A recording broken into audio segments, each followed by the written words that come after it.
The House will be in order. The prayer will be offered by the guest chaplain, Pastor Clark Bosher from Willow Park Baptist Church in Willow Park, Texas. Let's pray. Our Father, how grateful we are for the privilege it's ours to gather here today, and how thankful we are for your Son, the living Lord Jesus Christ, God, who is the hope of the world. We're thankful that, God, we can confess our sins and know that, God, we cannot save ourselves, and that, God, we can turn to your Son, the Lord Jesus. And he said, whosoever shall call upon the name of the Lord shall be saved, and we thank you for that.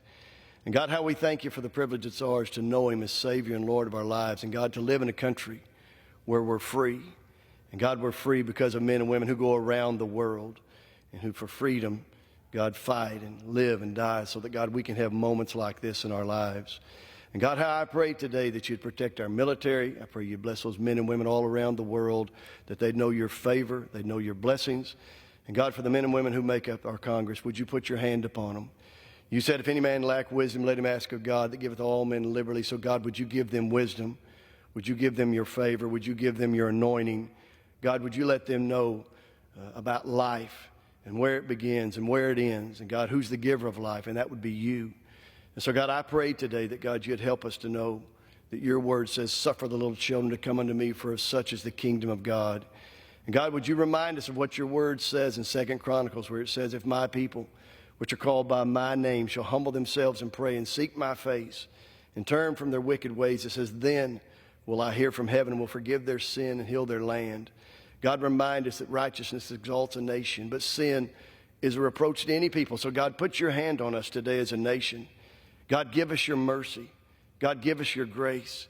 God, give us your favor. And God, especially today as Congress meets, would you put your hand on them and let them know that, God, one day all of us will answer to you. One day all of us will give an accounting of our lives and our decisions to you. And God, in advance, I want you to know that we love you. And God, we praise you. And God, we thank you for your Son, Jesus Christ, because it's in his name that we do pray. Amen. The chair has examined the journal of the last day's proceedings and announces to the House the approval thereof. Pursuant to Clause 1 of Rule 1, the journal stands approved. The Pledge of Allegiance will be led by the gentlewoman from Michigan, Ms. Tlaib.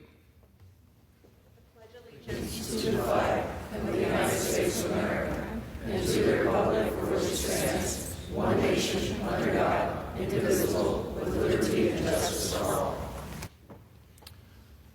Without objection, the gentleman from Texas, Mr. Williams, is recognized for 1 minute.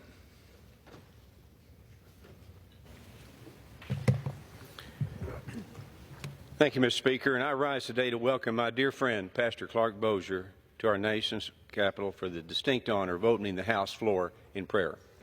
For nearly 2 decades, Pastor Bosher has led Willow Park Baptist Church in the great state of Texas, where my family and I have been blessed to know him, and under his leadership, our church has flourished and countless lives have been transformed. His ability to deliver the Word of God across all walks of life leaves a lasting impact on so many. It is an honor to have Pastor Bosher here with us today. My prayer is that he inspires us all in his prayer through his words as we work for the American people. In God we trust. I yield back.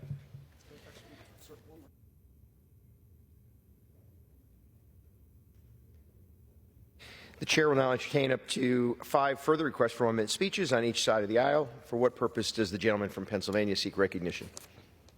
Thank you. Mr. Speaker, request unanimous consent to address the House for 1 minute and to revise and extend my remarks. Without objection, the gentleman is recognized for 1 minute. Thank you, Mr. Speaker. Mr. Speaker, I rise to congratulate Cadet Colonel Corey Matakjovich on earning the General Carl A. Spatz Award. The Spatz Award is Civil Air Patrol's highest cadet honor. Since 1964, the Spatz Award has been presented to cadets who have demonstrated excellence in leadership, character, fitness, and aerospace education.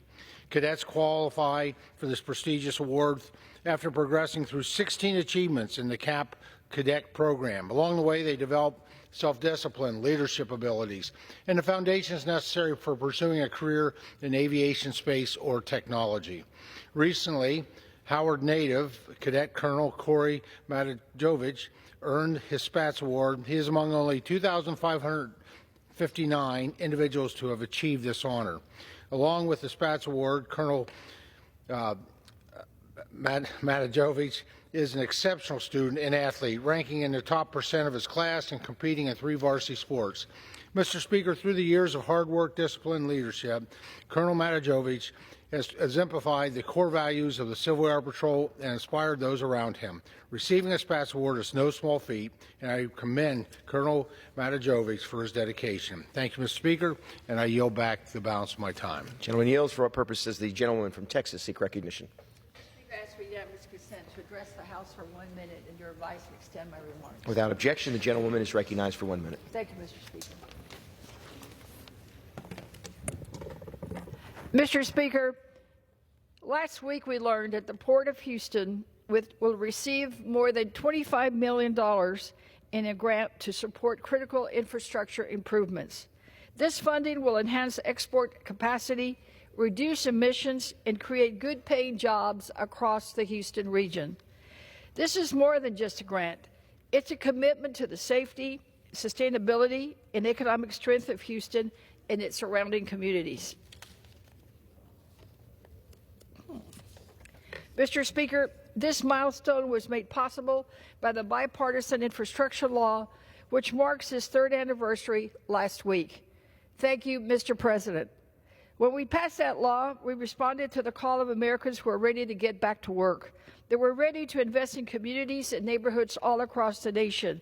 They were ready to build a better tomorrow. We are doing that in the greater Houston region. We are putting people over politics. Mr. Speaker, I yield back. From Texas seek recognition. Mr. Speaker, I ask unanimous consent to address the House for 1 minute. Without objection, the gentlewoman is recognized for 1 minute.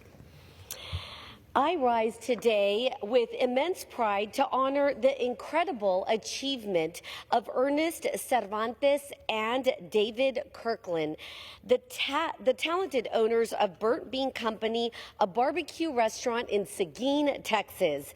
They were recently presented with the prestigious Bib Gordman Award during the inaugural Michelin Guide Texas ceremony in Houston.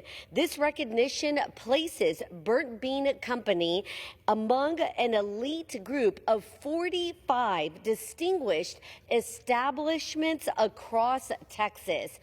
Ernest and David's dedication and passion have not only earned them this award, but also 3 James Beard Award nominations in the past, affirming Burnt Bean Company's place as culinary leaders in our nation.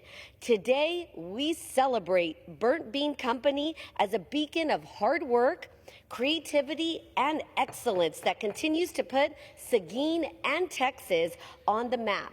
Thank you, and I yield back. The gentlewoman yields. For what purpose does the gentleman from Pennsylvania seek recognition? Mr. Speaker, I ask unanimous consent to address the House for 1 minute and to revise and extend my remarks. Without objection, the gentlewoman is recognized for 1 minute. Thank you, Mr. Speaker. Feeling generous today. Today, I celebrate Senator Art Haywood's 10th anniversary in the Pennsylvania State Senate.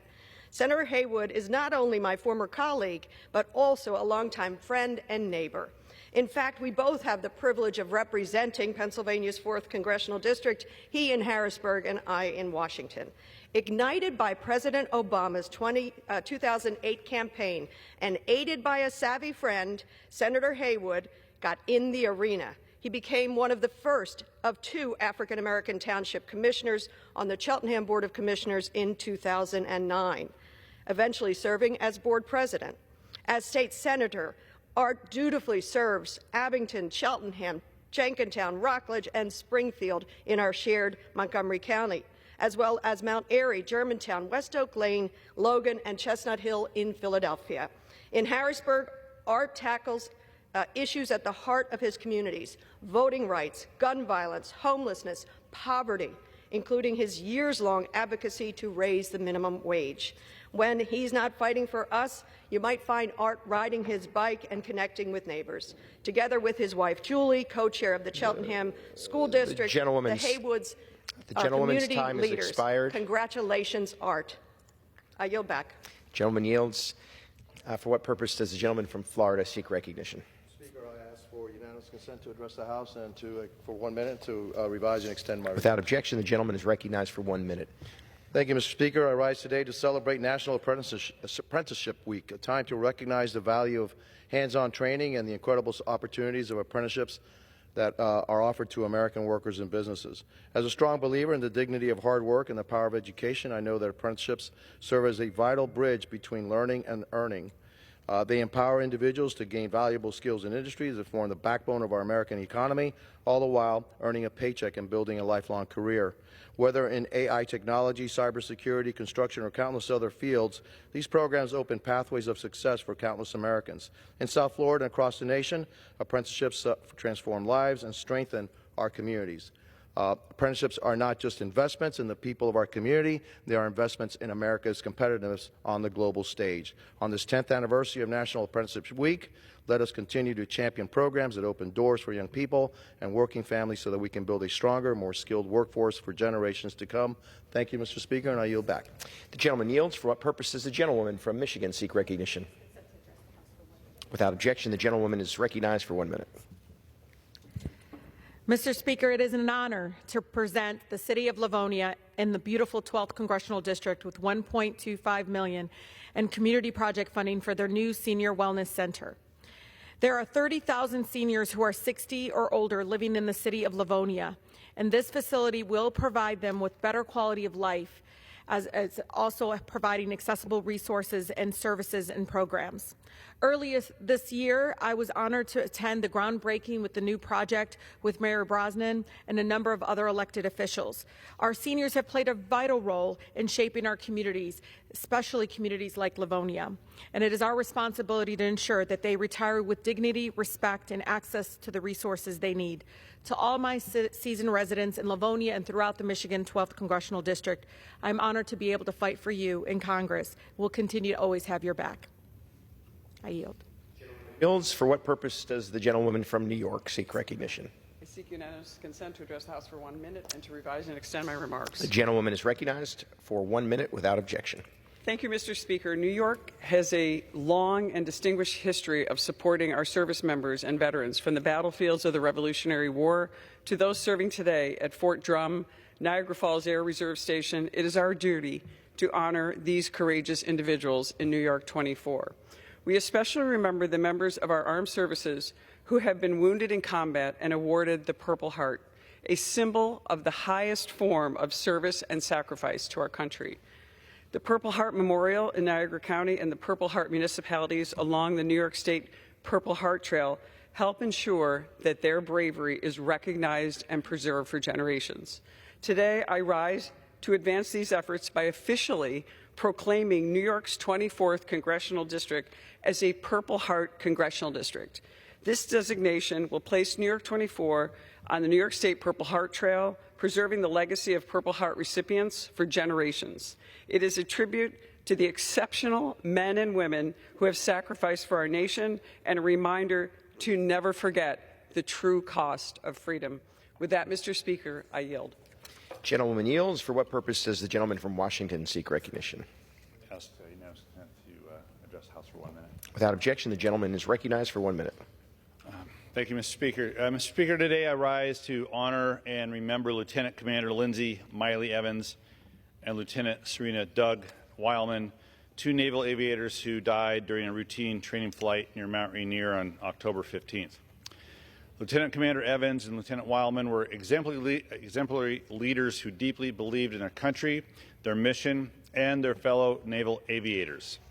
Both natives of California, Lieutenant Commander Evans and Lieutenant Weilman proudly served their country with the Electronic Attack Squadron, or VAQ-130, also known as the Zappers, which is based at Naval Air Station Whidbey Island in my district. Both recently returned from a 9-month deployment at sea, distinguishing themselves in combat operations to defend U.S. and coalition forces and ensure freedom of navigation in the Red Sea and the Middle East. In a tribute to Lieutenant Commander Evans and Lieutenant Weilman, Naval Air Station Whidbey Island wrote that beyond their names and ranks, they were role models, trailblazers, and women who influenced and touched countless people on the flight deck and well beyond. My sympathies are with the families of Lieutenant Commander Evans and Lieutenant Weilman during this very difficult time, and on behalf of my constituents, I thank them for their service and sacrifice. With that, I yield back. Gentleman yields. For what purpose does the gentleman from California seek recognition? Mr. Speaker, I ask unanimous consent to address the House for 1 minute and to revise and extend my remarks. Without objection, the gentleman is recognized for 1 minute. Mr. Speaker, I rise to remember a giant of the legal world, Ted Olson. It may seem odd that a Democrat would stand on the floor of the House of Representatives to honor this rock-ribbed Republican lawyer. Remember, this is the man who successfully argued Bush v. Gore and later represented the Bush administration before the Supreme Court. But Mr. Olson's conservative vision did not come at the expense of those who some of his peers sought to relegate to the margins. He stood up for people like Dreamers and LGBTQ+ Americans because he understood that everyone had the right to pursue the American dream.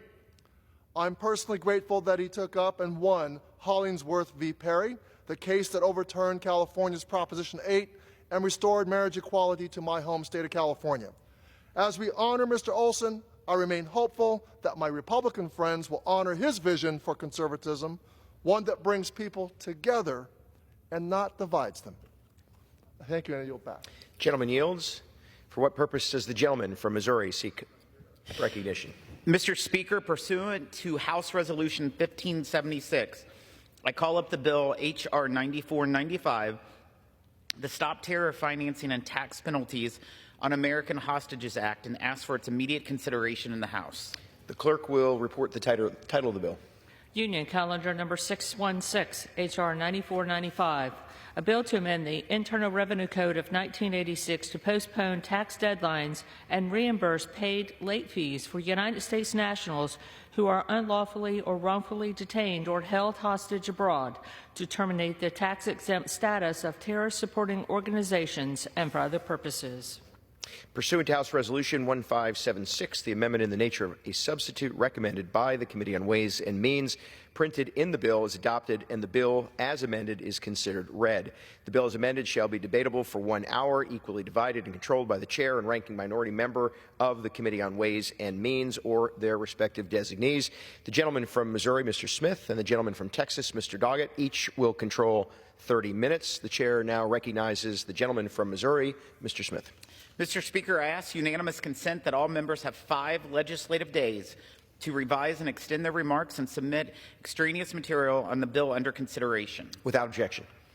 Thank you, Mr. Speaker. I rise today in support of H.R. 9495, the Stop Terror Financing and Tax Penalties on American Hostages Act. This legislation ends the flow of tax subsidies to any U.S. nonprofit that has clearly violated its tax-exempt status by providing material support to terrorist organizations. At the same time, this bill ends the unfair treatment of Americans who are held hostage by terrorist organizations or wrongfully detained by foreign governments, by ensuring that when they return home, they are not dealing with penalties from the IRS for past due taxes owed from the time that they were held in captivity.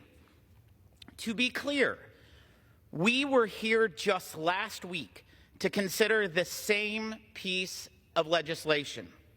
This piece of legislation received unanimous approval by the Ways and Means Committee and contains provisions that already passed this House with overwhelming bipartisan support and received unanimous consent in the U.S. Senate. And yet, despite that consistent showing of bipartisan support, the majority of our Democrat colleagues voted last week to block passage of this bill. Why? Why did they block passage of this bill? Because President Trump won the election. Don't take my word for it. Our Democrat colleagues said it themselves on this very House floor. This very House floor.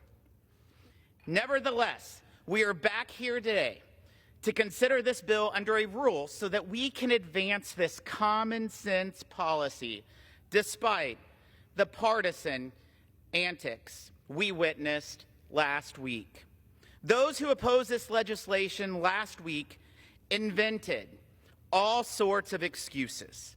We heard a number of fear-mongering scenarios under which they now believe the authorities in this bill might be abused. But every concern raised by Democrats has been addressed in this bill to ensure due process and to protect legitimate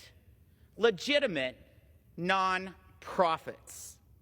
Moreover, instead of engaging in the myths we hear from the other side, we have real-world examples that show why this bill is desperately needed to end the tax-exempt status of organizations that have provided material support to terrorists.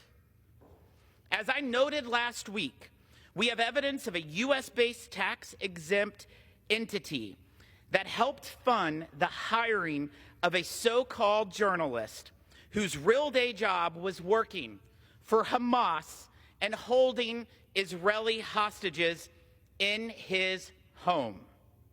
There is also the U.S.-based tax-exempt organization that financially sponsors a foreign entity that the Biden Treasury Department has designated a sham charity because of its support for terrorism. And yet, both of those U.S.-based nonprofits still enjoy tax-exempt status under the Biden administration.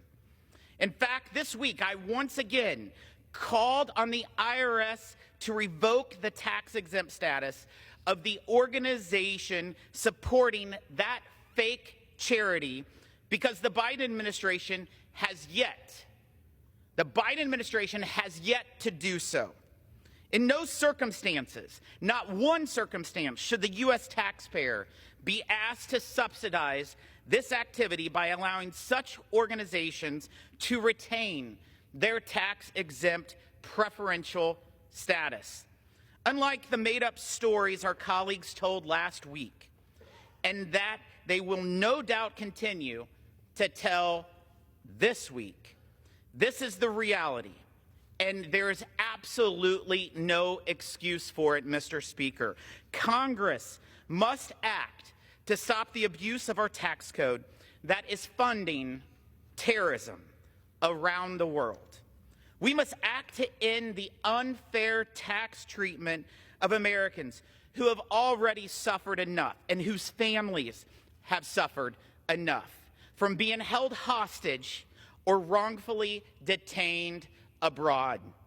This is the right thing to do, and I encourage my colleagues to do the right thing and support this legislation. I reserve the balance of my time. The gentleman reserves. The gentleman from Texas is recognized. Thank you, Mr. Speaker. I would yield myself 4 minutes at this time. The gentleman is recognized for 4 minutes.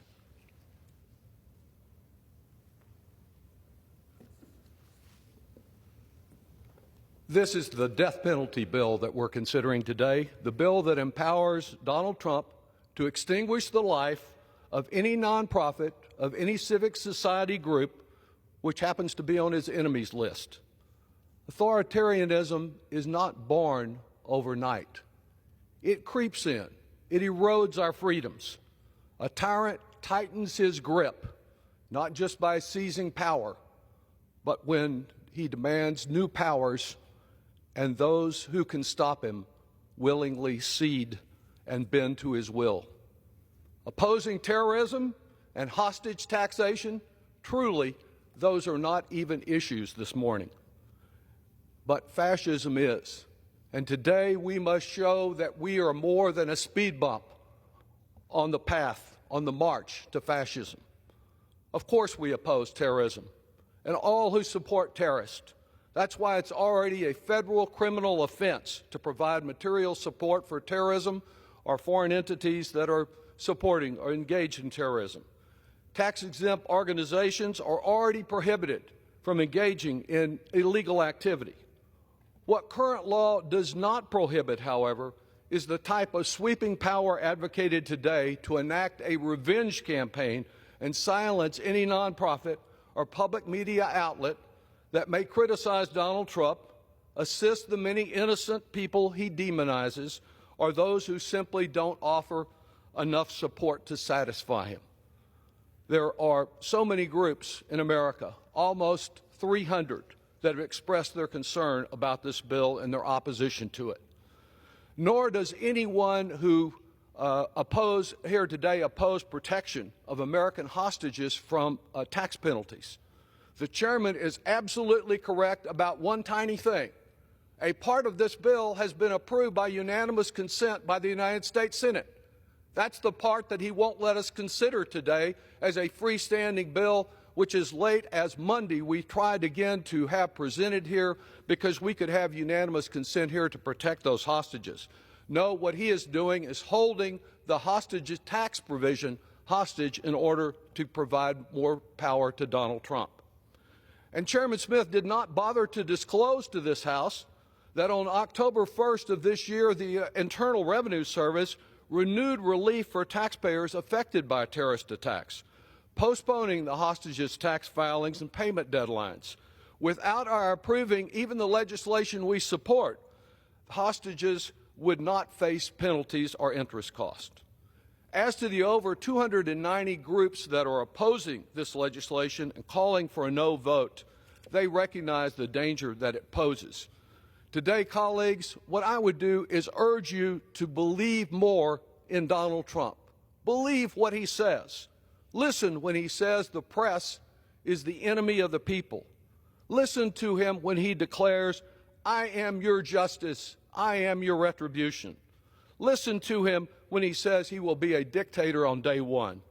Trump will not use this provision being provided today as a shield to protect us from some foreign terrorism. He will use it as a sword against those he views as his political enemies. Today's vote is a chance for this House to take Trump at his word. A no vote signals that we will not be accomplices in turning threats into reality.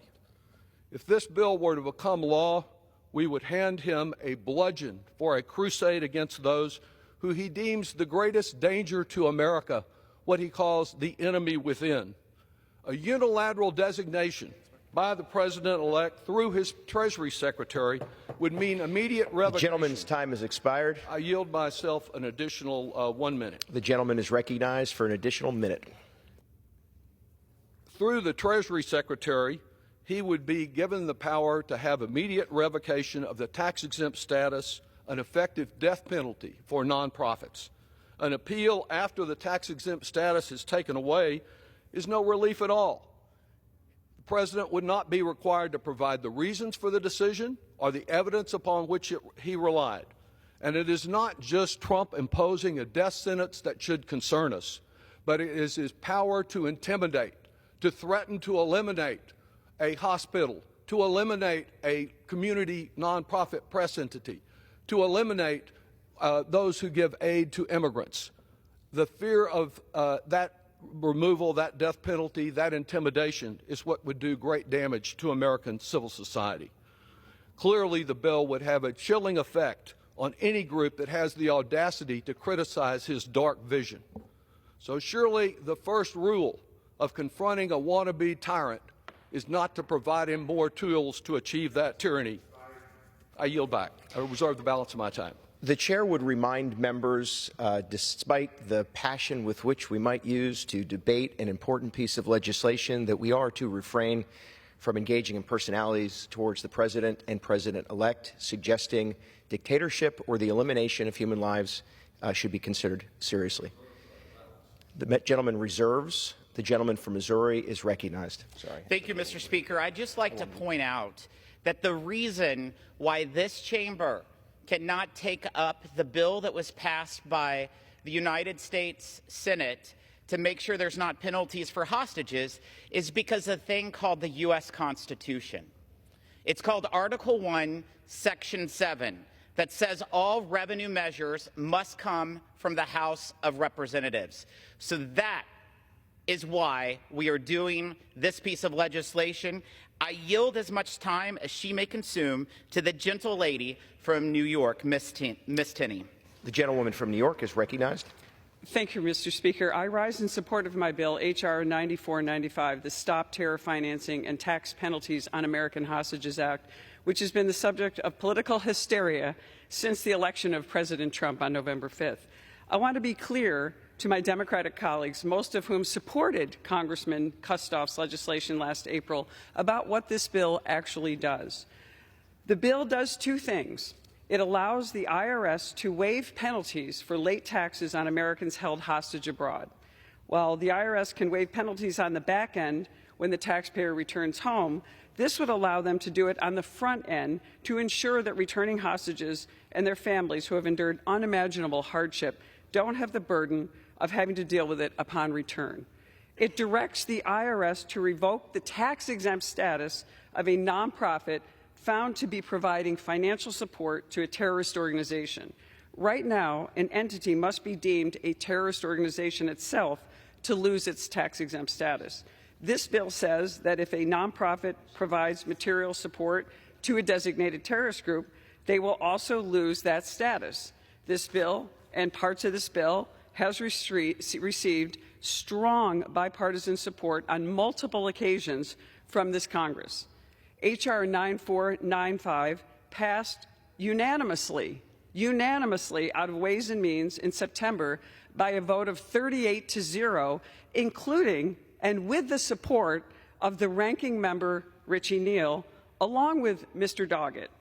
The portion of this bill to terminate the tax-exempt status of nonprofit organizations supporting terrorist groups, H.R. 6408, led by my fabulous colleague, Representative Kustoff, also passed unanimously out of Ways and Means last year as a standalone bill by a vote of 41-0, and the House passed it overwhelmingly by a vote of 382-11. That's resounding in my book. Legislation preventing the IRS from imposing fines and tax penalties on Americans held hostage upon their return was approved by unanimous consent in the Senate. It is shameful that Democrats that supported this common sense position are now opposing it and citing the election of President Trump as the reason, and also manufacturing concerns about the targeting of nonprofits' tax-exempt status for unrelated purposes. I want to clarify, Treasury can only revoke tax-exempt status under this legislation if the nonprofit in question is providing material support to terrorist groups designated under long-standing statutory standards. There are no changes to those standards or the executive branch's ability to make those designations. There is even an opportunity to cure included in this bill, where the organization can make reasonable efforts to recoup funds given to the terrorist organization, imagine that, given to a terrorist organization, and certify in writing to Treasury that they will not provide any further support to said organization, and they will not lose their nonprofit status. Organizations abusing tax-exempt status to funnel money to terrorist organizations has been a pervasive issue, which was exposed by Chairman Smith's ongoing investigation into various nonprofit groups' ties to foreign terrorist organizations. This is a crucial time for Congress to act and to make it clear that we stand for our fellow citizens who have endured unthinkable circumstances abroad, like my constituent, Ryan Corbett of Dansville, New York. He is husband to Anna and father to Anna. He and his wife, Anna, are father to 3 children, Ketsia, Miriam, and Caleb. Today marks the 834th day since he has wrongfully been detained by the Taliban in a 9 by 9 foot cell. It is a tragic situation. In closing, I urge my colleagues, especially my Democratic colleagues, not to put their hatred of President Trump, and I dare say Trump derangement syndrome. By the way, there's no vaccine and no cure that we know of right now for that, which is obvious from what we're seeing on the other side. And let's not put the needs of terrorist adversaries ahead of helping American hostages and their families, stopping the flow of cash to terrorists that are actively working to harm the United States by supporting H.R. 9495.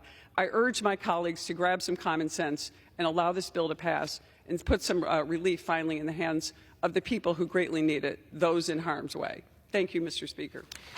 The gentlewoman yields. The gentleman reserves. The gentleman from Texas is recognized. Mr. Speaker, before calling on my colleague to speak, I would yield myself 15 seconds to respond because the gentlewoman well knows that... The gentleman is recognized for 15 seconds. Thank you. The gentlewoman well knows that at that very hearing, when we chose not to block her bill from coming to the floor, I raised the same concerns, as did Mr. Byer, that we have today, and asked them to amend it, to provide due process in this bill, the very thing they've refused to do. With that, Mr. Speaker, I would ask for 3 minutes to be provided to our distinguished colleague who's in the same position from the Ways and Means Committee, Ms. Chu of California. The gentlewoman from California is recognized. I rise in strong opposition to H.R. 9495, legislation that would grant dangerous new powers to allow the incoming administration to target its political enemies. Crucially, it's already illegal for anyone, including nonprofit organizations, to provide material support to foreign terrorist organizations. And prosecutors are already empowered to indict and convict individuals of terrorism charges based on evidence of wrongdoing. But this bill would create a new tool that allows the Treasury Secretary to mete out punishment for tax-exempt organizations based solely on accusations, even without evidence. Keeping in mind the President-elect's long crusade of vengeance and grievance, along with his announced cabinet nominations of his cronies and loyalists, my many constituents have been contacting my office all week, and they and I are very uncomfortable with the creation of this new power. There would be nothing to stop the incoming Trump administration from using this tool to cancel the tax-exempt status and therefore incapacitate any civil society or nonprofit organization with which the president disagrees. This could be an organization that provides legal support for immigrants facing mass deportations, or clinics that provide life-saving reproductive health care. While the bill does lay out a process for organizations to appeal the accusations brought by the Treasury Secretary and retain their tax-exempt status, there is little consolation when the final determination lies within the same secretary that made the accusations in the first place. And unfortunately, these dangerous, nonsensical provisions have been attached to unrelated legislation that would accomplish the very, very worthy goal of providing relief to American hostages for unfair tax penalties they incur while wrongfully detained abroad. The Senate has already passed this measure as a standalone bill unanimously. The House should follow suit by stripping the bill before us today of its controversial provisions to provide hostages and their families with the relief they deserve. But in its current form, I will vote no, and I urge my colleagues to do the same. I yield back. Gentlewoman yields. The gentleman reserves. The gentleman from Missouri is recognized. Thank you, Mr. Speaker. Mr. Speaker, I'd like to insert into the record a September 24th, 2024 letter from the Committee on Ways and Means to the IRS that refers the Alliance for Global Justice to the IRS for revocation of its tax-exempt status. Without objection. Thank you, Mr. Speaker. The Alliance of Global Justice, an Arizona-based tax-exempt organization, currently fiscally sponsors Sam Idun, a group which was recently designated as a sham charity and financial support of terrorists by what? The Biden Department of the Treasury. Despite this letter to the IRS, the alliance still maintains its tax-exempt status in the United States. This letter, coupled with their recent designation as a financial supporter of terrorist organizations, demonstrates the need for H.R. 9495 and the risk of not passing this legislation. I would also point out that, as the prior speaker said, that we should rip out the controversial legislation within this bill. That controversial piece of legislation passed this body by a vote of 382 to 11. Doesn't sound too controversial to me. I'm pleased to yield as much time as he may consume to the gentleman from Tennessee, Mr. Kustoff. The gentleman from Tennessee is recognized. Thank you, Mr. Speaker, and thank you to Chairman Smith. Mr. Speaker, I rise today in strong support of H.R. 9495, the bill titled the Stop Terror Financing and Tax Penalties on American Hostages Act. I'm proud that it's a bipartisan bill, and in my opinion, it will make much-needed improvements to our tax code. I also do want to thank my colleagues, Representative Claudia Tenney from New York, Brad Snyder from Illinois, and Dina Titus from Nevada, for joining me in introducing this legislation. And I do want to thank Chairman Jason Smith for his strong support and leadership with this bill. Mr. Speaker, today, right now, there are American citizens being held captive by terrorist groups and foreign adversaries. Under our current law, Americans who've been detained illegally abroad may be subject to certain tax penalties and IRS fees. It is our responsibility to bring these Americans home and, frankly, to fix this unacceptable flaw in the federal tax code. The last thing that Americans should have to deal with is more government tape and bureaucracy. H.R. 9495 also works to prevent tax abuse in our tax code.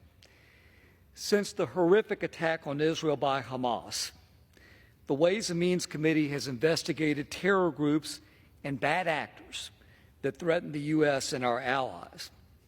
One finding, Mr. Speaker, which should enrage all of us, is that there are tax-exempt nonprofits operating in the United States despite being suspected of providing support to terrorist groups such as Hamas. More recently, and I'm using this term in quotes, a journalist working for a publication called the Palestine Chronicle, which is part of a 501c3 tax-exempt organization based in the U.S., he was discovered holding Israeli hostages in his Gaza home. This is unacceptable. The financing of terrorism and extremism should not have preferential treatment under the U.S. tax code. I think this should be a no-brainer. This legislation will revoke the tax-exempt status of any organization found to have provided, here are the key words, material support or resources to a designated terrorist group within the past 3 years. I do want to note that this part of the bill was originally considered on this floor on April 15th of this year under Bill number 6408, H.R. 6408. The language in H.R. 6408 affecting these tax-exempt groups is the same language in the legislation that we're considering today. It did pass by a vote of 382 in favor to 11 against, which I think in the current political atmosphere is pretty remarkable. I also appreciate that there are a number of people who are speaking against this bill today who voted in favor of this bill, the former bill, H.R. 6408, on April 15th of this year. Obviously, a vote of 382 in favor and 11 against shows the resounding support of this body. And if there are any due process concerns, which we've been hearing about this morning, they existed in that bill on April the 15th, and yet there were only 11 people who voted no. I was glad to see this common sense legislation unanimously pass out of the Ways and Means Committee. Chairman Smith, in his remarks, termed it as common sense, and that's exactly what it is. So, Mr. Speaker, for all these reasons, I strongly urge my colleagues to support this important piece of legislation today. And with that, I'll yield back. Gentleman yields. Gentleman reserves. Gentleman's recognized. Thank you, Mr. Speaker. At this time, I would recognize my distinguished colleague from the Ways and Means Committee, Mr. Byer. 3 minutes. The gentleman is recognized for 3 minutes. Thank you, Mr. Speaker. Mr. Speaker, I also stand in opposition to this bill, which would provide the administration with sweeping unilateral authority to designate nonprofits as terror-supporting organizations and strip them of their tax-exempt status with no due process and without sufficient evidence. The authorities provided in this bill are unnecessary and dangerous in the wrong hands. The legislation would do nothing to improve our ability to combat terrorism, as there are already numerous legal mechanisms which effectively monitor and penalize nonprofits that provide support for terrorist organizations. No one in this institution wants a single dollar to find its way into the hands of a terrorist group, and it is inappropriate to suggest otherwise. But in the hands of responsible government, the powers provided by this bill are merely redundant. However, Mr. Speaker, history is uncertain. Democracies, even ours, wax and wane. Sometimes we have great presidents, sometimes we do not. And under the leadership of an unscrupulous authoritarian, it is not hard to imagine how an administration could use the powers in this bill to hinder or dismantle organizations that its leaders do not like. Mr. Speaker, some 15 years ago, before I was here, there was a huge controversy over the IRS under Barack Obama investigating nonprofit organizations that may not have actually been nonprofits, that they were political organizations, campaign organizations, promoting ideologies, doing nothing to help the American people. Turns out there were as many on the left doing this, perhaps, as on the right. However, my Republican friends were apoplectic about this because they said a president can unscrupulously cross out, take away our tax-exempt status to these NGOs that are our rightful thing. It is fair right now to consider that Democratic presidents, Republican presidents could misuse this power. I voted for it with concerns a couple of weeks ago, but that was before organization after organization has met with me, called my office, sent letters, community foundations across this region, hardly terror-supporting organizations terrified that their nonprofit status will be taken away from them unjustly and inappropriately. It is deeply unfortunate that this was matched with a very good common-sense legislation. Congresswoman Dina Titus, Claudia Tenney, and I on the postponing and fines fees for the taxpayers unlawfully detained as hostages. This is what passed the Senate overwhelmingly. So preparing this deeply controversial legislation that we have all woken up to the potential, not just because of Donald Trump, but because the nonprofits who could be affected by it are aware of its impact. It happened immediately right after it came out of Ways and Means. So for this reason, I urge my colleagues to oppose 9495 and hope that we can find a path forward to provide desperately needed relief for the Americans who have been wrongfully detained overseas. With that, I yield back. Gentleman yields. Gentleman reserves. The gentleman from Missouri is recognized. Thank you, Mr. Speaker. Only in Washington is a bill that passed 382 to 11 considered deeply controversial.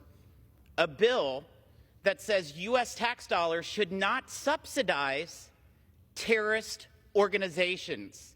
The other side views that as deeply controversial. That's a statement you just heard in the prior speaker. That's very, very unfortunate. That's what the American public is so upset with Washington, is that they're completely out of touch with reality. I yield as much time as he may consume to the gentleman from Kansas, Mr. Estes. Gentleman from Kansas is recognized. Well, thank you. Mr. Speaker, I rise today in strong support of a common sense bill that should receive unanimous support in the chamber today. H.R. 9495, the Stop Terror Financing and Tax Penalties on American Hostages Act. Our discussion today is against the backdrop of the atrocious attacks on Israel by Hamas terrorists more than a year ago. And while nearly 6,000 miles away from our nation's capital, 7 Americans, 3 of whom are presumed dead, are still held captive by Hamas. Mr. Speaker, I know this bill won't bring them home, but it does 2 critical things to prevent the support of terrorists and to provide some relief when our brothers and sisters do arrive back on U.S. soil. First, it ends the tax-exempt status of organizations that support terrorist groups like Hamas. This is a no-brainer. We shouldn't reward organizations that provide resources to terrorists or other terrorist-supported organizations. It's unconscionable to think that organizations supporting the savages who are holding American hostages would be in the same tax category as the Red Cross, the Salvation Army, or local churches throughout Kansas. The United States shouldn't be giving any incentive for organizations to be helpful for terrorists, period. Second, the bill addresses a lingering issue for survivors and their families when they do return home: harassment from the IRS. The Americans held hostage in Gaza and elsewhere throughout the globe have suffered enough and don't need their own government pursuing back taxes and fines upon their homecoming. Current law prevents the IRS from having authority to extend relief beyond a single year. This is insufficient.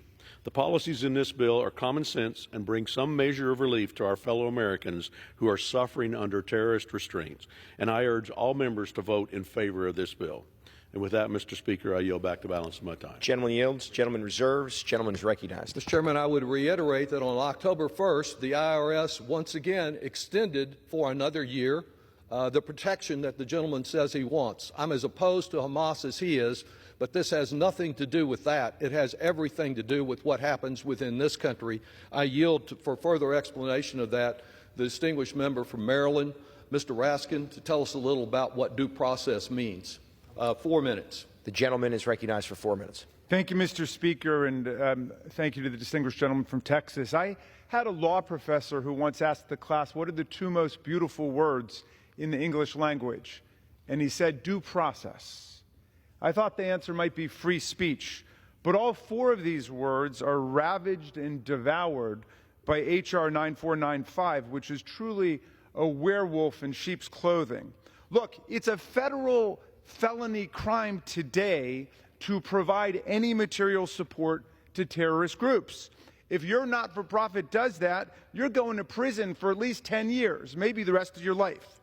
Losing your 501c3 tax-exempt status is the least of your worries. So if rendering support to terrorists is already a felony crime, then what's this all about? Well, Americans have an absolute First Amendment right to give money to support political groups that don't engage in terrorism, like the ACLU, Amnesty International, Razam for Ukraine, the International Rescue Committee. But this bill would give the new administration unilateral power to designate any of them a terrorist-supporting group and strip them of their tax-exempt status while capsizing and inverting the Constitution's guarantee of due process. In Friedman versus Maryland in 1965, the Supreme Court found that the government can only impose a prior restraint on speech, which is what this is, if there is first a judicial determination in an adversary proceeding in which the party being targeted can hear all the evidence against them, provide rebutting evidence of their own, and obtain an independent adjudication of the charge by a neutral judge. That's what due process is. This sloppy bill thrown before us today contains everything condemned by the Supreme Court. The Treasury Department will be able to unilaterally affix the terrorist-supporting label on a not-for-profit group without going to court, without offering any legal proof, without meeting any legal standard, and without giving the target an opportunity even to know the evidence against them. Although the Treasury Secretary must notify the group that it will be designated a terrorist-supporting organization in 90 days, unless the Secretary is satisfied with the group's answer, it remains completely up to the Secretary to make a, quote, final agency determination without meeting any standard of proof. Once this scarlet letter and the infamy of being designated a terrorist-supporting group are firmly affixed on the organization, the stigmatized then can finally go to a judge, but incredibly, the legal burden is explicitly put on them to prove they are not a terror-supporting group, completely reversing the burden of due process which properly belongs to the government. A sixth grader would know this is unconstitutional. This is an unlawful power to vest in any president and a dangerous power to vest in a president who shows no qualms about leveling threats of retribution and revenge against his enemies. The president-elect has said Special Counsel Jack Smith should be arrested. Former Congresswoman Liz Cheney, the former head of the Republican Conference, should be jailed. And the chairman of the Joint Chiefs of Staff, Mark Milley, should be court-martialed. You can imagine what they would do to a human rights group that dares to criticize Vladimir Putin or another of the beloved autocrats around the world. American civil society and the not-for-profit Gentleman's sector. time has expired. Could I request another minute? Another minute. Yield another minute. The gentleman is recognized for a minute. American civil society and the not-for-profit sector must be protected against political censorship and government vendetta. Now, to get America to bite on this toxic sandwich, they've tucked the rotten, unconstitutional meat in with language clarifying that Americans held hostage are not subject to IRS penalties for failing to pay their taxes on time. The Senate already passed this fine legislation, and we could do that unanimously today. But instead, they want us to vote to give the president Orwellian powers and the American not-for-profit sector Kafkaesque nightmares. I voted against this bill last week. I will vote against it today and tomorrow and next week and for the next 4 years and beyond. I thank the gentleman for yielding, and I yield back. The gentleman yields. The gentleman reserves. The gentleman is recognized. Thank you, Mr. Speaker. Mr. Speaker, we just heard that a sixth grader could see that this is unconstitutional. However, a Harvard lawyer thought this was okay in April, whenever it passed with only 11 dissenting votes. So to me, I believe that argument does not hold adequate. Tax-exempt status, Mr. Speaker, is not a constitutional right. It's not a constitutional right. But there is still robust due process protections in this bill that we worked out with our Democrat colleagues before passage in the Ways and Means Committee. Though that didn't stop, though, the gentleman from Maryland from voting in favor of these same exact identical provisions earlier this year. I yield as much time as he may consume from the gentleman from Pennsylvania, Mr. Smucker. The gentleman is recognized. Mr. Speaker, what we're witnessing on the floor today is, I believe, one of the most bizarre arguments against the bill that I've seen since I've been here in my 8 years in Congress. In fact, look over there and see how they're contorting themselves to say they're against this bill. Remember that old game we used to play as kids, Twister? It looks like a game of Twister over on that side today. Let's first about the facts in this bill. Today's 411 days since Hamas terrorists they capture and continue to hold men, women, and children, including 7 American citizens hostage in the Gaza Strip. And in the wake of those attacks, nefarious groups have leveraged their status as nonprofits under Section 501c3 of the tax code to provide material and financial support to Hamas. We have examples. One is the Alliance for Global Justice, which is linked to the Popular Front for the Liberation of Palestine, which the State Department designated as a terrorist organization. Another example is the Popular Media Project, which employed a Hamas spokesperson who held 3 Israelis hostage at his home in Gaza. Mr. Speaker, we don't negotiate with terrorists, so why should we allow tax advantage groups to fund them? Why should taxpayers be on the hook to subsidize organizations aiding Hamas terrorists and continuing to hold American citizens hostage? And why did our colleagues on the other side of the aisle, when Mr. Doggett passed on September 11th, voted for this bill passing out of the Ways and Means unanimously? Why was it okay to prevent the funding of terrorists by nonprofits then, but it's not okay to do so now? Why did our colleagues on the floor of the House vote for this, but not now. They say it's because suddenly we have Donald Trump as our president. So you're saying, folks, this would have been okay if President Harris had been elected, but not with Donald Trump? Maybe it makes sense because under Democrat presidents, the IRS did target conservative groups. Where was your outrage at that when the IRS was targeting conservative groups?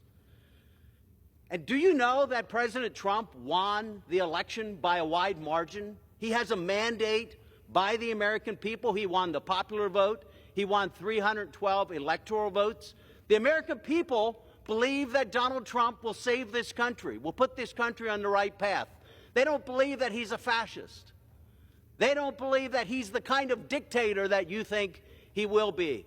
Talk about election denialism. When are you going to accept that President Trump won this election and that President Trump will do what is right for the American people? Mr. Speaker, this is the most bizarre argument that I've heard on this bill, the most bizarre argument I've heard since I've been in Congress. They've completely reversed their vote in just a few months. It's unbelievable, Mr. Speaker. It's sad. This is a bill that it has parameters around the bill. They say now suddenly it doesn't have parameters. It simply says if a nonprofit is supporting a terrorist organization, their tax status should be revoked. It's a common sense bill. Do not believe what they're saying today. I ask my colleagues to support this bill. Thank you, Mr. Speaker. The gentleman yields. The chair would remind my colleagues to direct their comments to the chair, to not engage in personalities towards the president or president-elect, nor to repeat the language of engaging in personalities against the president or president-elect. Absolutely, the gentleman is Mr. recognized. Speaker. The gentleman's trying to turn the world upside down. We are the ones who accept election results. We're not the ones that storm the Capitol. We're not the ones that still deny the results of the last election.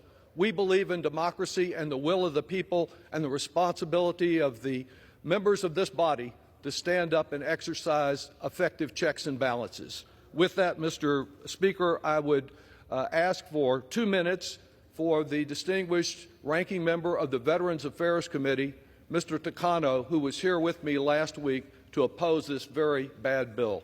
The gentleman is recognized for 2 minutes. Mr. Speaker, I rise in strong opposition to H.R. 9495.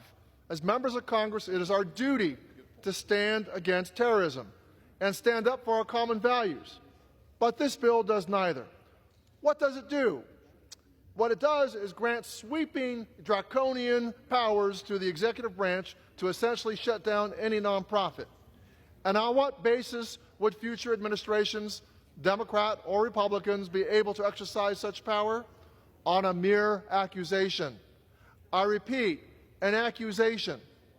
All nonprofits could be under scrutiny. These are decent people who are advocating on issues from religious freedom to animal welfare.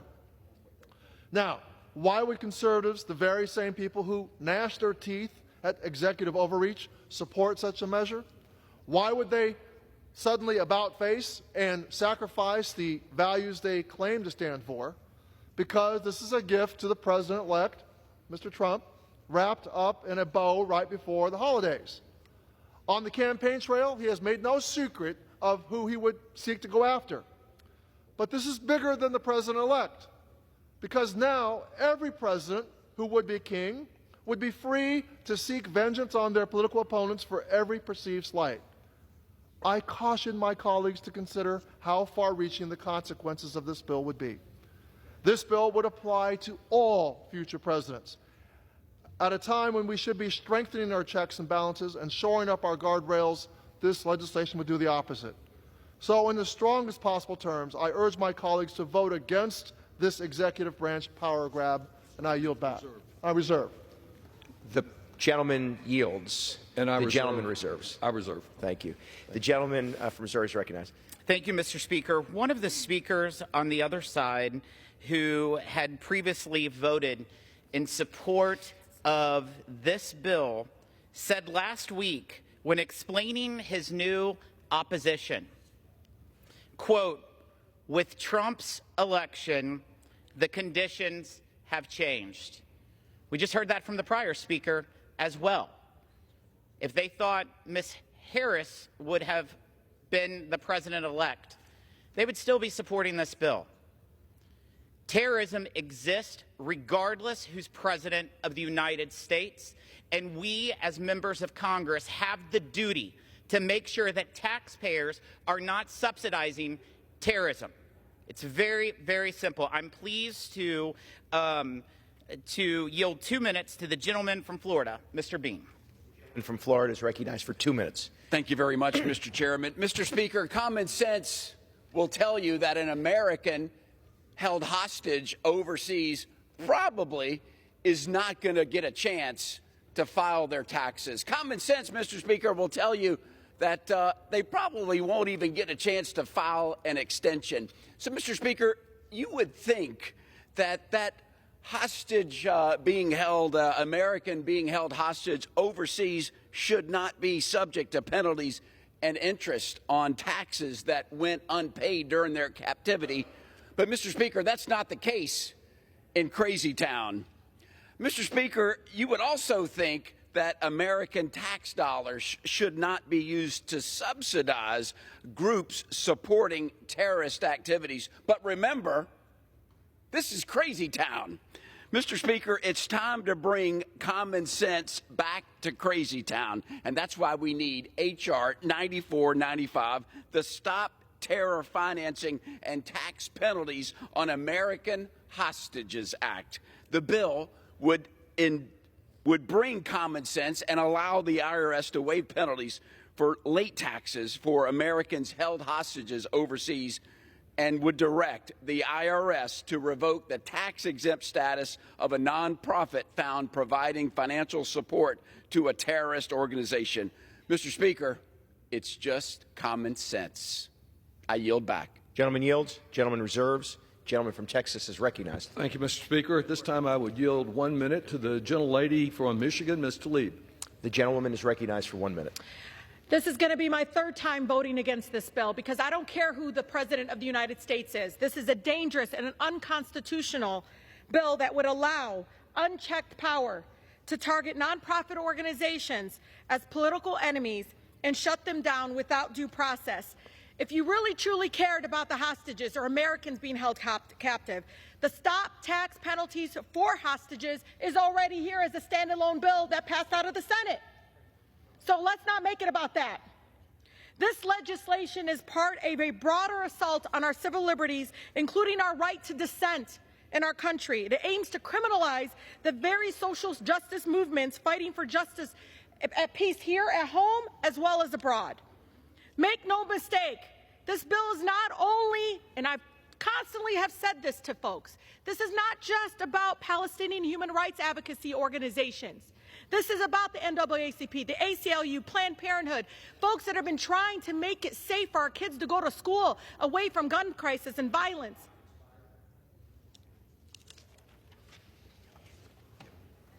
I reserve. The gentleman reserves. The gentleman from Missouri is recognized. I reserve. Gentleman reserves. Gentleman from Texas is recognized. Mr. Speaker, how much time remains on each side? The gentleman from Texas has 10.5 minutes. From Missouri has 3 minutes. 3 minutes? No, 10.5 minutes to the gentleman from Texas. Mr. Speaker, at this time I would yield 1 minute to the gentlelady from Washington, Ms. Jayapal, the chair of the Progressive Caucus within our Democratic Party. The gentlewoman is recognized for 1 minute. I'll give you a minute. I'll give you a minute. Yeah. Mr. Speaker, I rise in strong opposition to this bill, giving Donald Trump and any future president unfettered power to punish civil society groups, news outlets, hospitals, and universities with zero due process. This bill is an authoritarian play by Republicans to expand the sweeping powers of the executive branch to go after political enemies and stifle political dissent. It allows Republicans to empower Donald Trump to go after enemies at will, to put out of business hospitals that provide reproductive care to women, to label environmental advocates as eco-terrorists, to target humanitarian organizations or the foundations that support them, to punish news organizations and think tanks that put out research or policies that contradict Donald Trump, to obliterate civil liberties groups who seek to protect those very liberties from authoritarianism. Americans want checks and balances, not a blank check for a president to label anyone. Mr. Speaker, I would yield the gentlelady another minute. The gentlewoman is recognized for another minute. Americans want checks and balances, not a blank check for any president to label anyone as a terrorist without evidence. Providing material support to terrorist groups is already a crime and can be criminally prosecuted. But this bill removes all due process protections. That's exactly why the same bill failed on the House floor last week. But instead of moving on and taking on the real economic issues that are facing Americans today, or working simply to fund the government, Republicans are fixated on giving unchecked powers to the Trump administration. Weaponizing the government is the foundation of Trump's Project 2025. It is step one of Trump's project in action. With this bill, the only guardrail against authoritarian abuse to any voice of dissent to his agenda will be Trump's imagination. Vote no on abusive, unchecked presidential powers. I did last week. I will this week. And any other time it comes up. I yield. The gentleman yields. Gentleman reserves. Gentleman. Mr. Speaker, yes, I reserve. Gentleman reserves. Gentleman's recognized. Thank you, Mr. Speaker. I just want to point out the prior speaker voted for the exact language that she was railing against for due process, the exact language in April. In April. The only thing that has changed, the only thing that has changed for the majority of the people changing their votes over there is Donald Trump was elected president. That's unfortunate. I reserve. The gentleman reserves. The gentleman from Texas is recognized. Thank you, Mr. Speaker. At this time, I would yield 1 minute to the gentlelady from Missouri, Ms. Bush. The gentlewoman is recognized for 1 minute. Thank you, Mr. Speaker. St. Louis and I rise in opposition to H.R. 9495. What we're witnessing today is straight out of a comic book, the part where the villain's origin story turns into a revenge plot. After years of stewing, Trump is ready to enact his plan, and H.R. 9495 is one of his weapons of choice. With Trump, we face an administration obsessed with silencing dissent and with punishing those Trump deems his enemies. Every day we watch unqualified TV personalities and accused sexual abusers walk into what would be his cabinet. Why? Because loyalty to Trump is the only qualification that matters. H.R. 9495 takes that demand for loyalty even further. It hands Trump unchecked power to crush his opposition. This bill is about control. It's about revenge and stifling free expression. News flash. America doesn't bow to wannabe dictators. We will not fight. We will fight your petty revenge plots at every turn. We will not stop fighting. You work for us and we do not work for you. This bill is an affront to democracy. The gentlewoman no. will suspend. Back. The gentlewoman's time has expired. The chair would again remind my colleagues to please direct your comments to the chair. The gentleman from Missouri is recognized. Thank you, Mr. Speaker. I disagree with everything the prior speaker had said, my colleague from Missouri. But what I will say is that at least she's consistent. She was one of the 11 that voted against the bill in April. Unfortunately, we've seen a lot of other people flip-flop, and that is what's unacceptable. I reserve. Gentleman reserves. The gentleman from Texas is recognized. Mr. Speaker, I have no further speakers and am prepared to close if the gentleman has no further speakers. The gentleman from Texas is recognized.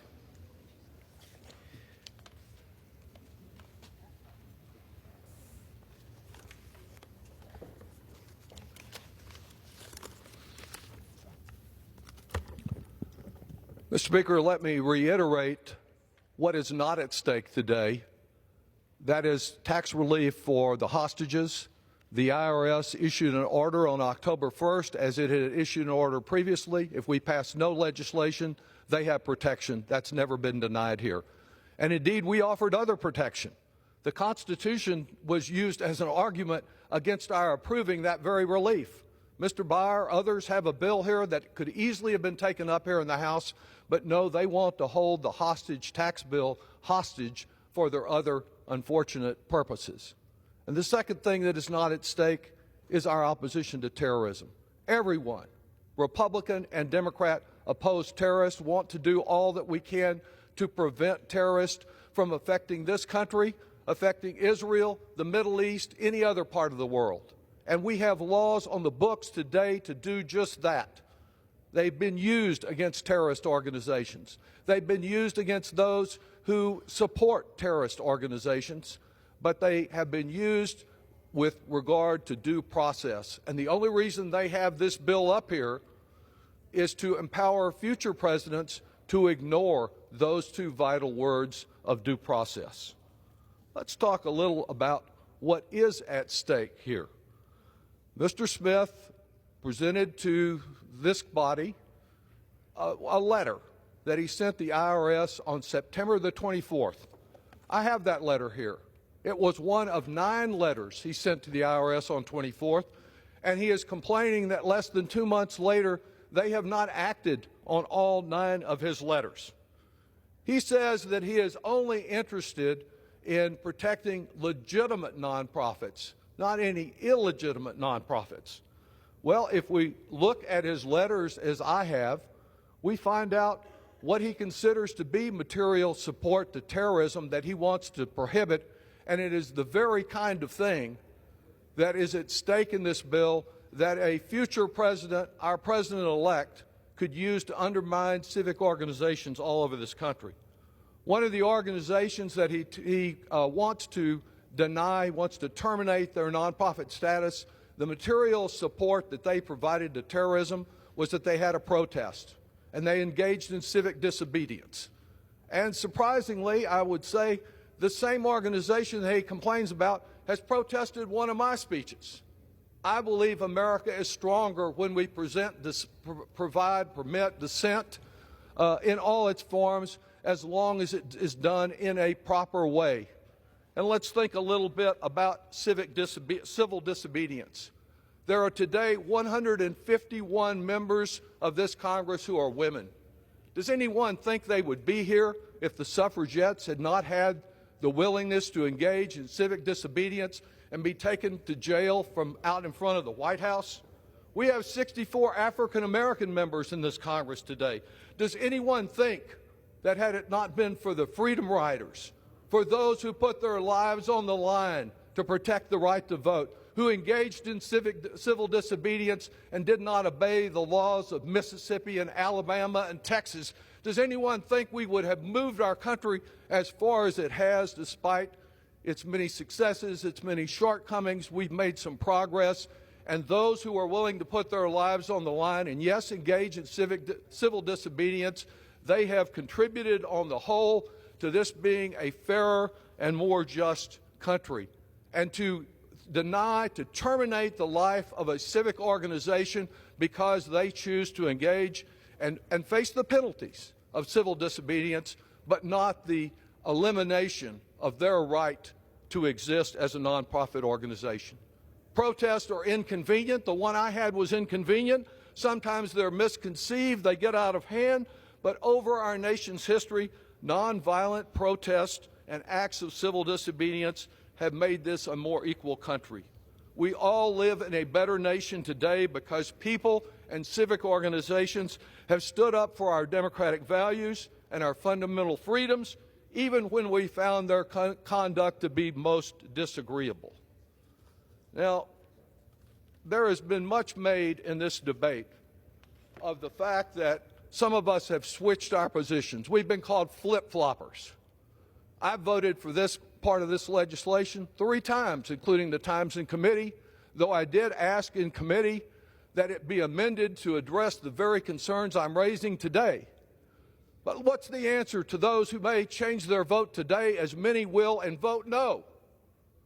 Well, the answer is we listen to our constituents, and the Republicans who support this bill, they were listening also. But as you can tell from the frequent flyer miles they've been earning going back and forth to Mar-a-Lago, they were listening to one person. We were listening to constituents from all over this country, now almost 300 organizations that express concern and fear about what will happen in the next 4 years under a vengeful president against these organizations who this chairman says are not legitimate because they protest. They sometimes engage in civic disobedience. Let me tell you a little bit about who those organizations are and how they cover and involve so many people across this country. The American Civil Liberties Union, boy, do they have their work cut out over the next 4 years and with regard to what is already happening. The American Public Health Association, which may not agree with destroying Obamacare and denying and making people who are poor, who rely on Medicaid, pay for tax cuts for the rich. The Brennan Center, another voice for civil society and civil liberties in our country. Planned Parenthood, which has been attacked by one extremist group as a terrorist organization because it recognizes that abortion care is health care. The AFL-CIO, the Service Employees Union, the United Auto Workers, the American Federation of Teachers, the National Education Association. These are the kind of employee groups and professionals that serve our country, whose voice is being heard, who many of my colleagues who, like I, once voted for this bill, have listened to them and the impact that they think this bill under the incoming president will have on their ability to function and defend working people. The League of Conservation Voters and the Sierra Club, attacked by extremists as being eco-terrorists sometimes when they don't automatically approve every mine that gets opened, every destruction of native lands that occurs, and stand up and speak up for the environment. Reproductive Freedom for All and the Leadership Conference on Civil. Mr. Speaker, I yield back then, and thank you for the time. The gentleman yields. Again, the chair reminds my colleagues not to engage in personalities directed towards a president or president-elect. The gentleman from Missouri is recognized.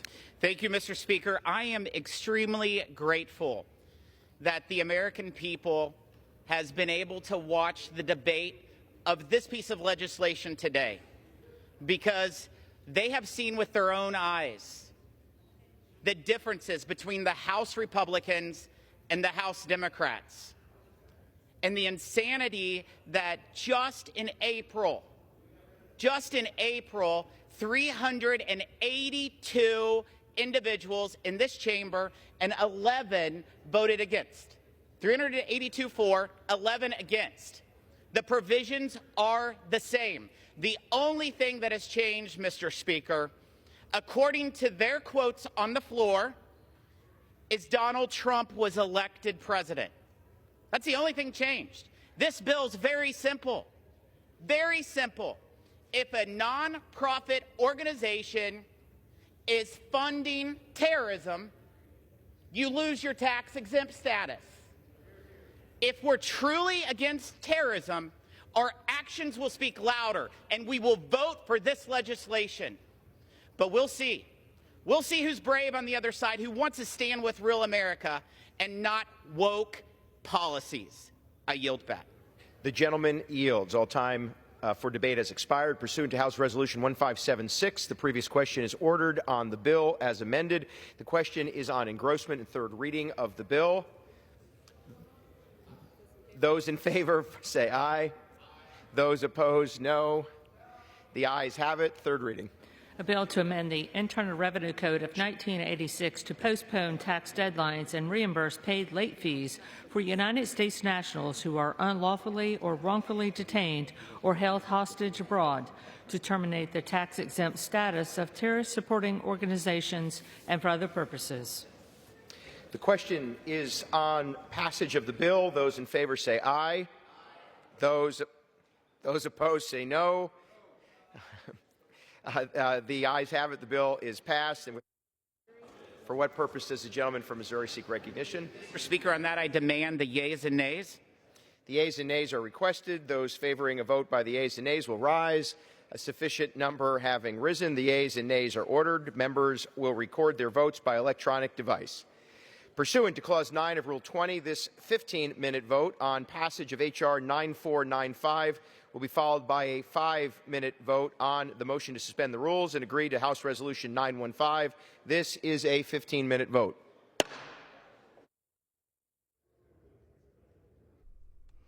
A final vote now on legislation that would require the IRS to waive tax penalties for American hostages and individuals wrongfully detained abroad, as well as end nonprofit tax-exempt status of groups supporting terrorism. This is the second time the House is voting on this. The legislation was defeated last week, 256 to 145, falling 12 votes shy of the two-thirds vote needed. Today, it's being brought up under rules that only require a simple majority for passage. As we watch this vote, here's some of the earlier debate. Mr. Speaker, I rise today in support of H.R. 9495, the Stop Terror Financing and Tax Penalties on American Hostages Act. This legislation ends the flow of tax subsidies to any U.S. nonprofit that has clearly violated its tax-exempt status by providing material support to terrorist organizations. At the same time, this bill ends the unfair treatment of Americans who are held hostage by terrorist organizations or wrongfully detained by foreign governments by ensuring that when they return home, they are not dealing with penalties from the IRS for past due taxes owed from the time that they were held in captivity. To be clear, we were here just last week to consider the same piece of legislation. This piece of legislation received unanimous approval by the Ways and Means Committee and contains provisions that already passed this House with overwhelming bipartisan support and received unanimous consent in the U.S. Senate. And yet, despite that consistent showing of bipartisan support, the majority of our Democrat colleagues voted last week to block passage of this bill. Why? Why did they block passage of this bill? Because President Trump won the election. Don't take my word for it. Our Democrat colleagues said it themselves on this very House floor. This very House floor. Nevertheless, we are back here today to consider this bill under a rule so that we can advance this common sense policy despite the partisan antics we witnessed last week. Those who opposed this legislation last week invented all sorts of excuses. We heard a number of fear-mongering scenarios under which they now believe the authorities in this bill might be abused. But every concern raised by Democrats has been addressed in this bill to ensure due process and to protect legitimate nonprofits. Moreover, instead of engaging in the myths we hear from the other side, we have real-world examples that show why this bill is desperately needed to end the tax-exempt status of organizations that have provided material support to terrorists. As I noted last week, we have evidence of a U.S.-based tax-exempt entity that helped fund the hiring of a so-called journalist whose real day job was working for Hamas and holding Israeli hostages in his home. There is also the U.S.-based tax-exempt organization that financially sponsors a foreign entity that the Biden Treasury Department has designated a sham charity because of its support for terrorism. And yet, both of those U.S.-based nonprofits still enjoy tax-exempt status under the Biden administration. In fact, this week, I once again called on the IRS to revoke the tax-exempt status of the organization supporting that fake charity because the Biden administration has yet to do so. In no circumstances, not one circumstance, should the U.S. taxpayer be asked to subsidize this activity by allowing such organizations to retain their tax-exempt preferential status. Unlike the made-up stories our colleagues told last week, and that they will no doubt continue to tell this week, this is the reality. And there is absolutely no excuse for it, Mr. Speaker. Congress must act to stop the abuse of our tax code that is funding terrorism around the world. We must act to end the unfair tax treatment of Americans who have already suffered enough and whose families have suffered enough from being held hostage or wrongfully detained abroad. This is the right thing to do, and I encourage my colleagues to do the right thing and support this legislation. I reserve the balance of my time. The gentleman reserves. The gentleman from Texas is recognized. Thank you, Mr. Speaker. I would yield myself 4 minutes at this time. The gentleman is recognized for 4 minutes.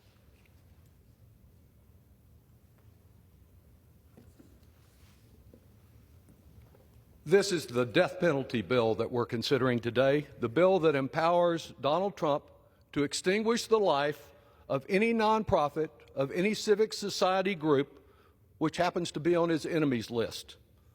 Authoritarianism is not born overnight. It creeps in. It erodes our freedoms. A tyrant tightens his grip, not just by seizing power, but when he demands new powers and those who can stop him willingly cede and bend to his will. Opposing terrorism and hostage taxation, truly, those are not even issues this morning. But fascism is. And today we must show that we are more than a speed bump on the path, on the march to fascism. Of course we oppose terrorism and all who support terrorists. That's why it's already a federal criminal offense to provide material support for terrorism or foreign entities that are supporting or engaged in terrorism. Tax-exempt organizations are already prohibited from engaging in illegal activity.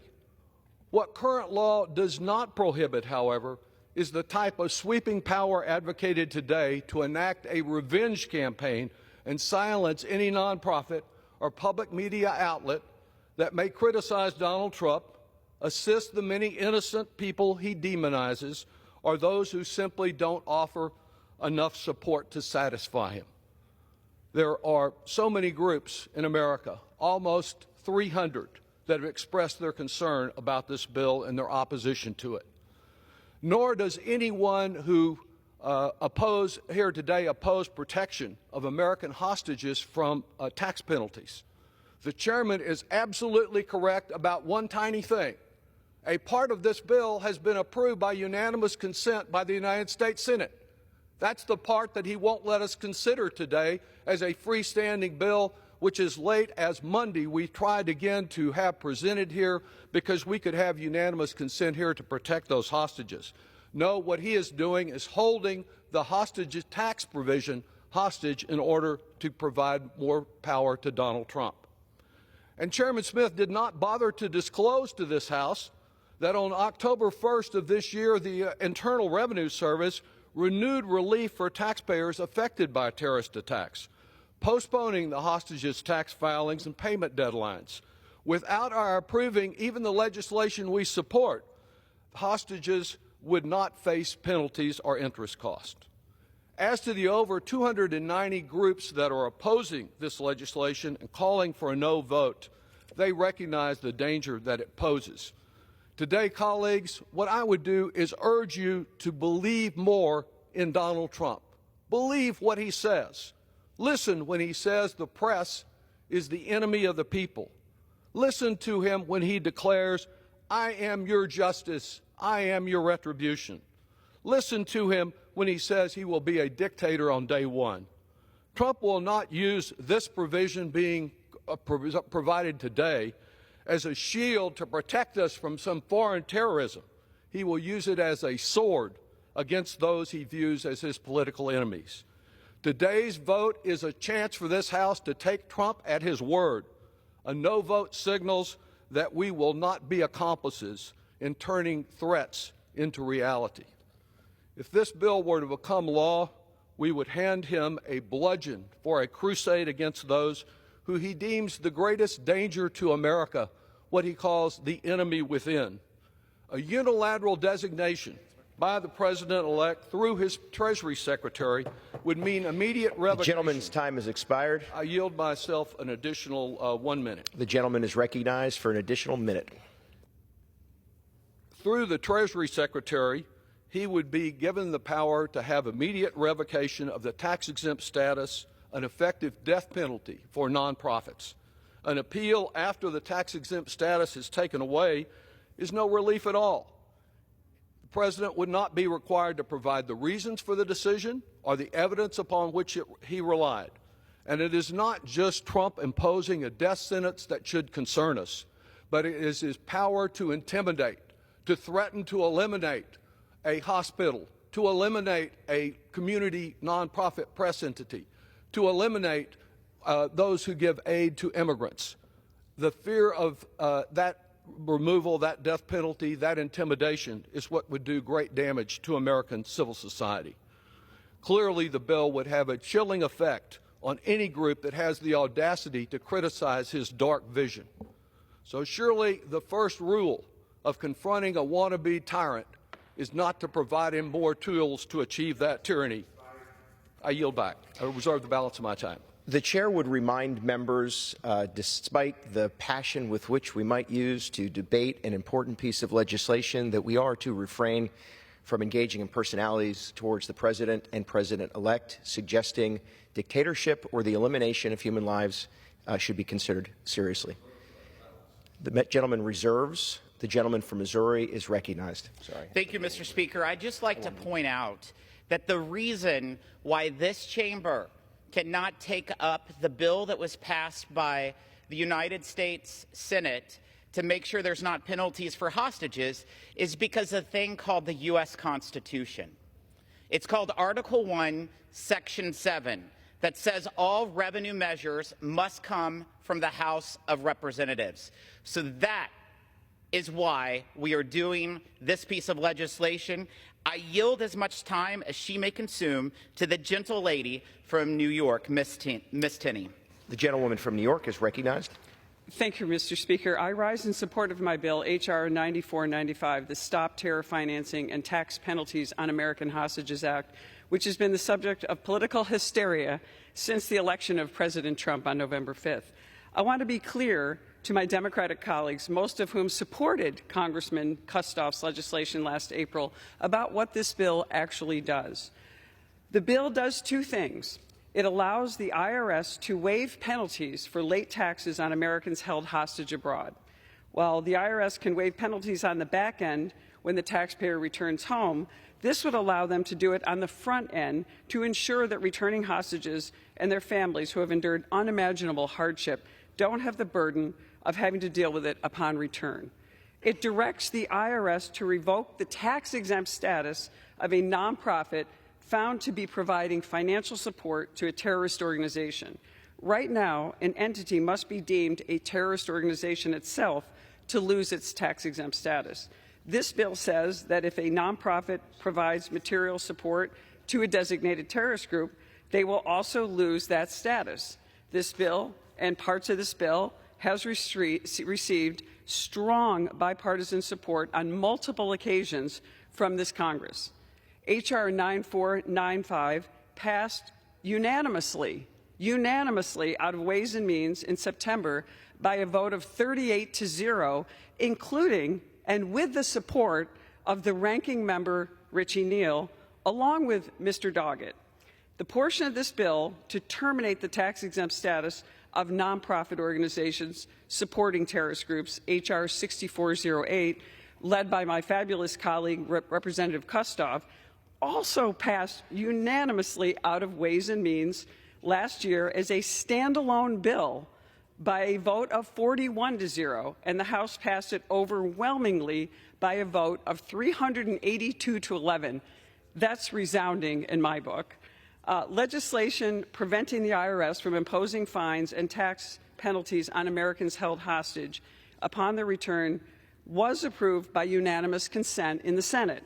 It is shameful that Democrats that supported this common sense position are now opposing it and citing the election of President Trump as the reason, and also manufacturing concerns about the targeting of nonprofits' tax-exempt status for unrelated purposes. I want to clarify, Treasury can only revoke tax-exempt status under this legislation if the nonprofit in question is providing material support to terrorist groups designated under long-standing statutory standards. There are no changes to those standards or the executive branch's ability to make those designations. There is even an opportunity to cure included in this bill, where the organization can make reasonable efforts to recoup funds given to the terrorist organization, imagine that, given to a terrorist organization, and certify in writing to Treasury that they will not provide any further support to said organization, and they will not lose their nonprofit status. Organizations abusing tax-exempt status to funnel money to terrorist organizations has been a pervasive issue, which was exposed by Chairman Smith's ongoing investigation into various nonprofit groups' ties to foreign terrorist organizations. This is a crucial time for Congress to act and to make it clear that we stand for our fellow citizens who have endured unthinkable circumstances abroad, like my constituent, Ryan Corbett of Dansville, New York. He is husband to Anna and father to Anna and father to Anna. He and his wife Anna are father to 3 children, Ketsia, Miriam, and Caleb. Today marks the 834th day since he has wrongfully been detained by the Taliban in a 9 by 9 foot cell. It is a tragic situation.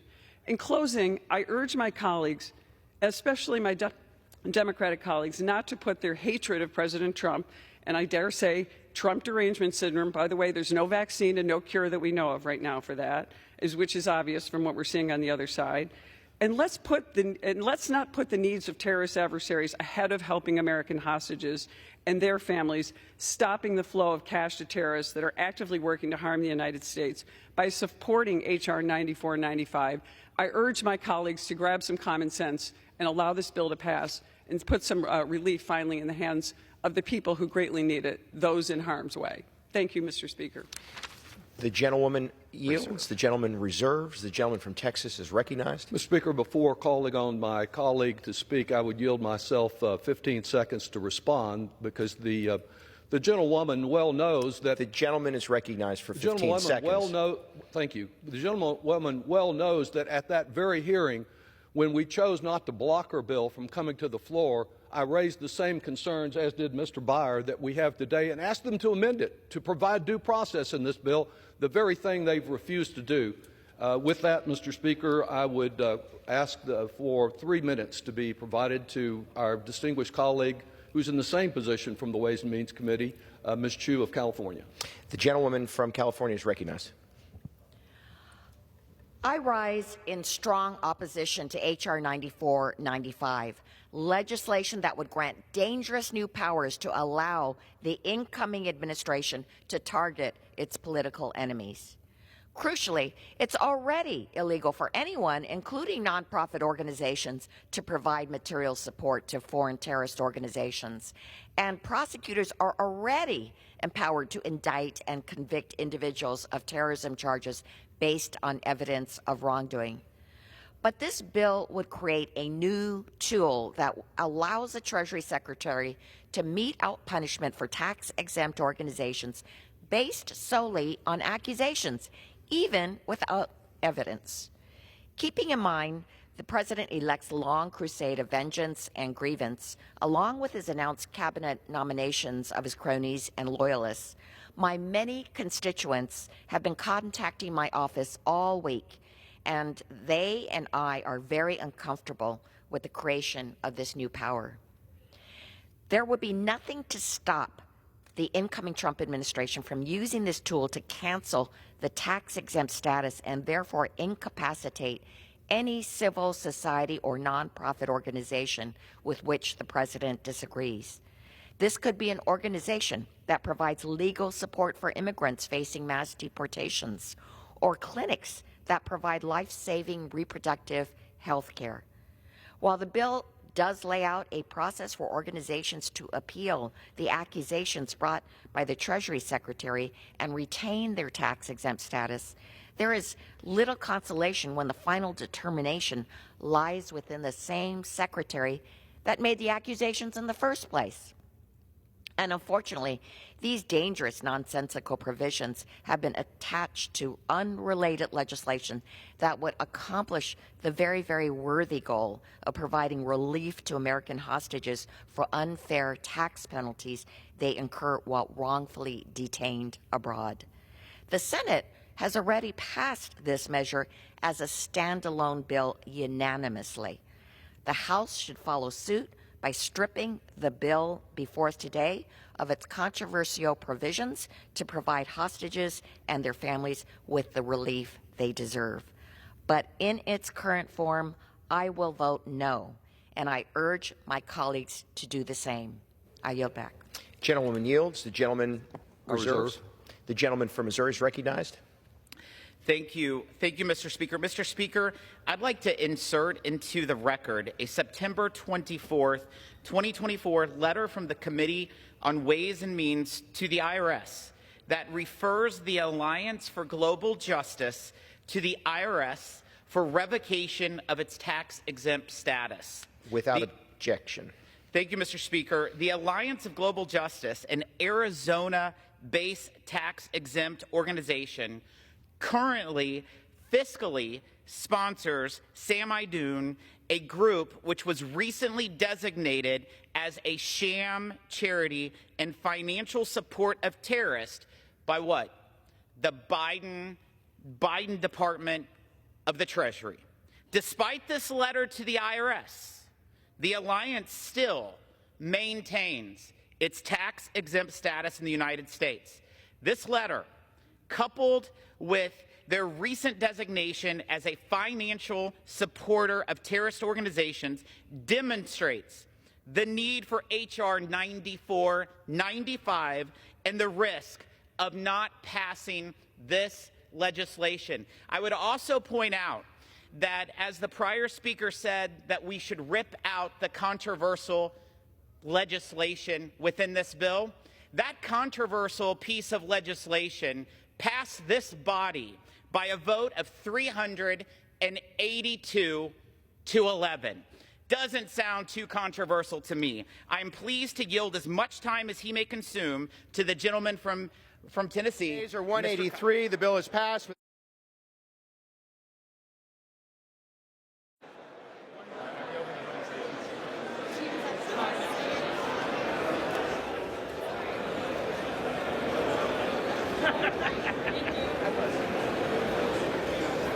Ms. Slotkin.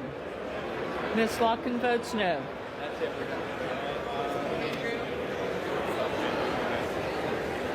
Mr. Van Drew.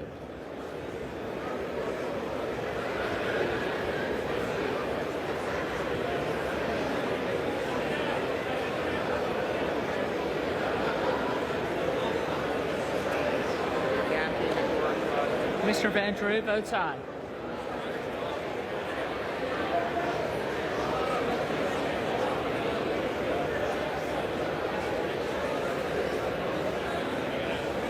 Ms. Rogers of Washington.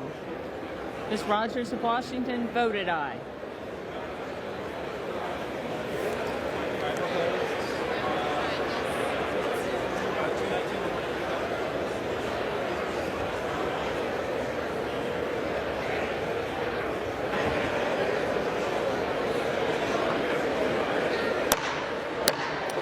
On this vote, the yeas are 219 and the nays are 184. The bill is passed. Without objection, a motion to reconsider is laid on the table.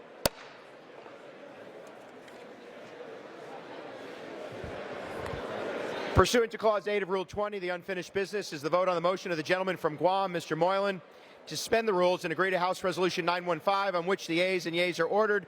The clerk will report the title of the bill. House Resolution 915, resolution urging the government of Ukraine to review and modify its decision to suspend adoption by foreign nationals with a view to resuming such adoptions, particularly in cases where the mutual concerns of the governments of Ukraine and of the United States can be substantially addressed. The question is, will the House suspend the rules and agree to the resolution? Members will record their votes by electronic device. This is a 5-minute vote.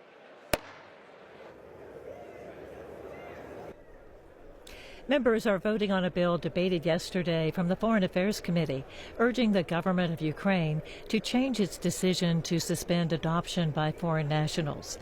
This measure seeks to resume U.S. adoptions of Ukrainian children.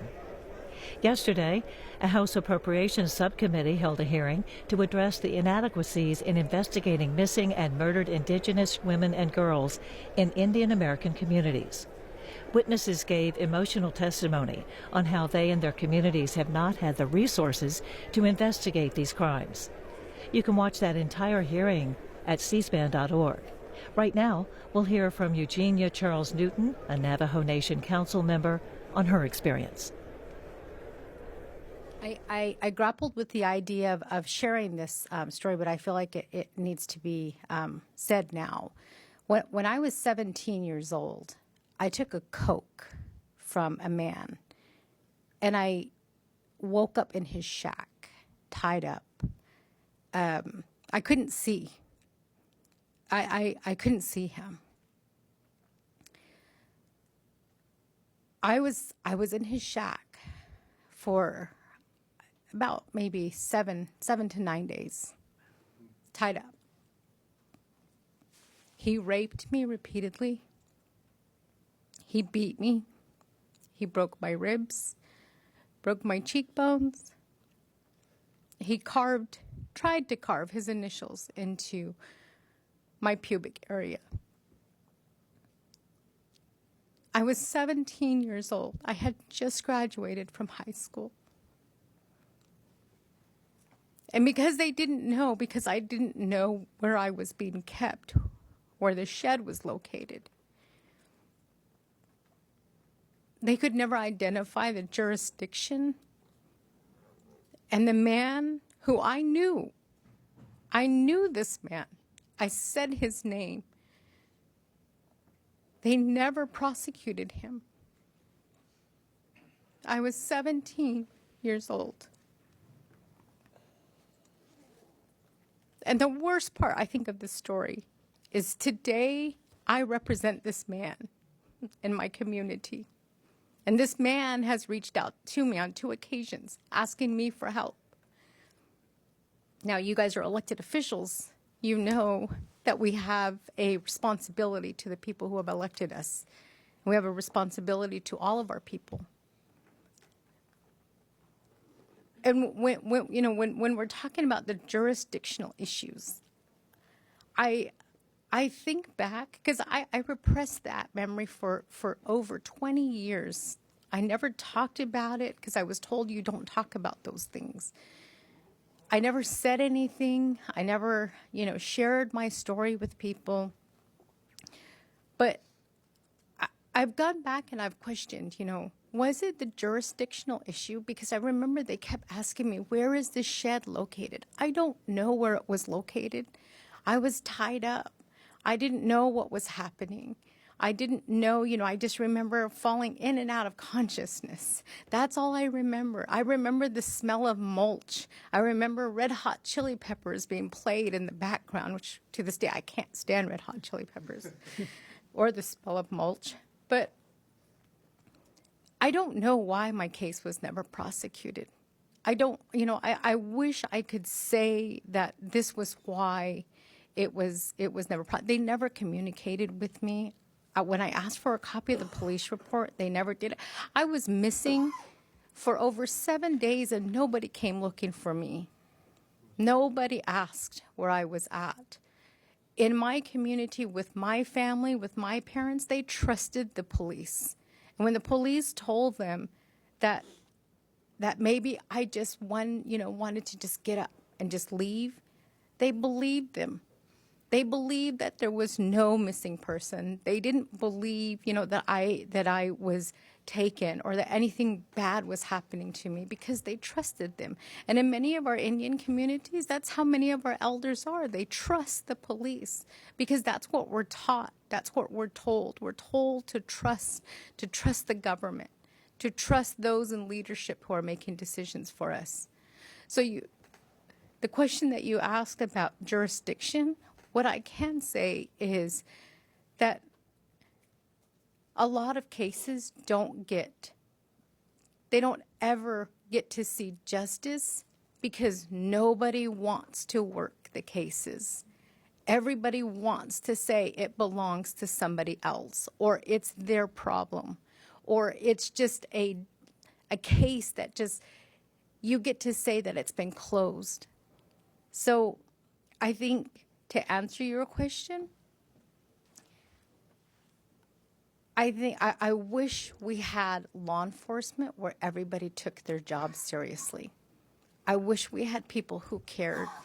And I wish we had people who could ask questions when we go to them and not make it sound like it's our fault or that we wanted to leave or that our case is not important. So I think that communication is really important, not only between law enforcement, but communication with the victims and communication with the families. And these jurisdictional issues with border towns, with counties, with states, with Indian country, it's always that question, who has jurisdiction? And that shouldn't be the question. The question. 2/3 being in the affirmative, the rules are suspended. The resolution is agreed to, and without objection, the motion to reconsider is laid on the table.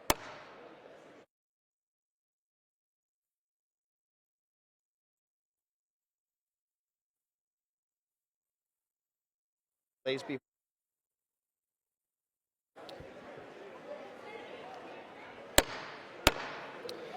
chair lays before the House an enrolled bill.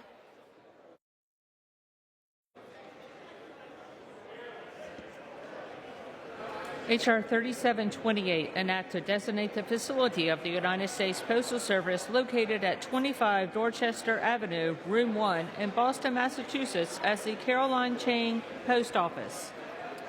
The chair announces the Speaker's appointment pursuant to Section 803A of the Congressional Recognition for Excellence in Arts Education Act, 2 U.S.C. 803A, and the order of the House of January 9, 2023 of the following individuals on the part of the House to the Congressional Award Board.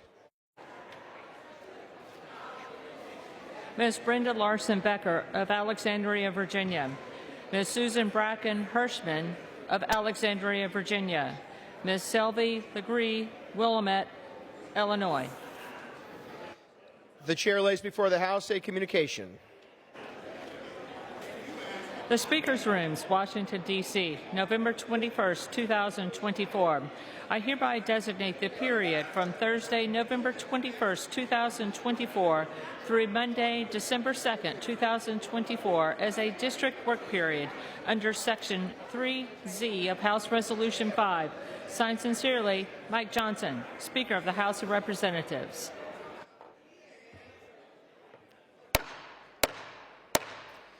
The House will be in order. Members are requested to take their conversations off the floor.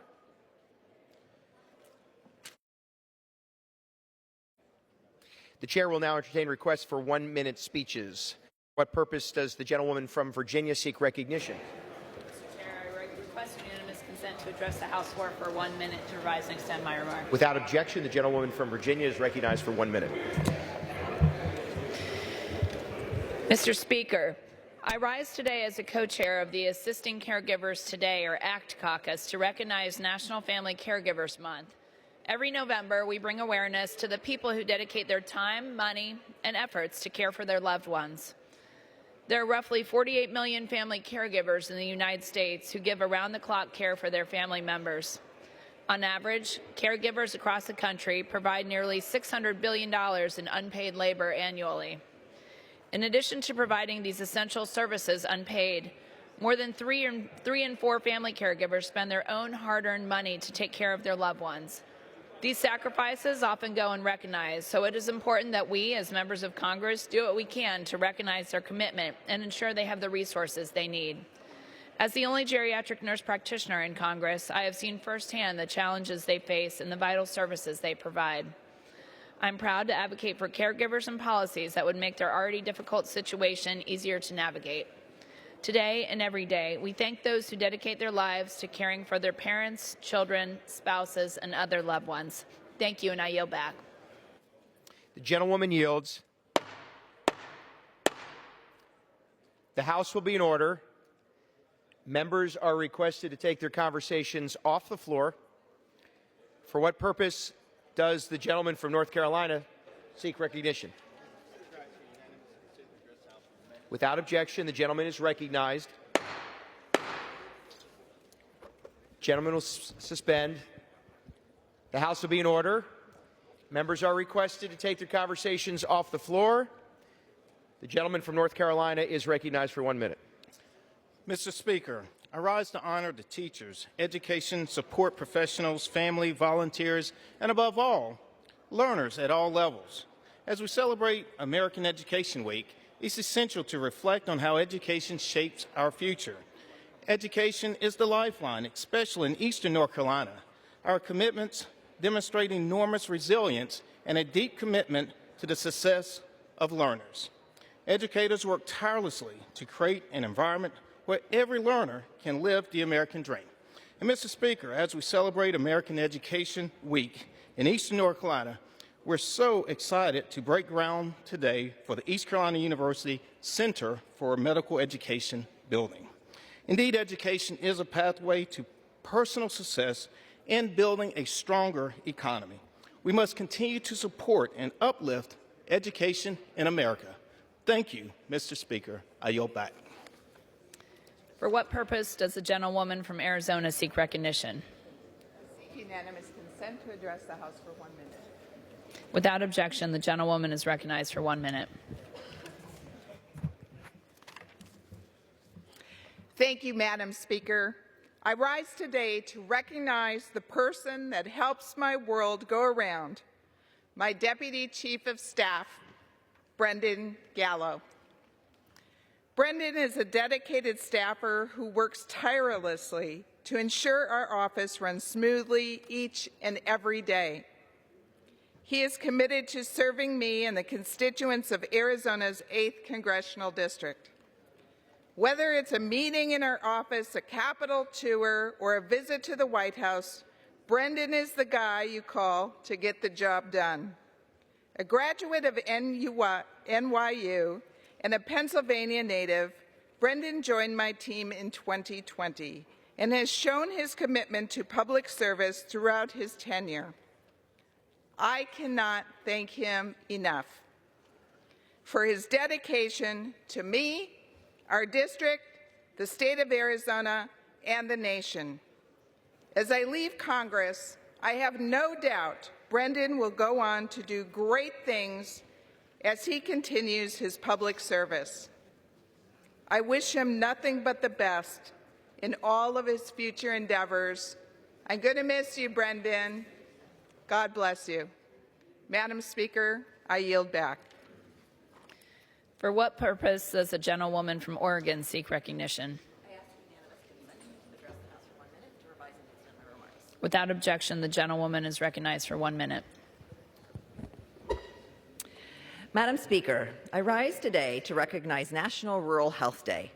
Approximately 1/5 of America and about 1 in 3 Oregonians lives in a rural or frontier community. However, many rural areas don't have enough providers or facilities to meet community need, forcing residents to travel long distances and requiring time off of work. Your zip code should not prevent you from accessing potentially life-saving care. As a founding member of the Bipartisan Rural Health Caucus, I've championed several pieces of legislation that will help close these gaps and ensure rural America is not left behind. For example, My home-based mental health care bill would expand access to virtual mental health and substance use treatment services in rural communities. In addition to making it easier and cheaper for folks to see a provider, the bill would also help reduce stigma by allowing people to get care from the comfort and safety of their own homes. This is just one common sense idea among many I've supported to expand access to health care in our rural communities. As we approach the start to a new Congress, I remain committed to working with anyone on both sides of the aisle who is serious about finding solutions to the mental health and addiction crisis. Every American deserves high-quality, affordable health care, regardless of where they live. I yield back. For what purpose does the gentlewoman from Wyoming seek recognition? For 1 minute. Without objection, the gentlewoman is recognized for 1 minute.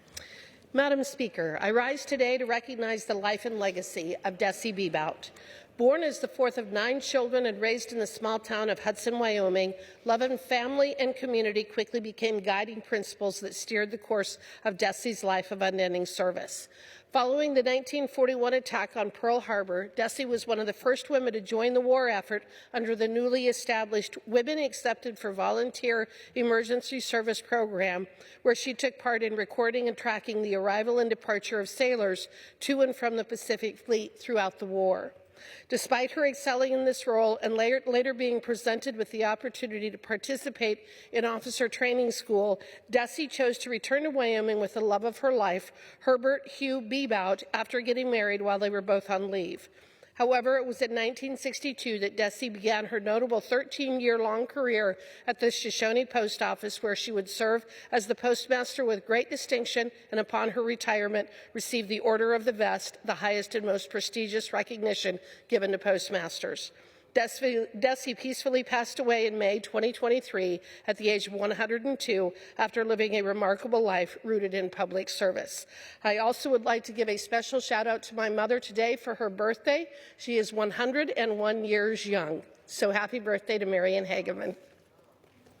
Nice. For what purpose does a gentlewoman from Virginia seek recognition? Without objection, the gentlewoman is recognized for 1 minute. Thank you.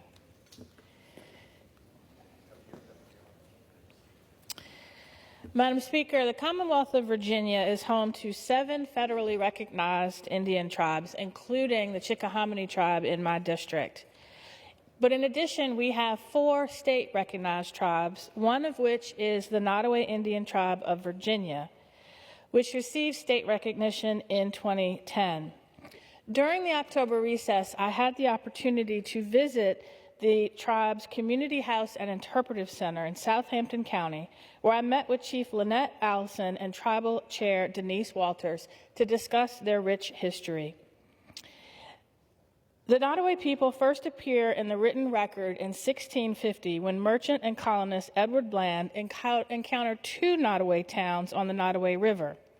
These Iroquoian-speaking people live in dispersed communities along the river in present-day Dinwiddie, Isle of Wight, Nottoway, Sussex, and Southampton counties. Today, in honor of Native American History Month, I'm filing a resolution to provide federal recognition to the Nottoway Tribe of Virginia and look forward to finally seeing their sovereignty recognized. Thank you, and I yield back. For what purpose does the gentleman from Minnesota seek recognition? Unanimous consent to address the House and revise and extend my remarks. Without objection, the gentleman is recognized for 1 minute. Madam Speaker, I rise today to honor the life and service of my predecessor, Congressman Rick Nolan. Congressman Nolan has a long and distinguished history in this chamber. He first served as a representative of Minnesota's 6th Congressional District from 1975 through 1981, and then returned to Congress to serve as a representative of Minnesota's 8th Congressional District from 2013 to 2019. Many who served with Rick remember him as a fighter for northern Minnesota and an avid lover of the great outdoors, and an advocate for those diagnosed with cancer. I will always remember Rick as an exceptionally kind man. My favorite memory of Rick is the time I ran into him on a flight to Minnesota from Washington, D.C. He was a departing member of Congress, and I was preparing to begin my first term. Even though we disagreed on many issues, he made sure to come over, give me a hug, and wish me well. I appreciated his kindness that day, and I know all of Minnesota appreciates his service. My thoughts and prayers go out to his wife, Mary, and all of his loved ones as they grieve his loss. Madam Chair, I yield back. For what purpose does the gentlewoman from Michigan seek recognition? To address the House for 1 minute and revise and extend my remarks as needed.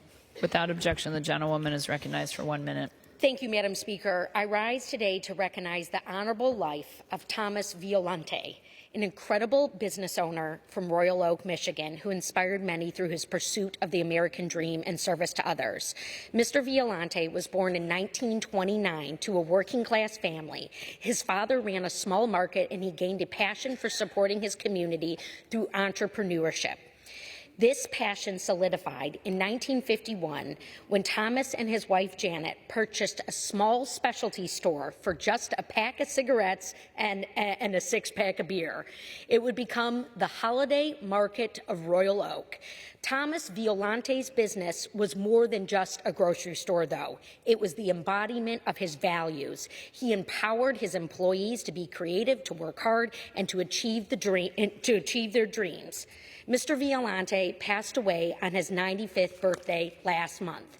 Beyond his role as a business owner, he was a proud father, grandfather, and great-grandfather, veteran, and philanthropist. He left an incredible mark on Michigan's 11th district, and I ask my colleagues to join me in honoring him. For what purpose does the gentleman from California seek recognition?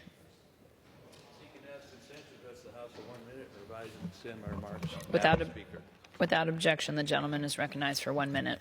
Thank you, Madam Speaker. Well, the California Democrats are at it again, doubling down on radical green agenda and threatening personal freedom. A state-funded study has suggested a ban now on gas-powered classic cars from public roads, claiming they're too harmful to the environment. We're talking parade cars, we're talking hobby cars, the stuff people enjoy, the stuff that politicians like to ride in parades in when they're running for re-election. Let's be clear, classic cars are a lot more than just vehicles. They're pieces of our history, symbols of culture, and a source of pride for countless Californians. It doesn't stop there. These same people trying to do these bans, whose green policies could hike gas prices by as much as 85 cents, 90 cents a gallon, they want to force you into an electric vehicle while our power grid can't even handle a summer heat wave. Meanwhile, the elites pushing these bans are still flying in private jets off to meetups and overseas and cruising on their big yachts, which spew far more emissions than the classic cars they want to outlaw. It's not about saving the planet, it's about control. We need to call out this hypocrisy and stand up for the freedoms of individuals, for their automobiles, for what have you. So I can speak for a lot of them knowing that you will pry my 68 Mustang gear shift out of my cold, dead fingers. I yield back. For what purpose does the gentlewoman from Texas seek recognition? Madam Speaker, I ask unanimous consent to address the House for 1 minute and to rise and extend my remarks. Without objection, the gentlewoman is recognized for 1 minute. Thank you. Today I rise to honor an incredible milestone for a wonderful institution in the 18th Congressional District.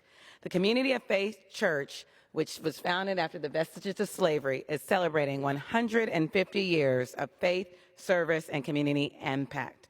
Founded in 1873 by the Reverend Jack Henry Yates, a former slave who defied the odds and went on to establish businesses, schools, churches. This congregation has a rich history of perseverance and resilience. From its humble beginnings as Mount Pillow Missionary Baptist Church to a relocation during tumultuous times, it is now under the leadership of Bishop James Dixon II and has become a beacon of hope and transformation in our community. I would like to honor its former leaders, including Reverend Charlie Daniel James Dixon, who served 50 years and guiding it through racial adversity, Reverend Clovis Emery Johnson, who served for 2 years and helped transition the church to a new era of growth. We also remember the leadership of Reverend Dixon's own grandfather, Reverend Jack Henry Yates, who served from 1873 to 1927. This place continues to be a wonderful place of worship, a community hub for development, education, and social justice. As we celebrate this monumental 150th anniversary, we honor the rich legacy, but also the bright future ahead that may continue to do greater works for the glory of God and service of all people. I salute Bishop James Dixon II for his tremendous leadership and his 3 children, Mariah, Victoria, and James W.E. Dixon III. Thank you, Madam Speaker. I yield back. For what purpose does the gentlewoman from Ohio seek recognition? Without objection, the gentlewoman is recognized for 1 minute. Madam Speaker, I rise today in anticipation of the Thanksgiving holiday to recognize the invaluable efforts of the United Way of Greater Toledo to address hunger during this holiday season. In Lucas Wood and Ottawa counties, 40% of hardworking Ohioans are at risk of not having enough to eat.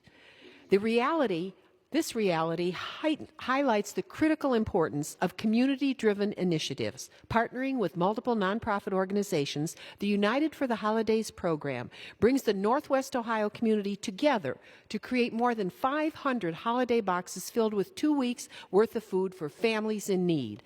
Not only are these volunteers delivering food, but also hope and dignity to our neighbors in a season of giving and a time of need due to high food prices. We are all committed to fighting hunger year-round, and I'm honored to keep fighting for laws that expand access to school meals and food coupons for our seniors in our summer fruit and vegetable programs and emergency food support across our communities. No family should face an empty table in the United States of America. The majority party must move the long-delayed Farm Bill forward in order that our people can eat.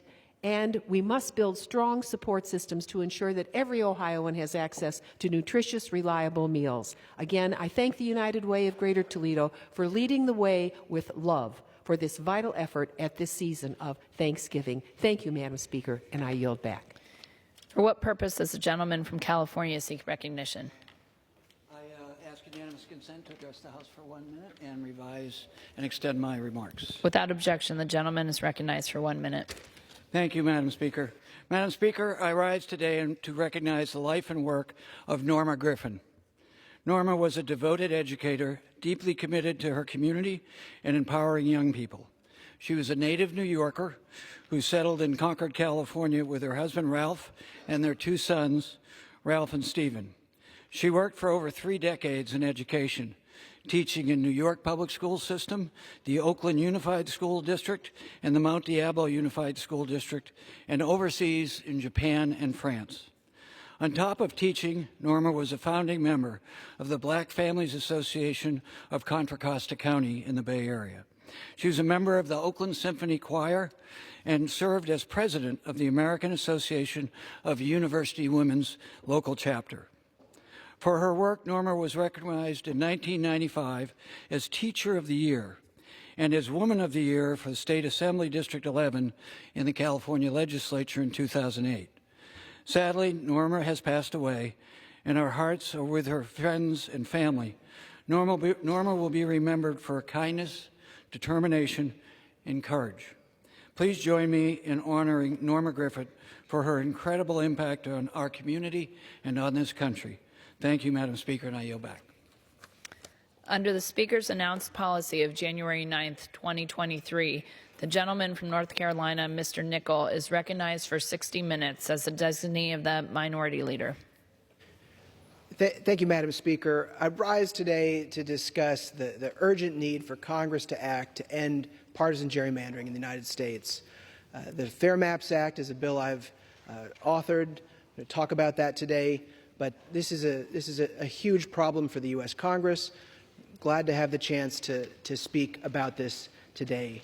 I'm joined by one of my outstanding colleagues from the great state of North Carolina, Congresswoman Kathy Manning, and I would yield to my friend from North Carolina. Madam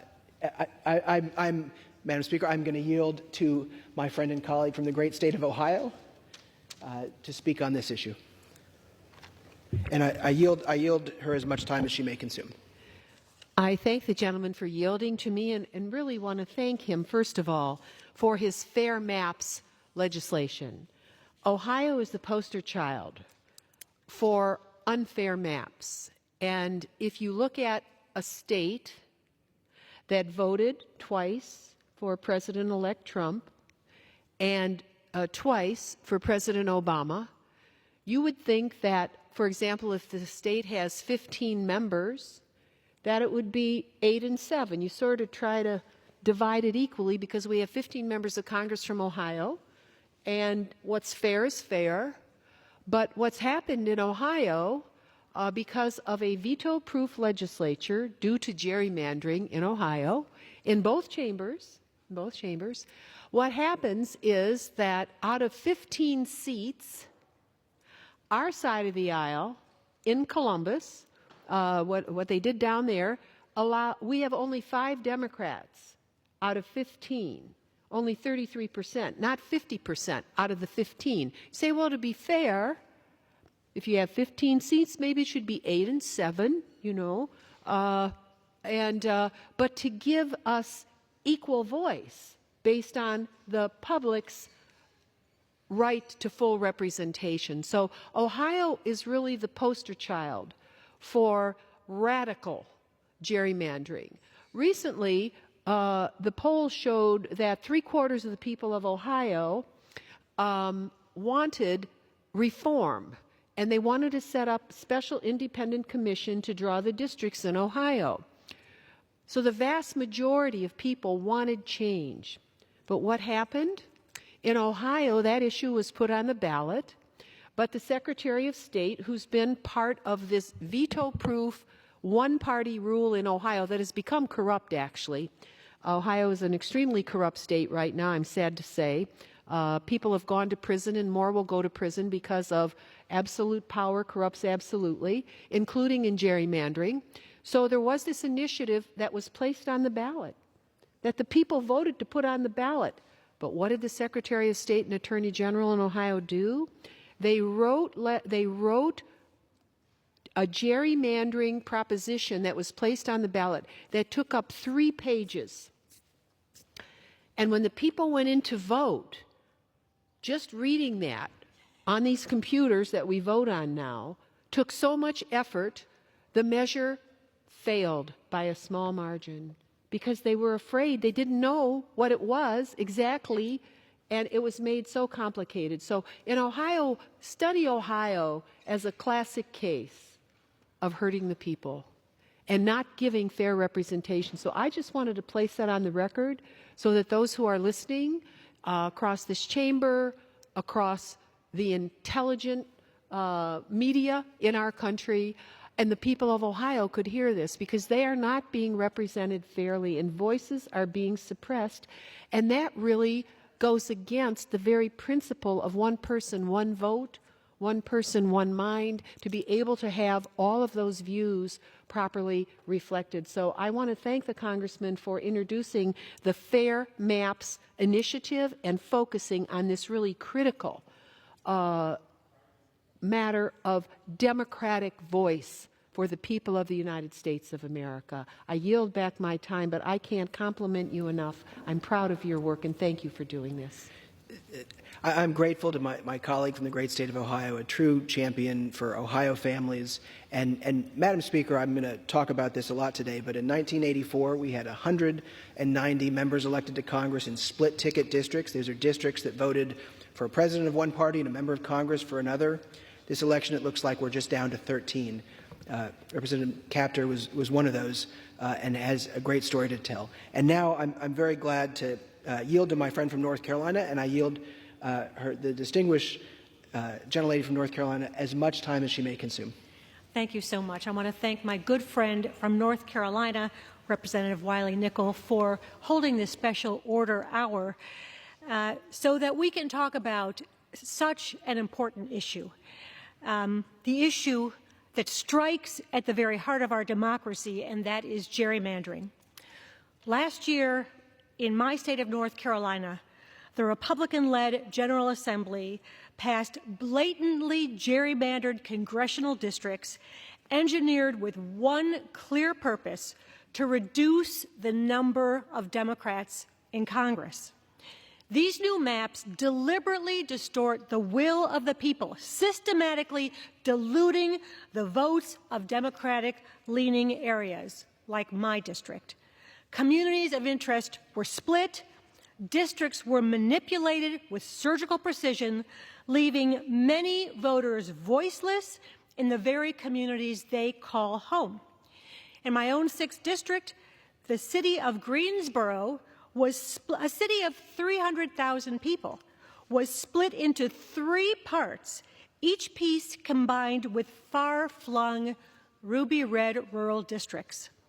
The majority of Greensboro was drawn into a district stretching across 10 counties all the way to the Tennessee border.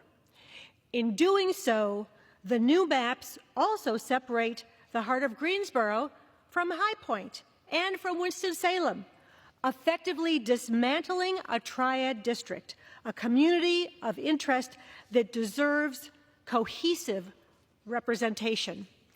Remarkably and not coincidentally, the newly drawn 6th district gives a 16-point advantage to a Republican candidate over a Democratic one. As someone who has lived in Greensboro for 4 decades, I am outraged by the brazen disregard Republicans in Raleigh have shown the citizens of my district. And let's be clear, this is not democracy at work. This is political manipulation at its worst, designed not to represent the people, but for partisan gain. And I want to give a little bit of history about how ridiculous this gerrymandering is and what has taken place, because the Republican-led legislature in North Carolina did the exact same thing in 2021. Despite their own statements that they would keep communities of interest together and avoid splitting counties, they drew a map back then that split my former triad district into 3 pieces and split 2 counties. My constituents brought a lawsuit. The North Carolina Supreme Court found that the partisan gerrymandering, which the court found based on presentations by esteemed statisticians and computer experts and other experts, that extreme gerrymandering was done with surgical precision, and that violated the North Carolina state constitution. The court ordered the maps to be redrawn, and eventually they had to appoint a 3-judge panel to redraw fair maps. And that panel, 2 Republicans and 1 Democrat, redrew the maps to keep communities of interest together and to avoid splitting counties. And the result? In a truly purple state, where voters have just elected, well, I'm going to come back to that. In a truly purple state, the voters elected 7 Republicans and 7 Democrats to the U.S. House of Representatives. Now, that was in 2021. So what happened to those same maps in 2023? Well, that same North Carolina Supreme Court that found that gerrymandering was not allowed under the North Carolina state constitution, that North Carolina Supreme Court was now dominated by Republicans. And they actually reversed their prior decision. They decided that extreme partisan gerrymandering is just fine in the state of North Carolina. No new facts, no new communities of interest, no new counties, no new law, no new North Carolina Constitution, just new Republican Supreme Court judges. And the result of those new maps, drawn with no guardrails by our Republican-dominated General Assembly, well, North Carolina, the state that just elected a Democratic governor, a Democratic lieutenant governor, a Democratic attorney general, a Democratic secretary of state, and a Democratic superintendent of public instruction, will, next term, have 10 Republicans and only 4 Democrats in the House of Representatives. Thanks to the hypocrisy of our Supreme Court, the elected officials of our state have decided who they want to represent, rather than allowing the voters to decide who they want to represent them. In a democracy, the voters should choose who represents them, not the other way around. That's why I was so proud to join my fellow North Carolinian Democratic delegation colleagues, including Congressman Wiley Nickel and Jeff Jackson, whose seats were also targeted by the partisan Republican gerrymander, to introduce the Redistricting Transparency and Accountability Act. And thank you to my colleague, Representative Wiley Nickel, for that legislation.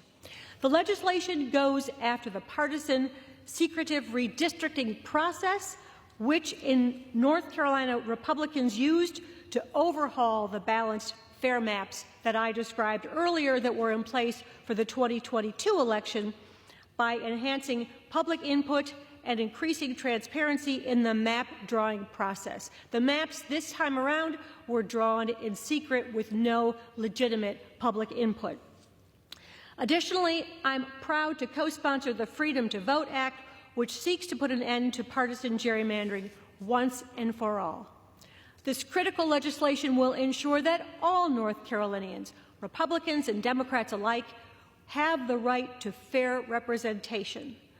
While these gerrymandered maps will prevent me from continuing to serve my constituents in Congress, the fight for fair districts is far from over. And I want to take a moment to thank the hundreds of constituents who have called me, texted me, written letters, emailed me, stopped me in the public streets to tell me how disgusted they are by the extreme partisan gerrymandering that will prevent me from continuing to represent them. I appreciate their support. I want them to know what a true privilege it has been for me to represent them and the communities I love so much in the 6th District of North Carolina. I will continue to stand with all those who fight for a system where every voter's voice is heard and every vote truly counts. Thank you. With that, I yield back. Thank you so much to my friend and colleague from North Carolina. She deserves to have a fair shot to come back to Congress and the ability to continue representing her constituents. She was robbed by partisan Republicans in the North Carolina General Assembly who gerrymandered our state with surgical precision. And this is a huge problem, not just for North Carolina, but for the entire rest of the country. Voting rights have been under the legislative microscope for years now, with threats to roll them back and add obstacles for voters who want to cast their ballots. Madam Speaker, I firmly believe voters should choose their politicians. Politicians should not choose their voters. North Carolinians deserve a fair and transparent electoral process that ensures that every voice and every vote is heard and accounted for. This shouldn't be a partisan or political issue. It's about fairness. And in states and in places where voters have a choice, where they are allowed to put ballot initiatives on the ballot, they vote overwhelmingly for fair maps to bring balance to the U.S. Congress. But the fact of the matter is 90% of the people in this Congress come from districts that are gerrymandered or safe seats for Democrats or Republicans. Less than 10% of the seats in this body are in seats like the one that I won in 2022 that are truly competitive, that could go either way. That's what gerrymandering has done to this Congress and to this country. We are on track, Madam Speaker, to be the least productive Congress in our nation's history. And if you want to point your finger on one thing, it is 100% partisan gerrymandering, which is wrecking our democracy, it's wrecking the U.S. House of Representatives, and it's far past time that we end this practice. This, for me, is a personal issue. It's why I got involved in elected office. As a former staffer for President Obama, I traveled all over the country, all over the world with him during his first term in office and his first campaign. And when he left office, like many, I was sad. I was tuned in for his farewell speech, where he said, if you want to fix the way things work in Washington, grab a clipboard, get moving, get organized. I took those words to heart and grabbed my clipboard and was elected to the North Carolina State Senate in 2018. And as he left office, President Obama said, the one thing that we have to fix in this country to bring politics back to the center is to end partisan gerrymandering. He's continued to be a leading voice on this issue, putting his time and attention towards ending partisan gerrymandering. It was one of the main reasons I put my name on a ballot back in 2018 to run for the North Carolina State Senate. And then, as I was elected to the Senate, I continued to work on this issue in North Carolina. Top issue for me was voting rights and making an end to partisan gerrymandering in the great state of North Carolina. In the state Senate, I served on the North Carolina Senate Redistricting Committee, where I got to see firsthand how Republicans targeted communities of color with surgical precision as they drew maps that disenfranchised voters across the state. I saw firsthand how the process works and the way that politicians picked their voters instead of allowing voters to choose their politicians. They circumvented the transparency that came with drawing fair maps. I spoke out against partisan gerrymandering as a state senator over and over, and joined with so many others, Democrats, Republicans, and independents in North Carolina, to outlaw this practice. And then I was reelected again to the North Carolina Senate. We continued to fight on this issue. In 2021, a 4-3 Democratic court, our Supreme Court in North Carolina, drew fair maps for North Carolina. They didn't draw, they responded to partisan gerrymandering from Republicans in the legislature, but they didn't draw Democratic maps. They didn't draw Republican maps. They drew fair maps. They drew maps that, in all likelihood, would have elected 7 Republicans, 6 Democrats, and 1 seat that could have gone either way. That was the seat that I won. That's North Carolina's 13th district. But in a 50-50 state like North Carolina, a true purple state where, we elected Donald Trump in the last election, but we elected a Democratic governor and Democrats up and down the ballot, you would expect to have 7 Democrats and 7 Republicans. That's what North Carolina sent for the 118th Congress. 7 Democrats, 7 Republicans. We won a Republican-leaning seat. It was an R+2 seat. Could have gone either way, but the best ideas won at the ballot box. And right now, we have maps that are fair. This is the current map right here. You can see 7 Democratic seats, 7 Republican seats. There's North Carolina's 13th district right there. And you can see this is what maps look like. There's no packing and cracking. These are maps that represent communities of interest, that represent the state, that allow voters to have a real choice in who they send to Washington. This is what maps should look like.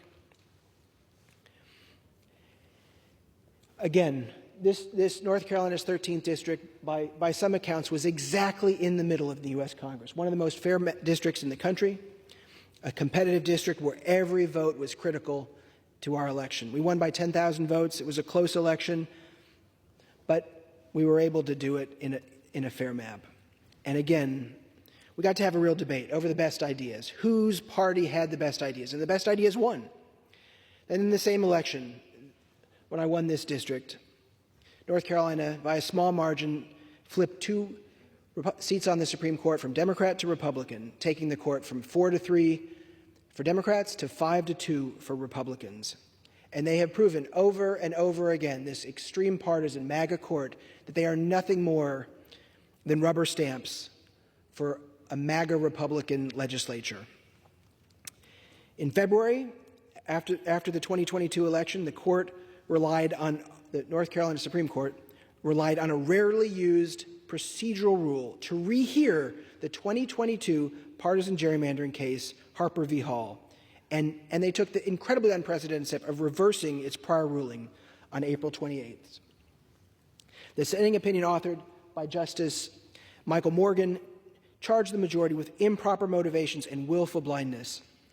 Now, Madam Speaker, I'm very, very glad and very grateful to be joined by our Democratic leader, Hakeem Jeffries, who I understand is here to join and put his voice behind this incredibly important piece of legislation, this incredibly important push.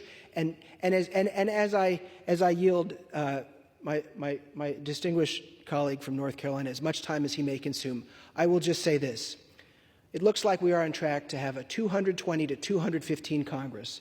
The 3 seats that Republicans gerrymandered in North Carolina with surgical precision are going to be the difference in this election. There's still a few more votes to count, but that's where I expect we will land, a 3-seat majority for the Republicans. Had North Carolina had the chance with fair maps to send Democrats back, it would be a 7-7 delegation, and I would be addressing him as Speaker Hakeem Jeffries. With that, I yield as much time as you may consume. I thank the distinguished gentleman from North Carolina, Representative Wiley Nickel, for yielding and for his leadership on this incredibly important issue around prohibiting extreme partisan gerrymandering across the country, and certainly in the great state of North Carolina. And I want to thank Representative Wiley Nickel for his extraordinary leadership in this Congress. I want to thank Representative Kathy Manning for all that she's done to combat anti-Semitism and on many other issues throughout her time in Congress. And I want to thank Jeff Jackson for his leadership and certainly congratulate him on his continued journey as a public servant as the next Attorney General from the great state of North Carolina. 3 extraordinary public servants who were elected by the people, but then unable to continue to serve, not because of any decision made by the people of North Carolina, but because of extreme partisan gerrymandering by far-right extremists in the North Carolina legislature and this MAGA North Carolina Supreme Court. It's an extraordinary thing. As Representative Nickel has indicated, the people of this great country should determine who represents them. We shouldn't have representatives, so-called representatives, making the decision as to the people that they'll represent. There's been a lot of talk in the aftermath of this most recent election about an extraordinary, overwhelming mandate. Let's just look at the state of North Carolina. Congratulate the incoming president on his success in North Carolina. Close race, but on his success in North Carolina and in every other battleground state. But in that very same state, every single Democrat running statewide for a constitutional office won, proving the point that North Carolina is an evenly divided state. It's a 50-50 state. That should be clear to anyone. And when fair maps were drawn in advance of the 2022 election, the North Carolina congressional delegation, upon the success of Representative Wiley Nickel in an evenly divided district, was 7 Democrats and 7 Republicans. That's the will of the people of North Carolina. It makes sense in an evenly divided 50-50 state. But because apparently far-right extremists in this country aren't convinced that they can win elections on their own or even hold the United States House of Representatives on their own, decided to rip away 3 seats from the people of North Carolina through extreme partisan gerrymandering. And it's interesting, I hadn't fully thought about that because we're still counting votes, but as Representative Nickel indicated, Democrats are on their way to perhaps 215 seats in the 119th Congress when every single vote is counted. In California, House Republicans will have 220 seats. By the way, that's the smallest majority of any incoming party, Democratic or Republican, since before the Great Depression. What mandate? It's an evenly divided House of Representatives. The people of this country want us to work together, which we're willing to do. Find bipartisan common ground on any issue, whenever and wherever possible, to make life better for the American people and deliver real results for hardworking American taxpayers. At the same period of time, we'll push back against far-right extremism whenever necessary. But it's interesting that this so-called overwhelming mandate wouldn't even have yielded a majority in the House of Representatives if it wasn't for the extreme partisan gerrymandering that took place in the great state of North Carolina. I thank Wiley for raising this issue because it should shape how we proceed in the next Congress.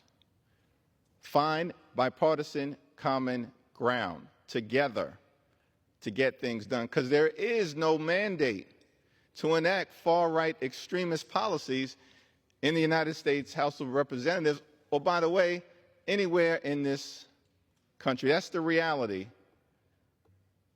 of this most recent election. And I thank Representative Nichols for his leadership, his service to the people of the great state of North Carolina, to the Congress, and to the country. I know that the great representative from North Carolina is not finished in his public service journey, and we look forward to the best being yet to come. I yield back. Madam Speaker, you heard it there. I have voted in my 2 years in Congress for Hakeem Jeffries 19 times for Speaker of the House. I had very much hoped to be able to once more vote for him for Speaker of the House. Unfortunately, partisan gerrymandering has robbed the voters of that choice, and I did not run for re-election. But we have an incredibly important issue here before us in the U.S. House of Representatives. And going back to North Carolina and how we got to this point in our state, the North Carolina Supreme Court, in an incredibly rare procedural rule, they decided to rehear a case that had already been decided. And the only reason they decided to rehear the case was because the election changed the composition on the court. Unprecedented. Very rarely used. The dissenting opinion by Justice Michael Morgan charged the majority with improper motivations and willful blindness. Speaking to their motivation, the dissent wrote, "The 5 justices which constitute the majority here have emboldened themselves to infuse partisan politics brazenly into the outcome of the present case." Madam Speaker, that was an absolutely terrible ruling, giving Republican extremists in North Carolina's gerrymandered legislature the ability to draw any maps they chose, and the North Carolina Supreme Court did nothing there. There is so much more work to do, but the North Carolina General Assembly Republicans carved up North Carolina's 13th district. And as you can see here, this is the current map that our rubber-stamped Supreme Court allowed, that is now sending 71% of the seats in a 50-50 state to Republicans. And it was almost 79% if Don Davis hadn't won in a Trump district by just a little bit. This is a 10-4 delegation. You can see North Carolina's 13th district, not connected by any real road or actual way to get there, but only by the colors of a map, going all the way around the triangle in an obvious partisan gerrymander. This is not a fair map, Madam Speaker. This is a map where politicians have chosen their voters instead of voters choosing their politicians, giving Republicans 3 extra seats in the 119th Congress that they would not have had there been fair maps. And again, while the votes are still being counted, I believe we will end up at 220 Republicans, 215 Democrats. Had we been allowed to have fair maps in North Carolina, I would have returned, Kathy Manning would have returned, Jeff Jackson would have returned, and we would have had a 7-7 delegation, and we would be preparing for the legislative agenda under Speaker Hakeem Jeffries. Those 3 seats are very likely the difference in control of Congress, a rare mid-decade redraw of our maps. It's wrong, and we need to do something about it. Now, as we see, this is another example of extreme partisan gerrymandering, but it happens all over the country. We look to Texas and Florida and Tennessee, and again, North Carolina, extreme gerrymanders. Legislators hand-picking their own voters and predetermining the outcome of our elections before they even happen. And, Madam Speaker, we have gotten this down to a science. It is with surgical precision that maps can be drawn. And you know, if you draw a map a certain way, you can be guaranteed, you can be sure of the outcome. If you take it out of the middle range of a 45% to 55% district, which I'll get into in a little bit and have a chart for that. Now, I'm going to talk about folks in North Carolina who have had continuous redrawing of their maps. We are the most litigated state in the country. We continue to spend more and more money fighting over maps instead of allowing nonpartisan independent redistricting, which is the goal of the Fair Maps Act. But folks have seen a change of representation 4 times in the last 10 years in many districts because of Republican gerrymandering in the North Carolina General Assembly. Now, courts threw out electoral maps drawn by the legislature 3 times in the past decade due to gerrymandering. That's in 2016, 2019, and 2021.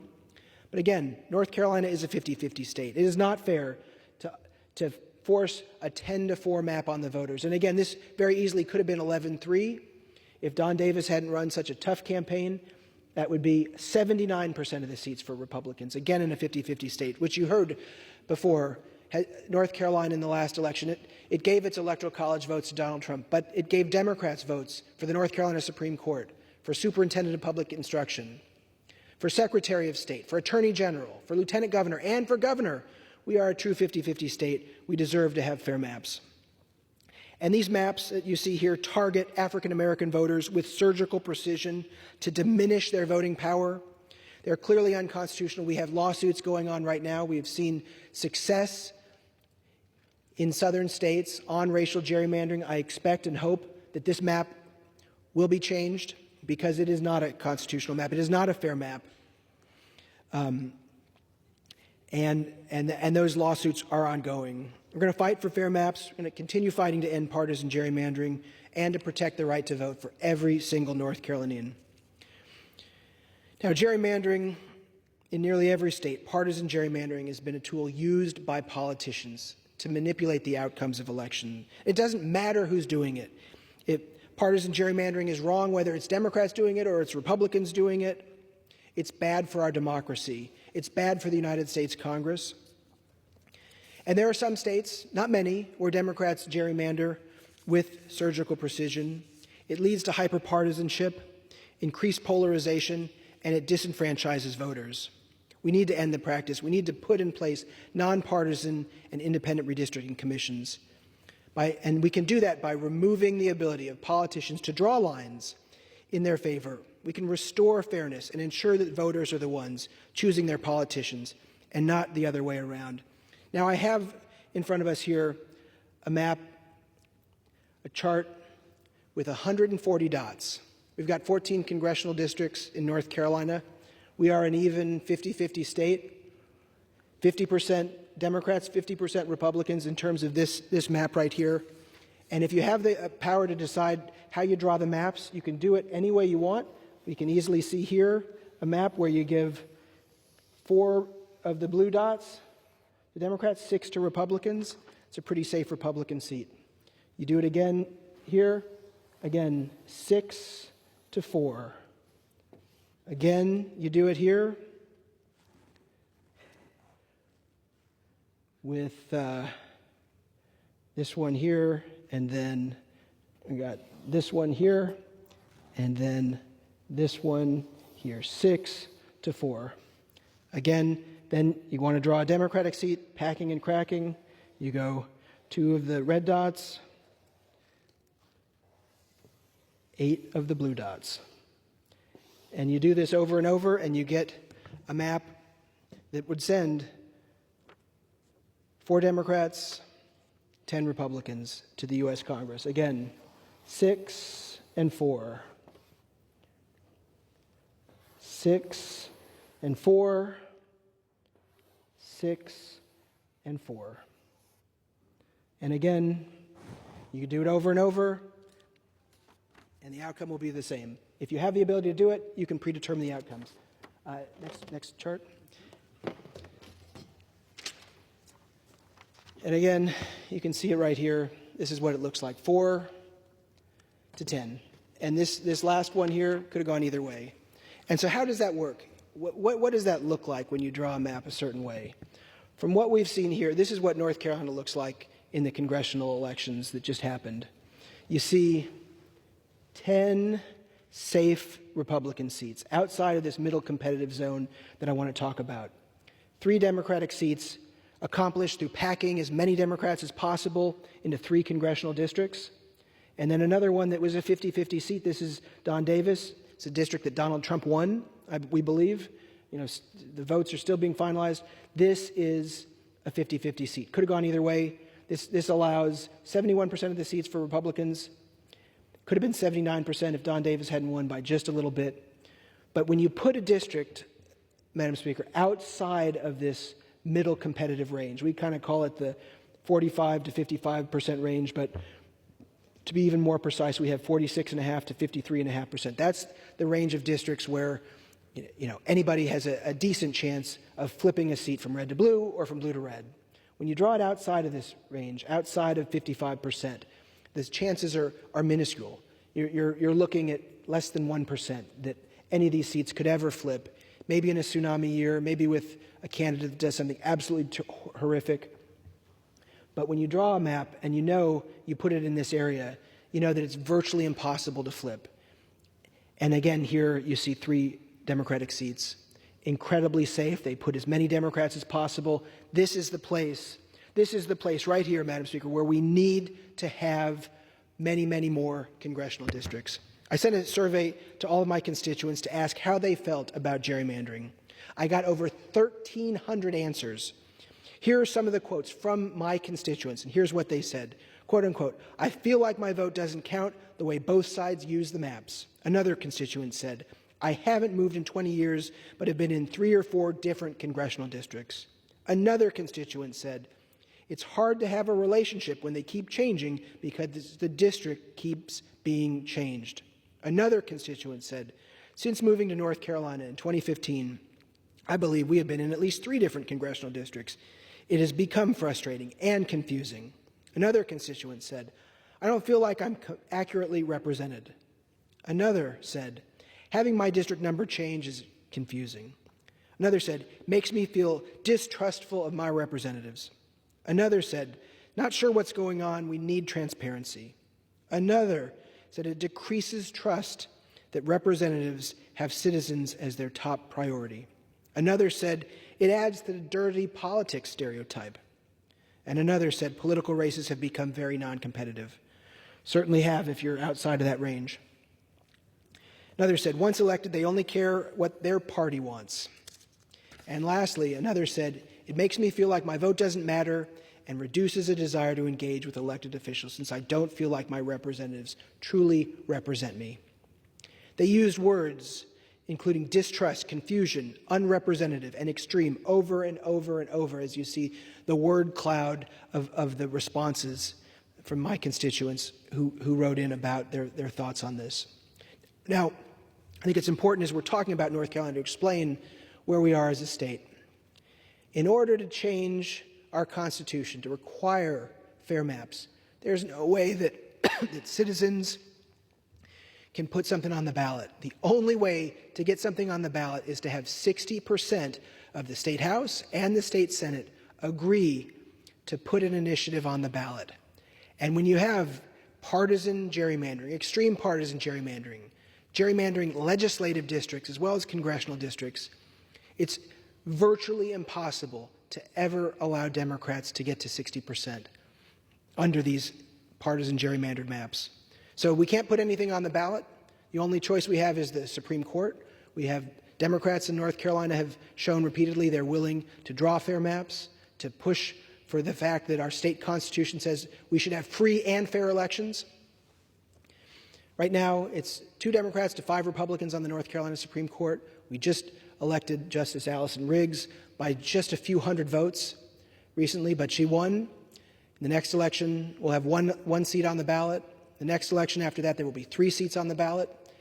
If Democrats win 3 out of 4 elections for Supreme Court over the next 2 election cycles, we might be able to see fair maps in 2030, but we need action in Congress. Congress can do this immediately. Simple majority in the House, simple majority in the Senate, signed by the President. We can get the Fair Maps Act entered into law to make sure that we have nonpartisan independent redistricting in every state in the country with all states playing by the same rules. We don't have to worry about the North Carolina Supreme Court. We have to worry about the U.S. Supreme Court if we just do the job that voters sent us here to do. The majority of voters across the country support nonpartisan, independent redistricting. If we put it to a ballot initiative in the U.S., to the entire country, the vast majority would support nonpartisan, independent redistricting. You do in every state. We see it on the ballot. It succeeds, and you get fair maps. Now, and also, one thing I'm pointing out about North Carolina, the governor of our state doesn't have the ability to veto legislative maps. They took that power away. We have one of the weaker governors in the country. And right now in North Carolina, we see legislative Republicans trying to weaken Governor-elect Josh Stein even more as they pass legislation to take away his powers. Unfortunately, the governor can't veto legislative maps, congressional maps. So we need action in Congress. The U.S. Congress can fix partisan gerrymandering in North Carolina and in every state in the country. And that's what my bill, the Fair Maps Act, does. Let's put up the second map. The Fair Maps Act would help to make independent redistricting commissions a reality in every state. Madam Speaker, that is every state playing by the same rules. Specifically, I want to mention Texas. I want to mention Florida. I want to mention Ohio. I want to mention Tennessee. I mention North Carolina. These are states where we see extreme partisan gerrymanders. The number of truly competitive districts and responsive members of, responsive districts in Congress is declining. It leads to more polarization and less willingness to work across the aisle and to do what's right for our nation. It's why we are on track to be the least productive Congress in our nation's history. There's no incentive to work across the aisle. As I stand here, it is so incredibly easy to reach across the aisle. It's not a large space. You can put your hand across and shake hands and actually do the right thing for folks. So what does that mean? What would the Fair Maps Act do for North Carolina? What would it do for the country? So we analyzed this, and we looked at the numbers, and right now anybody will say we have less than 40 seats out of 435 seats in the U.S. House of Representatives that are competitive. The other seats, the other 90% of the seats, guaranteed to go to whoever wins the Democratic primary or the Republican primary, almost without exception. So we took this issue to the experts at Duke University, and we said, all right, if my bill, the Fair Maps Act, were to become law, what would that do? What would that do for this chamber? What would it do for the people who serve here in Congress? Less than 40 right now. They said if the Fair Maps Act were law and every state, including Texas and Illinois and Tennessee and Florida and Texas, had to draw fair maps, we'd double the number of competitive seats. We'd go from 40 to 80, where the voters are the ones picking their representatives, where more members of Congress will be forced to do the right thing by working across the aisle to get things done. And now, Madam Speaker, there are many amazing members here who do what's right. They love their country, whether the Democrats or Republicans in safe districts. But they're not incentivized to do it. And the voters, they don't like a member's position on ending gun violence. They really don't have a way to make their voice heard because the districts are overwhelmingly Democrat, overwhelmingly Republican. It's a big deal. My bill, the Fair Maps Act, would double the number of competitive seats in the U.S. Congress. And again, we see constituents all over the country who are gerrymandered, finding they have new members every election, and they don't know who represents them. In the last election, again, we saw what happened in North Carolina. 4 Democrats, 10 Republicans. But when we take politicians out of the process completely, we have better results. We have more fair elections. We have competition to get here. And it's been tried and it's worked successfully in other states. We see great examples in Arizona and Colorado, where independent, nonpartisan redistricting commissions have been able to draw fair maps. And you have responsive districts that change with the will of the people. The voters are the ones who should be deciding who serves in this body, not partisan Democrats or partisan Republicans trying to add an abnormal number of members to these states. So we need more legislative action. We need to make it easier, not harder, for eligible voters to make their voice heard. In Congress, there's a lot we can do to make it easier for people to vote and to participate in our democracy. I helped introduce the North Carolina Redistricting Transparency and Accountability Act, a bill that would establish transparency and accountability requirements for congressional redistricting processes. And I'm proud to support the John Lewis Voting Rights Act and the Freedom to Vote Act, which would end partisan gerrymandering, expand voting by mail, protect early voting, help get big money out of our elections, combat dark money, support election integrity, and make additional reforms to improve ballot access. And as I stand here, I'm again brought to the very simple conclusion here. We are on track to be the least productive Congress in our nation's history because there's no incentive for Democrats and Republicans to work together because there are so few competitive districts. Ending partisan gerrymandering would do so much to change this body. Again, 90% of the members here are in safe seats. All they're focused on is winning their Democratic primary or their Republican primary. Statistically guaranteed. If you're going to bet money on it, it's a great bet that if you're in a safe Democratic seat, safe Republican seat, you're going to be able to win. And hyperpartisanship has been fueled by gerrymandering. It creates a legislative body that struggles to address even the most pressing issues facing Americans. In this Congress, we have only been able to do must-pass bills. Debt ceiling, continuing resolutions. We passed one budget. We were able to stand with our allies in Ukraine and Israel and Taiwan. But that's pretty much it. I was proud of some of the work that we've done. I worked on Fit 21, one of the biggest non-must-pass bills we passed to finally provide a regulatory structure for digital assets. I organized 71 Democrats to vote with my Republican colleagues. That was one example of working across the aisle to get something done, but there have been so few examples of that in this Congress. So few real accomplishments because of partisan gerrymandering and because of a Republican majority that's unable to get their act together, to do the work that they need to do. Again, we've seen chaos and confusion in this body, and it's been fueled by partisan gerrymandering. And it's contributing directly to the dysfunction by creating these safe seats where politicians are only focused on their primary elections and not the general election. It's increasingly filled with members here who are more beholden to party leaders than to the diverse needs of their constituents and their communities. And Congress is failing to deliver because it's no longer designed to reflect the will of the people. It's designed to protect incumbents and perpetuate partisanship. If we want Congress to actually get things done, we need to fix this broken system. The Fair Maps Act is one way to start. By implementing independent, nonpartisan redistricting commissions, we can bring fairness and competition back to our elections so that the best ideas win at the ballot box. The best people serve in the U.S. Congress. This will send more responsive members to Congress to do what they're supposed to do, to work for the American people. Now, Madam Speaker, we are doing our best to understand how partisan gerrymandering has affected this election. But one statistic that I think is incredibly important is the number of split districts in the U.S. Congress. So what is a split district? A split district is a district that elects a member of Congress of one party and a president of the other party. So you look over the course of our history here in the United States, split districts used to be very common. We'd have voters picking Democrats and Republicans for different offices up and down the ballot.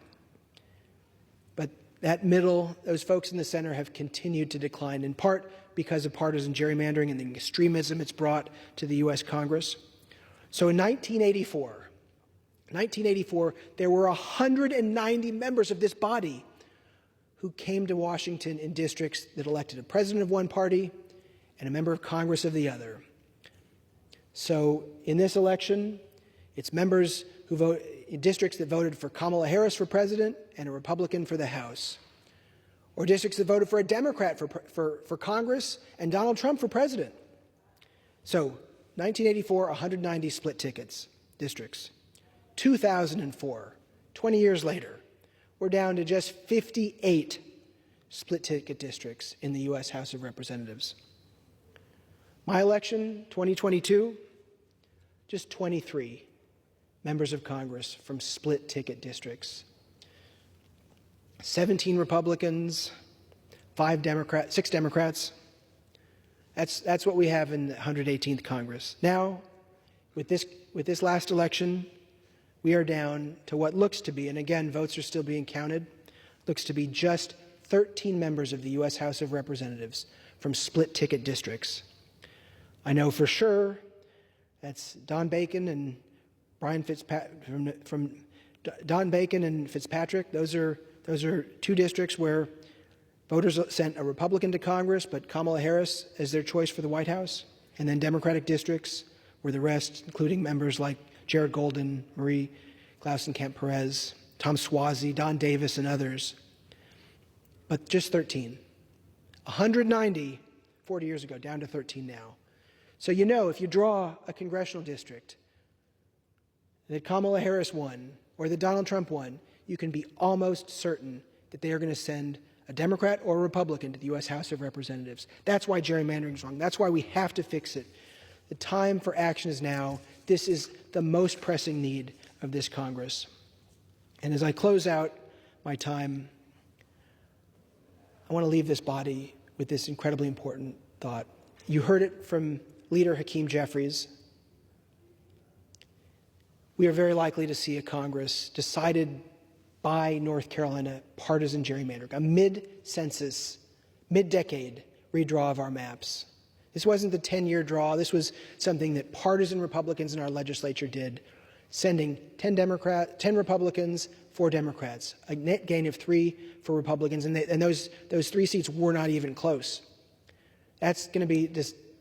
Gerrymandering will very likely decide control of the next U.S. House of Representatives, 220 to 215. That's what it looks like. And those 3 seats in North Carolina were very likely the difference.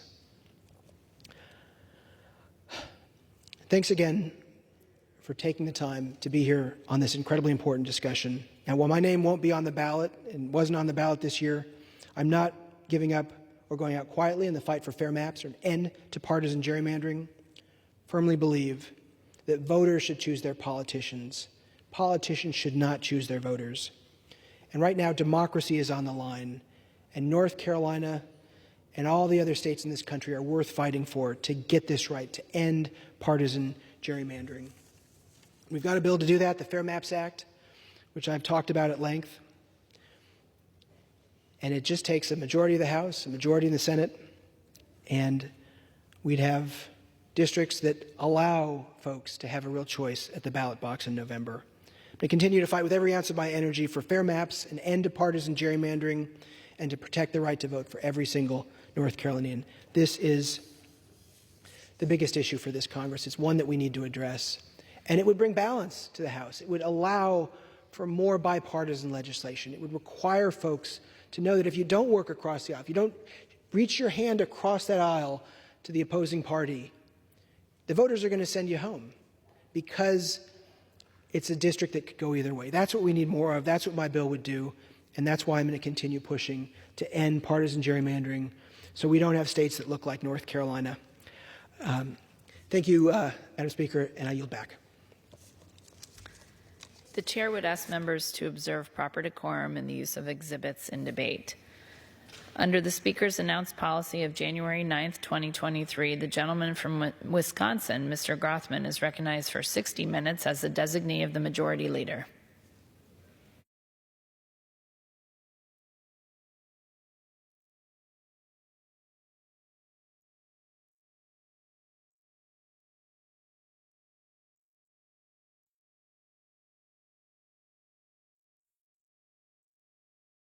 Speaker's announced policy of January 9th, 2023. The gentleman from Wisconsin, Mr. Grothman, is recognized for 60 minutes as the designee of the Majority Leader. I'd like to lead off by giving 10 to 15 minutes for my good friend from Kentucky, Congressman Hal Rogers.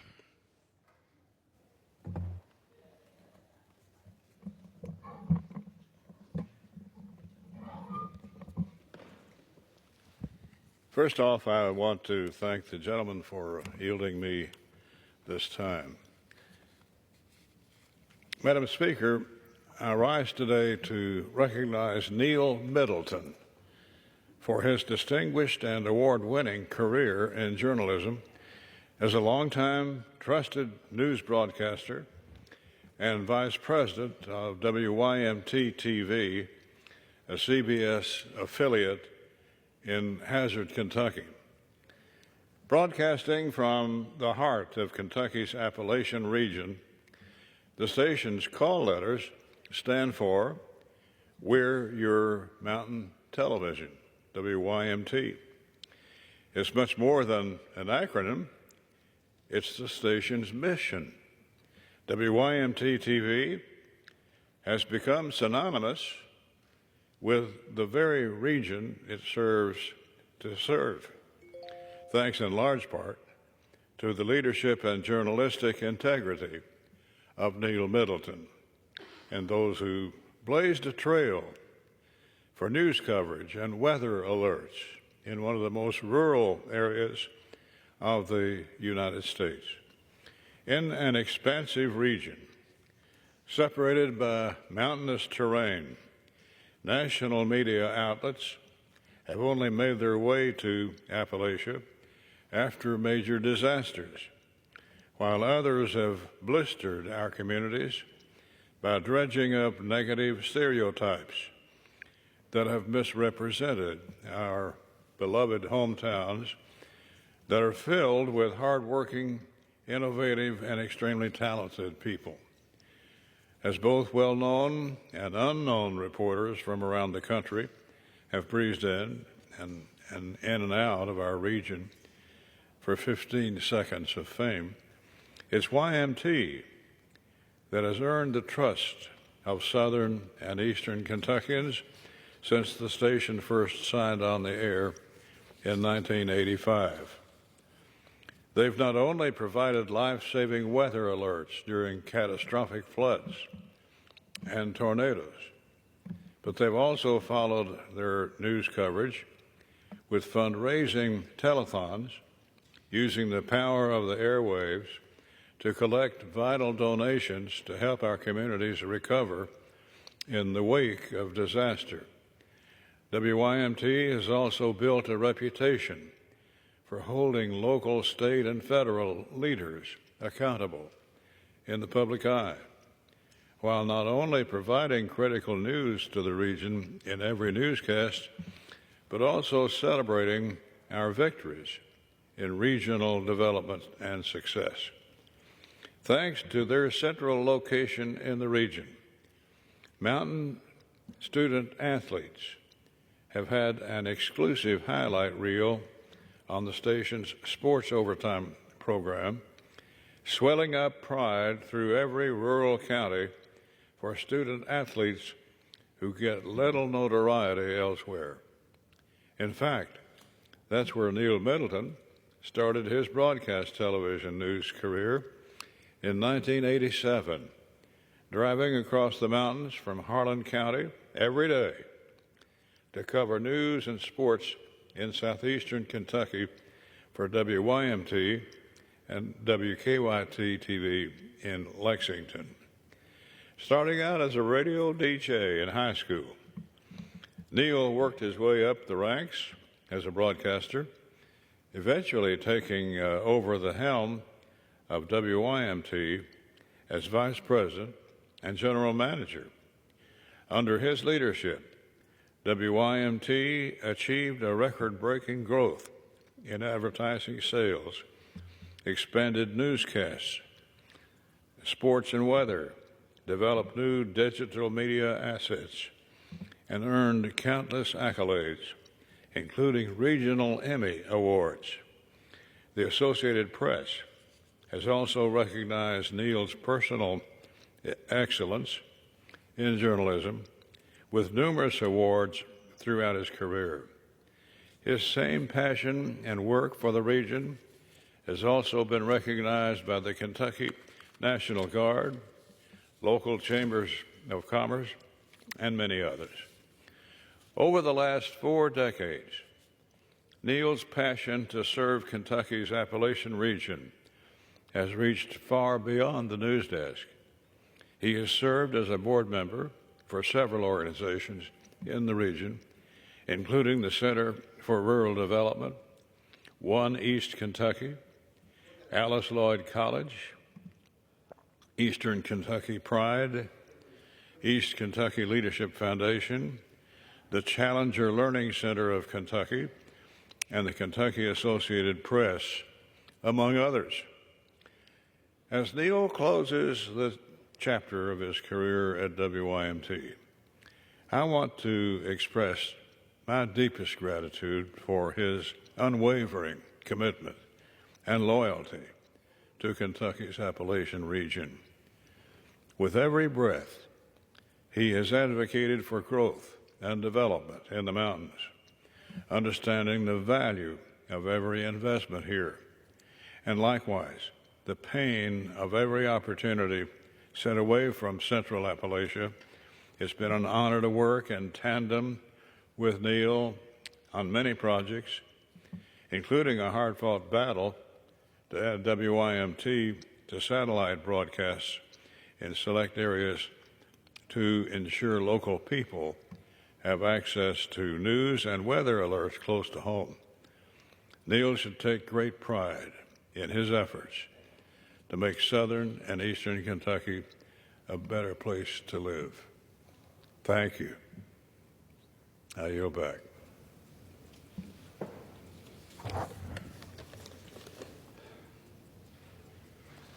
Thank you. Well, it's been almost 2 months since Congress was back on the floor, and certainly a lot of things have taken place back home, things in the news that are a little bit shocking and ought to be commented on. The first thing I'd like to point out, and we saw this again in the first week back, a prominent member of this Congress spoke about the need to protect democracy. Again and again, people from both sides of the aisle, but disproportionately from the Democrat side of the aisle, talk about the necessity of protecting democracy and refer to our country as a democracy. The first time I remember hearing this was I was at Marquette University, one of the largest universities in the state of Wisconsin, and a professor of government or history or something like that referred to our country as a democracy. They might want to ponder that when they talk about or when we recite the Pledge of Allegiance every day, we talk about a republic, the republic for which it stands. We don't talk about the democracy for which it stands. And people might want to wonder why politicians like to refer to our form of government as democracy, but in the Pledge of Allegiance, we refer to it as a republic. At the time our Constitution was drafted, Ben Franklin talked about giving us a republic if we can keep it. In other words, he didn't say a democracy if we can keep it. He said a republic if we can keep it. You might wonder whether our forefathers ever mentioned democracy, and of course they did. In Federalist Number 10, James Madison wrote that pure democracies were spectacles of turbulence and contention, have ever been found incompatible with personal security or the rights of property, and have in general been short in their lives, as they have been violent in their deaths. So in other words, James Madison did talk about democracy, and he talked about it negatively. Why do politicians like to not talk about our country being a republic and prefer to talk about it as a democracy or representative democracy? It's because in democracy, the government is determined by the people collectively, or the majority of the people. In a republic, we turn to our Constitution.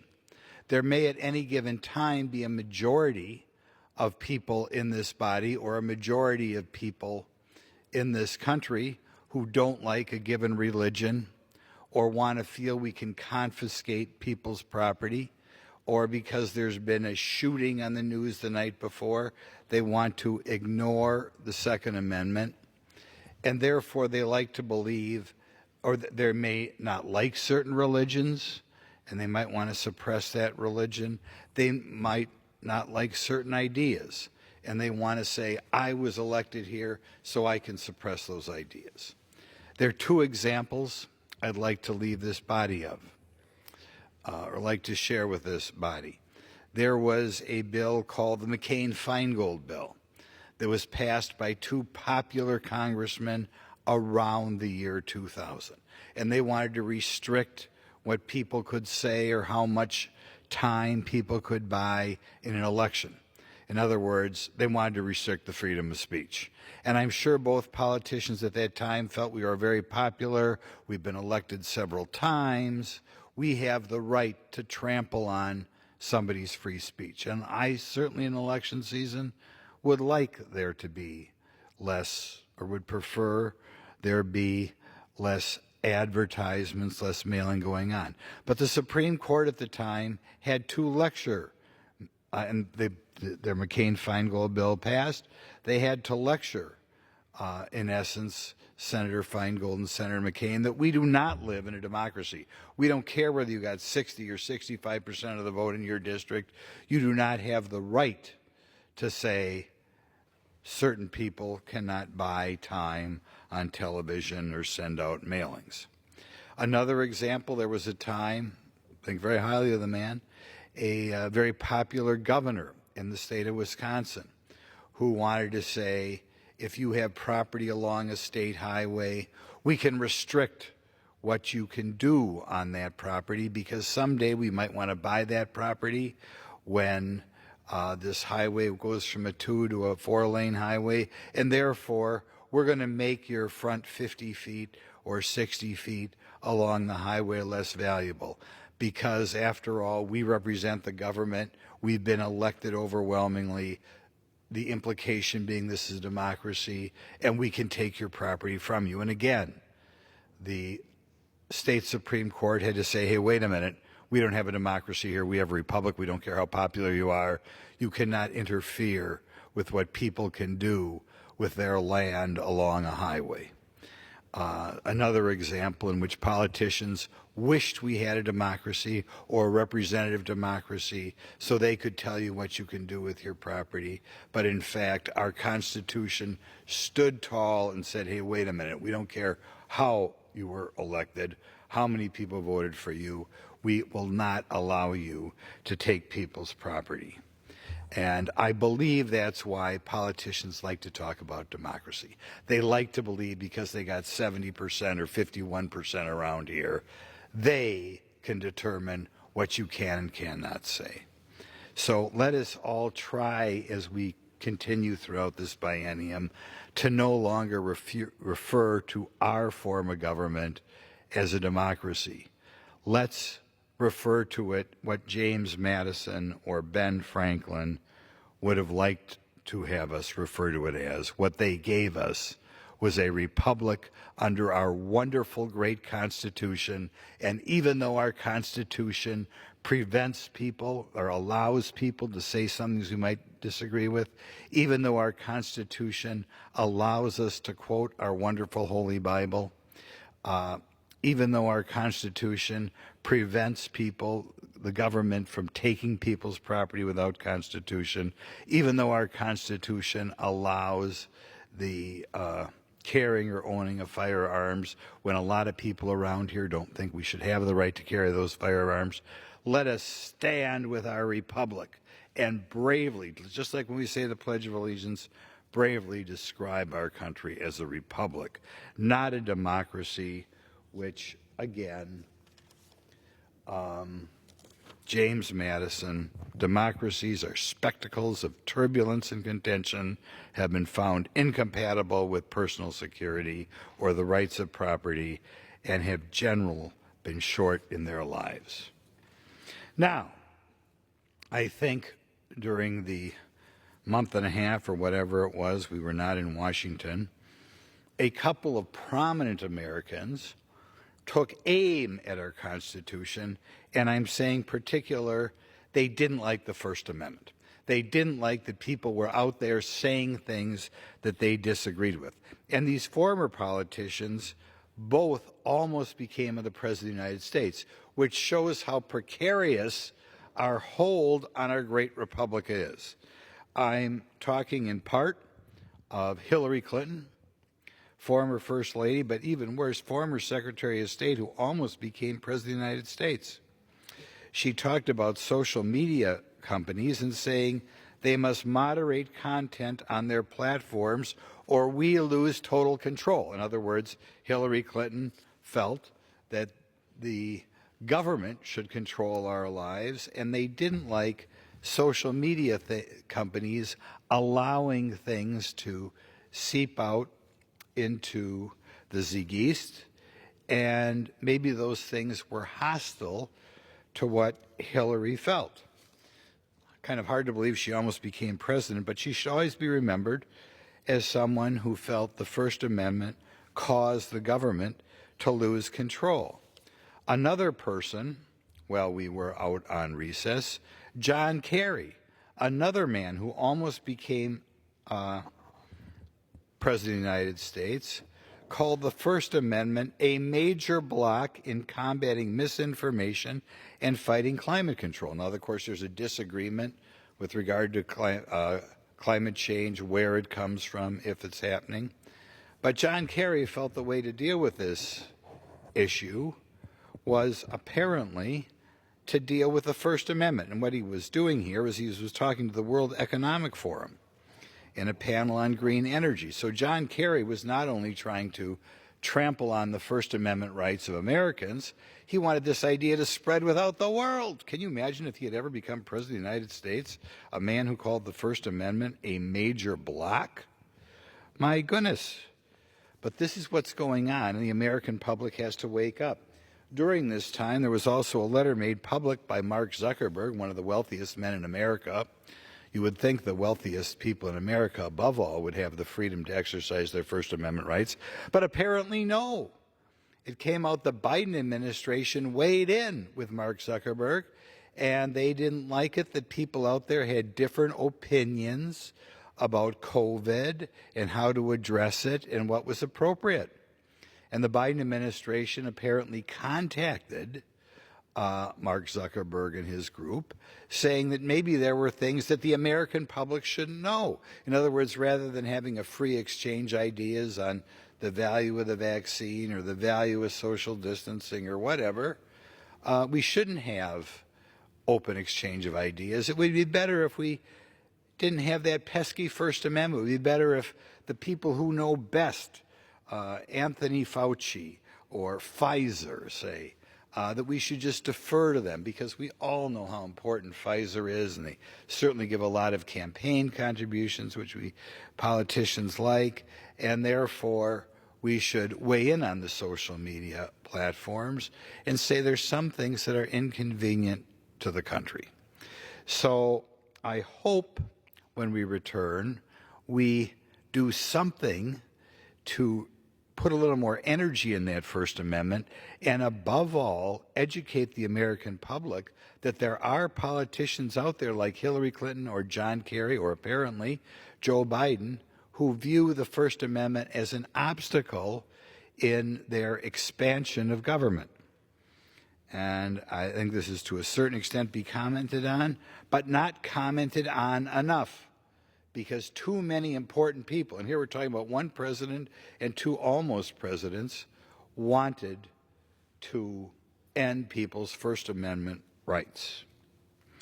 Now, the First Amendment is only one of the things that make America so great. Another one is our are, I think, things referred to by Nikita Khrushchev and other communists who at the time wanted governments the exact opposite of what we have. We have a free country based on a republic in our Constitution, the Soviet, and based on or anticipated to be a country for a moral and religious people. Under communism, we had a country aiming for atheism and a totalitarianism in which a government elite decides who we can work for and what goods are to be produced, and the degree to which we penalize people who say things that are not appropriately in line with what the government wants. In any event, Nikita Khrushchev in the 50s and early 60s, at the time the Soviet Union was kind of the center of communism, promised to someday take over the United States. And they'd take over the United States without firing a shot.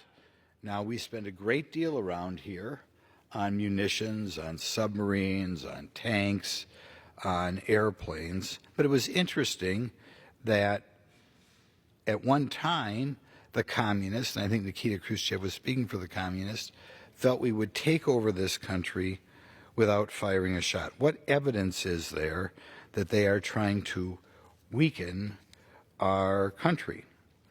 I think in addition to the fact that we want to chip away at the First Amendment, I think there is hostility to families, old-fashioned nuclear families going on in this country.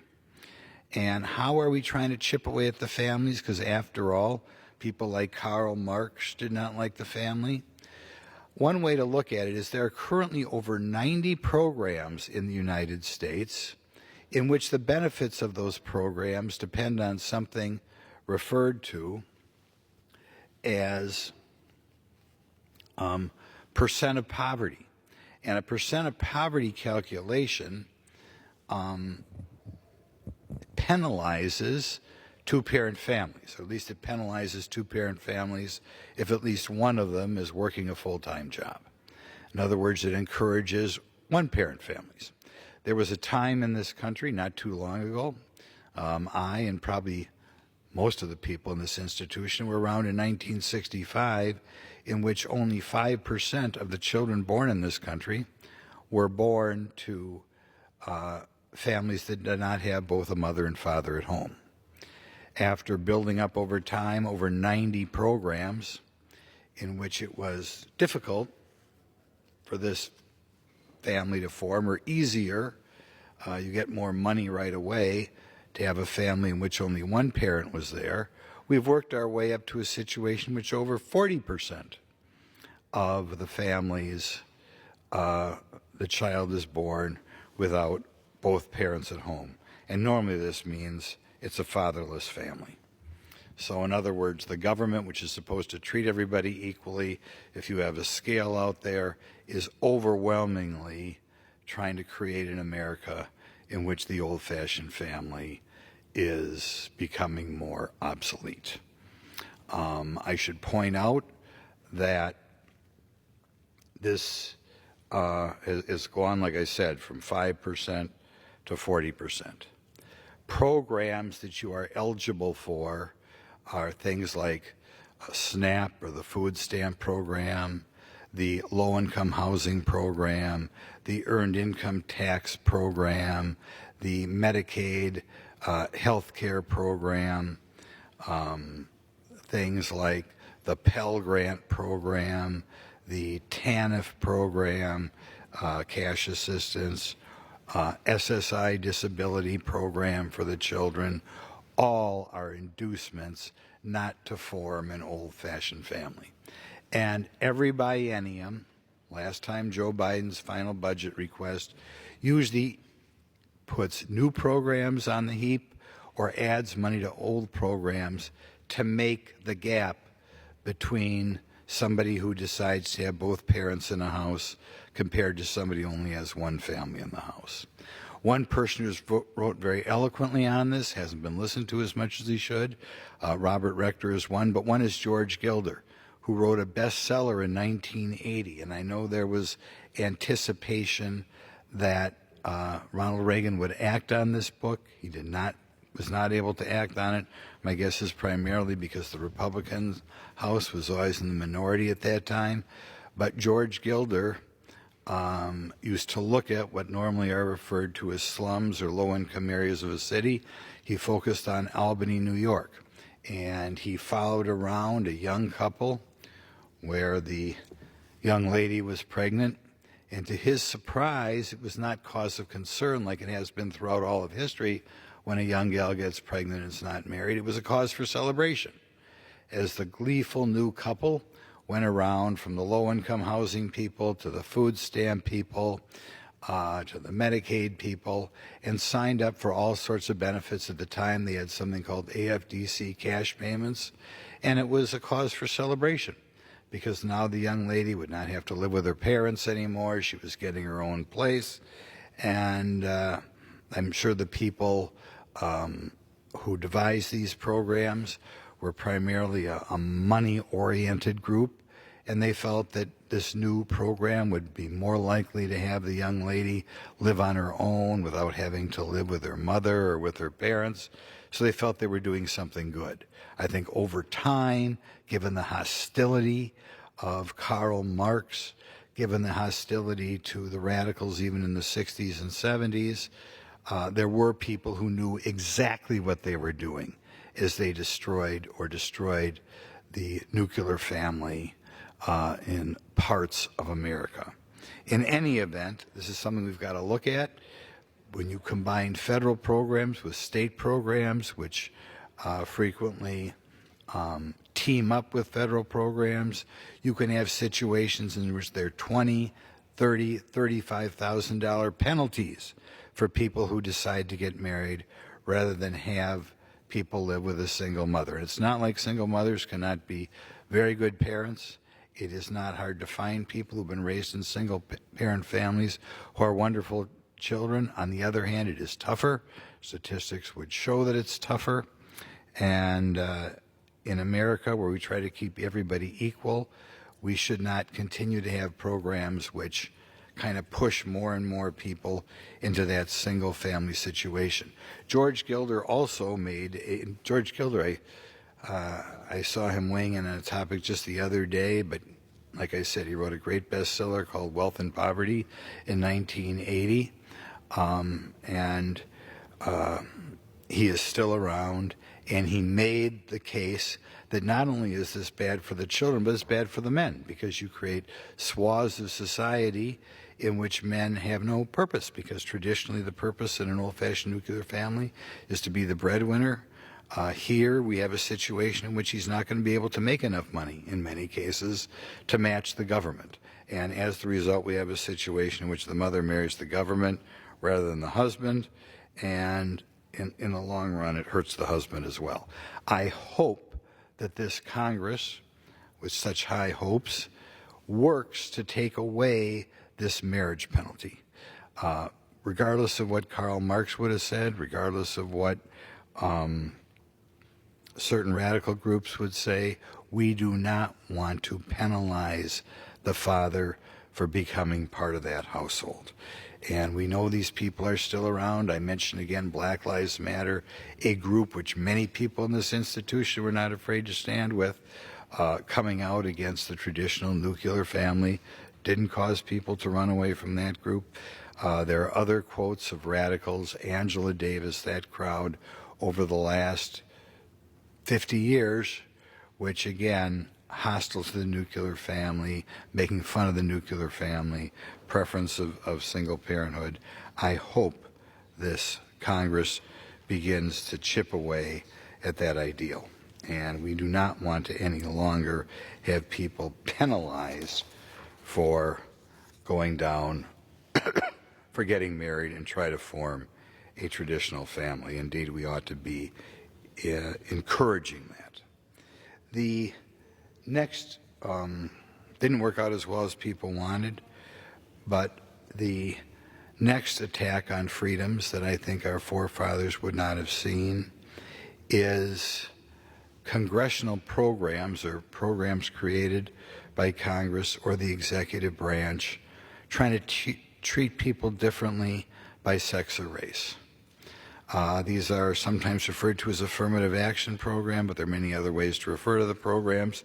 The idea being that the government ought to aim programs at certain subgroups of society, that we have to weigh in to have a disproportionate number of women in a program compared to the women who want to be the program, a disproportionate number by ancestry, be it Asian American, be it African American, be it so-called Hispanic American, be it Pacific Islander, be it North African.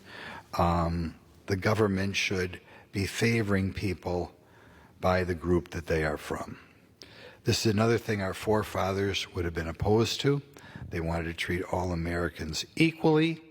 They did not want the government to have our elections become a contest between ethnic groups.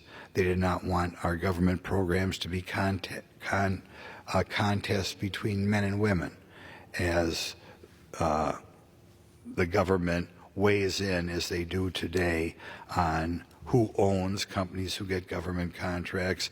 If you get a government contract, the government wants to know which ethnic group you are, and of course you self-identify, so you could be, because you're 1/4 Hispanic or 1/4 Native American, you should get preferences to a program. Of course, they don't care here on amount of wealth, so you can have a situation in which, say, an Asian American worth tens of millions of dollars gets preference on a government contract compared to a poor person of European descent, poor guy. And the problem is not just the preferences, which are unfair in its own right.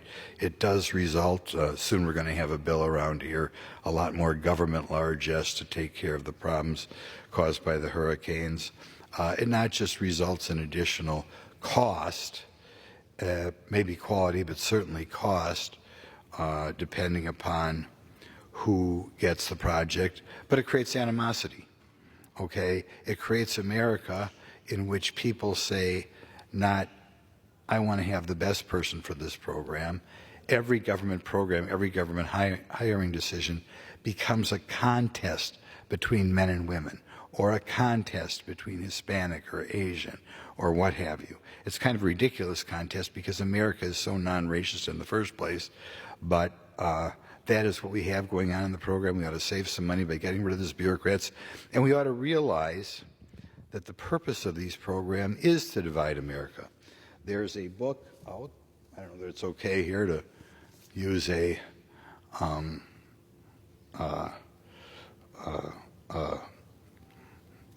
picture of a book here, but it's called America's Cultural Revolution by Christopher Rufo. And in this book, he points out that this idea of breaking apart America by racial groups would be a way to destroy America. There was a communist by the name of Marcuse, Herbert Marcuse, who was very powerful in the late 60s and early 70s. And at that time, the communist element, the progressive element, as always, wanted to fundamentally change America. And they were hoping to change America by dividing America by wealth. And they wanted Americans to be bitter and angry because some people lived in a nice house or had a big bank account, and they felt they could rile people up and make them mad and bring out their worst emotions and create a revolution in America. They failed. In the late 60s and early 70s, there were a lot of bombings, there were a lot of riots, but America was still a country at heart that was proud to be American. They realized anybody in America could realize the American dream if they were willing to work hard, and the progressives failed in the late 60s and early 70s to divide America by bitterness, by economic divide. So as a fallback position, they felt, well, maybe we can divide America by race. Maybe we can create bitterness and anger if we persuade people America is a horrible racist country. And that's what they talk about in America's Cultural Revolution, the desire of destroying America because we want most Americans bitter and angry and thinking that we have a racist country. We have to get rid of the people who are pushing this division. Whether they are in American business and academia and government, a lot of times they're referred to as DEI specialists. And the purposes of these people is to divide America and tell people America's a horrible racist country. It's on the face, by the way, absurd if somebody else was in the room. I mean, the wealthiest subgroup in America today are Indian Americans. They do not look European in nature. Many of them come here not knowing how to speak English. Most of them who come here are not Christian. If the people were right that America was a horrible racist country that discriminated against people, these people would not be able to rise to the level they have. If you look at the other wealthiest Americans, almost none of them are of white European descent. Chinese Americans, Filipino Americans, Japanese Americans, Cuban Americans, second-generation African Americans, all outperform Native Americans. Nevertheless, this evil group of DEI people who administer these programs use their positions to try to create resentment in America. It should be a goal to cause Herbert Marcuse's predecessors, successors, cause them to fail. We ought to do all we can to get rid of these DEI specialists who encourage hate, encourage racism, encourage resentment, spread a myth that we have a big white supremacist problem in this country. There is no way when we get done with the next level of appropriation bills, this government, which is broke out of its mind, ought to still have any bureaucrats who make this pitch throughout America. So in any event, and of course during the campaign, you will notice, and some Republicans fall guilty of this as well, there are campaign promises aimed at individual ethnic groups rather than treating all Americans as one. This is not something we had to do 20 or 30 years ago. It is obvious that Herbert Marcuse, communist or radical socialist, has achieved his goal in that at least one political party plans to maintain power by putting programs out there that benefit one ethnic group over another ethnic group, or promises financial benefits if you belong to one group over another group. And fortunately, so far, they haven't had a huge amount of success, but if you talk around, they have made some progress in persuading some people that we have a huge problem in society. In any event, certain immediate goal for this institution is to get rid of anybody preaching that DEI nonsense, certainly anybody whose position in our government is to encourage their horrible philosophy. So in any event, there are some comments on what is going on in America. Just to summarize again, I think we have to provide a little bit more oomph behind our First Amendment so that people like Hillary Clinton or John Kerry or Joseph Biden are kind of pushed to the dustbin of history if they decide to attack it or feel that's part of our problem. I think we have to be very careful to not discourage the formation of two-parent families like we have in the last 60 years. I think we have to get rid of a bureaucracy which is growing up, which tries to divide America by ethnic background. Something else that I think has to be done. And we have to educate our young people that we do not have a democracy, that James Madison and our forefathers would be shocked and stunned and disappointed if this land, which they had founded, had twisted itself all around, abandoned our respect for our Constitution and Republic, and instead was teaching our young ones that we had a democracy, including some of the people with the greatest positions up here. So I'd like to thank the chair for giving me this time, and I'd like to yield.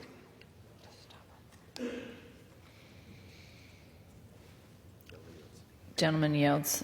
Under the Speaker's announced policy of January 9th, 2023, the chair recognizes the gentleman from Texas, Mr. Green, for 30 minutes.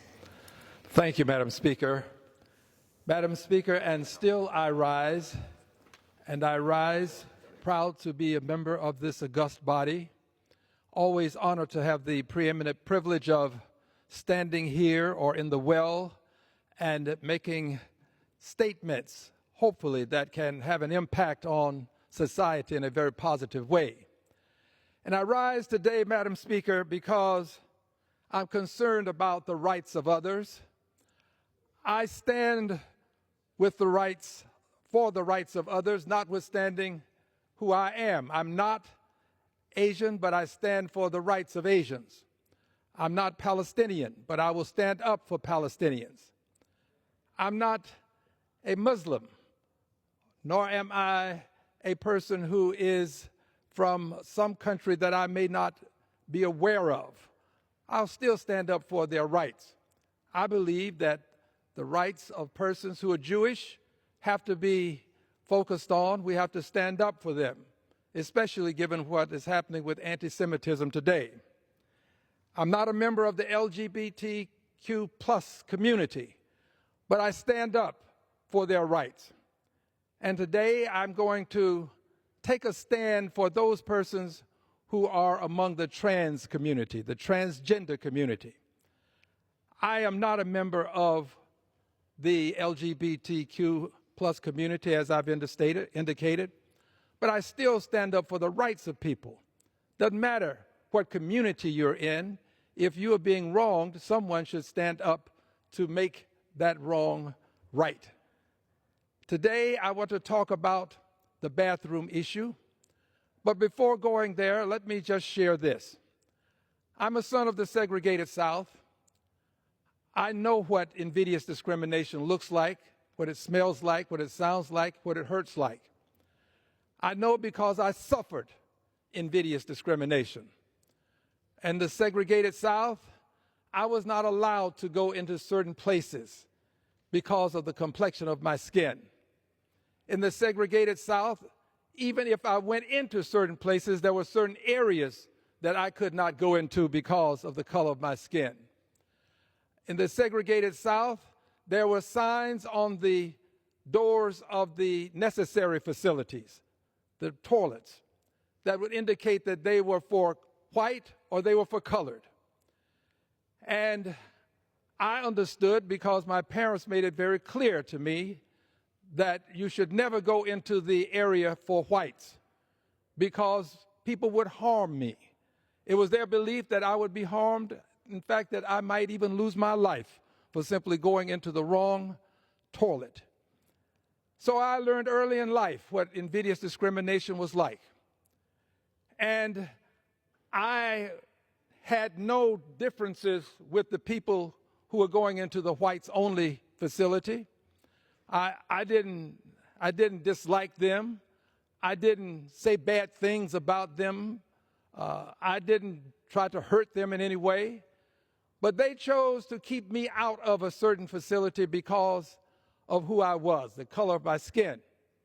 Now, this is an interesting phenomenon because, but for the color of my skin, we had the same characteristics.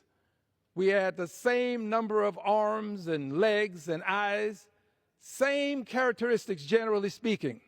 Our physicality was quite similar, but the color of my skin was something that would not allow me to go into a whites-only necessary facility, a whites-only toilet.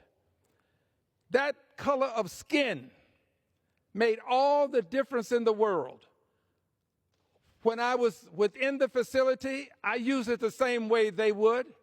There was no difference in the way I approached the use of it as it relates to the facility. We did it the same way. We went in the same door. We would come out the same door. While there, we would use the facilities in the same way. Nothing different other than the color of my skin that kept me out of a white-only restroom. This is a remarkable circumstance. If you haven't lived it, you don't have the same understanding of how it impacts a person. To know that you are now somehow a second-class citizen, given that you cannot go into the first-class restroom. And by the way, it was the first-class facility because it was always clean. I know I worked in a restaurant where my job was to clean facilities. It was always clean. It always had the fine fixtures.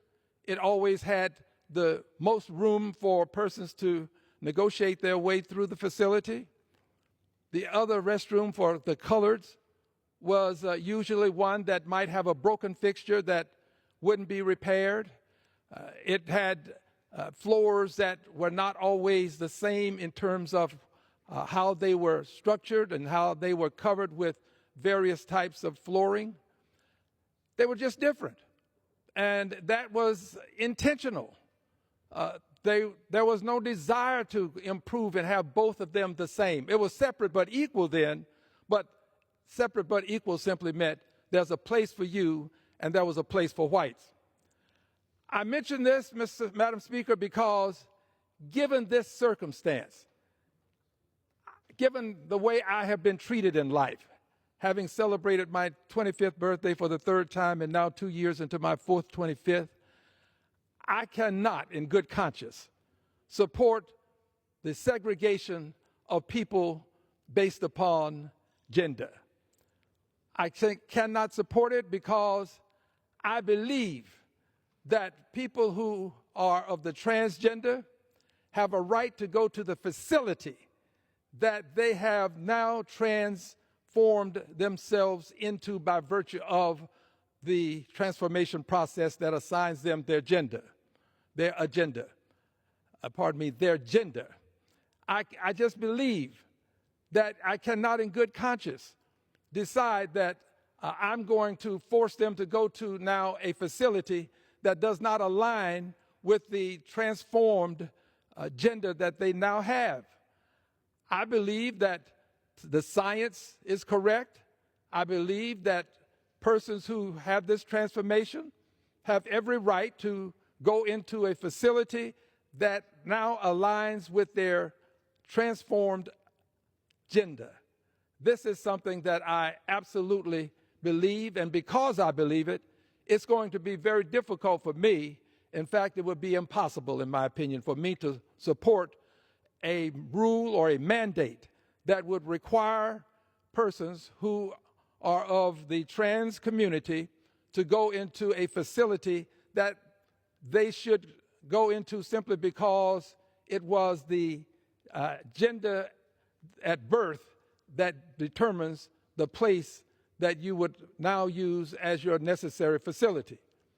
Your gender at birth is a wonderful thing. I accept my gender at birth. I am heterosexual. I live that life. But there are some people who are born with a physicality that does not match their mentality. And science has demonstrated that they can be transformed such that their mental belief and definition of themselves can conform to their physical by virtue of having a transformation operation. So I'm all for having people have necessary facilities. I support it, but I do support the notion that we would treat the trans community with the dignity and respect that they deserve simply because they are human beings just like the rest of us. We should not make them second-class citizens.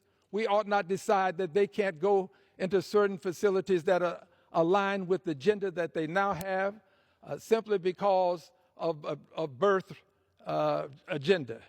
The birth gender is not necessarily controlling if you within are of a different gender.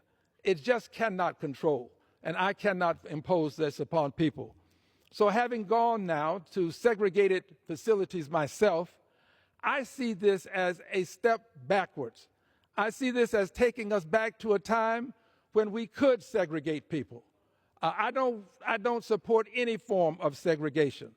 And I understand that there are efforts afoot to resegregate society. Vouchers are a step in that direction. Vouchers can lead to the resegregation of society. It was Milton Friedman, Nobel laureate, who proposed keeping segregation, maintaining segregation after Brown versus the Board of Education in 1954, proposed vouchers for the school systems, to privatize the school systems, to make sure that people attended the school that they chose to based upon race, based upon color. This was proposed by Milton Friedman, the Nobel laureate. And from the moment he proposed it to this moment, there have been efforts to voucherize and privatize the public school system. We see it happening in Louisiana. It's happening in Texas. Our governor went out of his way to defeat persons at the polls who would not support vouchers. And now he is prepared to pass a bill in the State House in Texas, the State Senate in Texas, that he will sign that will allow schools to have private dollars, personal dollars, to go to private schools. Personal dollars going to private schools, fine. But also to take public funds from public schools and take these public dollars and put them into private schools. If you want to pay for a private school, I support that. But if you want your child to go to a public school, I also support having a public school available. If we privatize the school systems, and if we find ourselves with blacks going to certain schools, whites going to other schools, Latinos perhaps in other schools, Asians in other schools, we will find ourselves revisiting a time when I lived through in the segregated South, a time when I was relegated to certain schools because of my color. It won't be said to be because of color, but it can take place because of color and because of finance. Black people, generally speaking, are not as well financed as white people, and as a result, will not be able to afford to send their children to the same schools that whites can send theirs. Some would say that's just going to be class. Well, it's class that ends up being race oriented, because if you can't go in because of your money and you happen to be of a certain color, that is going to lead to the resegregation of society. I refuse to stand by and allow this resegregation to take place without voicing my concerns. I want people to understand that I see these vouchers and I see these bathroom movements as nothing more than steps toward the resegregation of society. And I contend this: there are very few laws that prevent us from having a segregated society. There are many that we can name, but very few. At the very heart of these few would be Brown versus the Board of Education. Brown versus the Board of Education outlawed discrimination in public schools. It was a form of racism that we lived through that was called segregation, but it was racism. And that racism, called segregation, allowed me, or forced me, to go to one school where there were only people of my color, and allowed whites, forced them to go to schools where there were only people who were of the white complexion. I don't like the term. I'm using the term to communicate. They were forced to use these public schools, and I was forced to public schools where they were segregated. Well, if we allow Brown to be eroded by virtue of using vouchers, we're taking a step back to a time prior to 1954 when the Brown decision was rendered. And if we go back beyond 1954, we will find ourselves slowly chipping away with other aspects of society, such that I may again find myself having to go to a back door. I may find myself having to go to a colored-only restroom. I may find myself having to go to the balcony of the movie, the back of the bus. These are the things that I lived through. And I never believe, now that I have seen the change that has taken place in our country, I do not believe that we can conclude that we can't go back. If you believe that we can't go back, ask women who believe that they should have the right to have choice in their lives as it relates to abortion.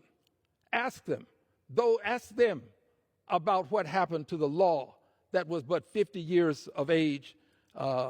50 years had passed, and we find ourselves with the Supreme Court overturning the law that allowed women to have the right, found the constitutional right, in fact, to have an abortion. But now this law has been challenged at the Supreme Court level, passed back down to the states to do with as they choose, and many states choose to literally do all that they can to ban abortion in the United States of America.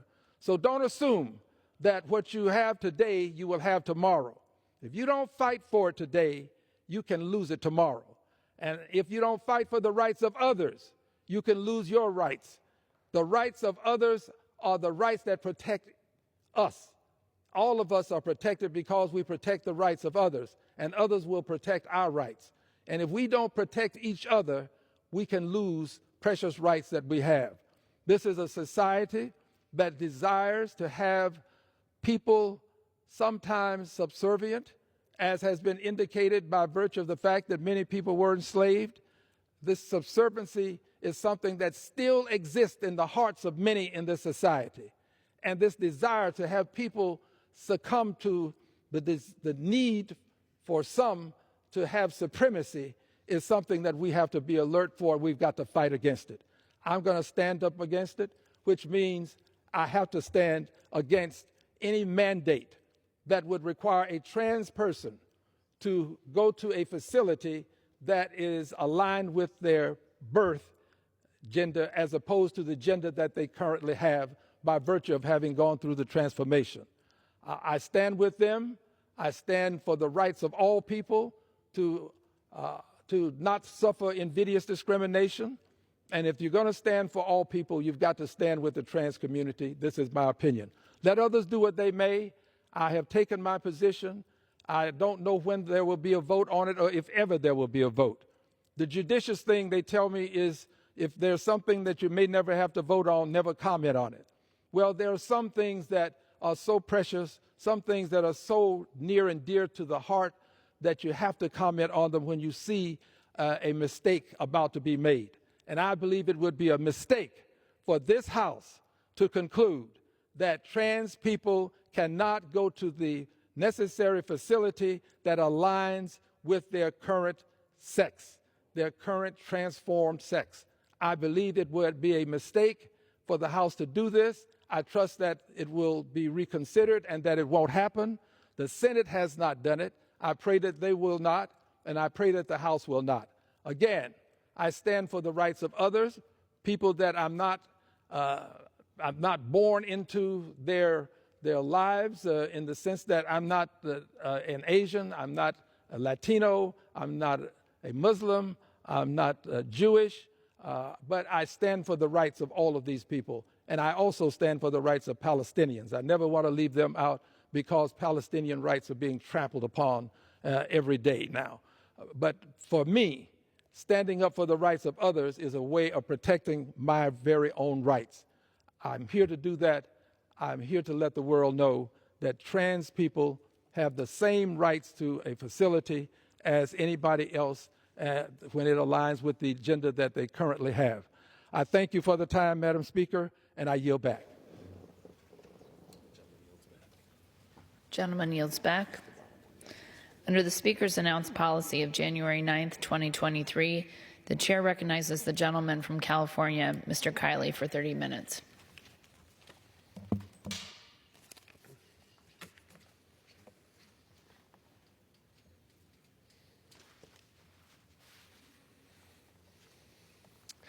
Thank you, Madam Speaker. Today, I am announcing new legislation that is of great importance to the future of space exploration. My bill will elevate the Office of Commercial Space Transportation as an independent entity within the Department of Transportation.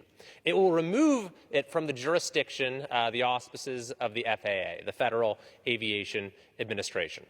This is actually the way the office was originally set up when it was created in 1984, but in the mid-90s it was folded into the FAA, but that was never a good fit. It isn't really what the FAA was designed to do, and the commercial space industry is a dramatically different enterprise today than it was in the mid-90s, than it even was just a few years ago.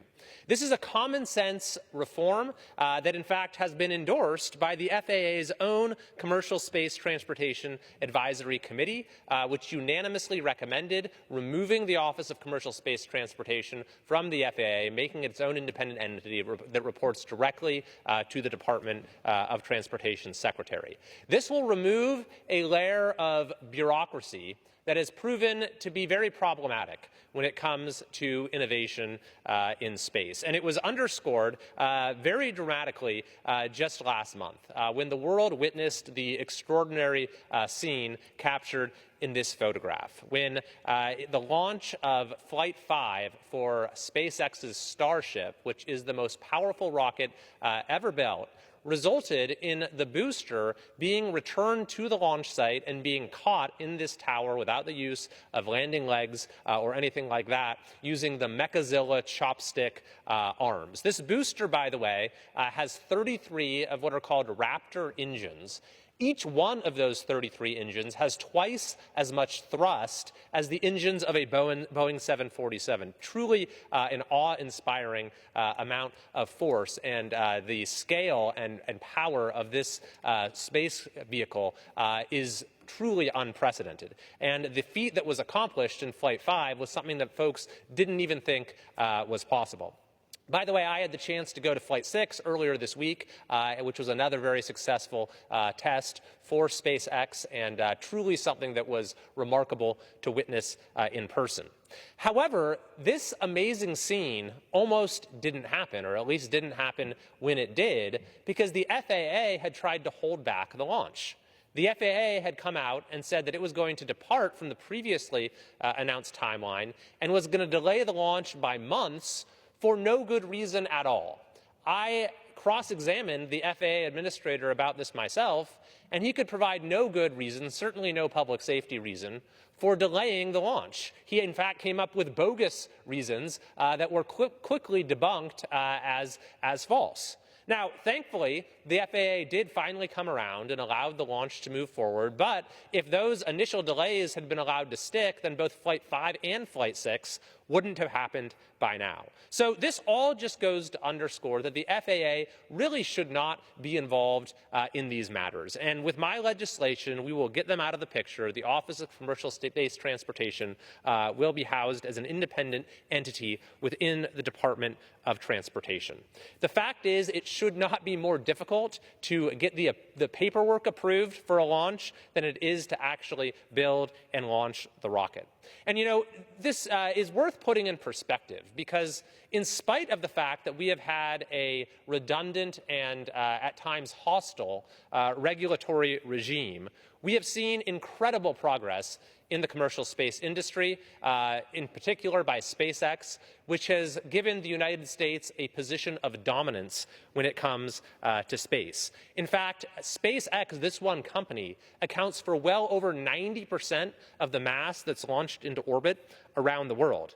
In fact, just in the last 48 hours, SpaceX has had 4 different launches from not just Texas, where Starship was launched, but from Florida and California as well. That is unprecedented, 4 launches in 48 hours. As a point of comparison, the entire continent of Europe has had fewer launches this entire year.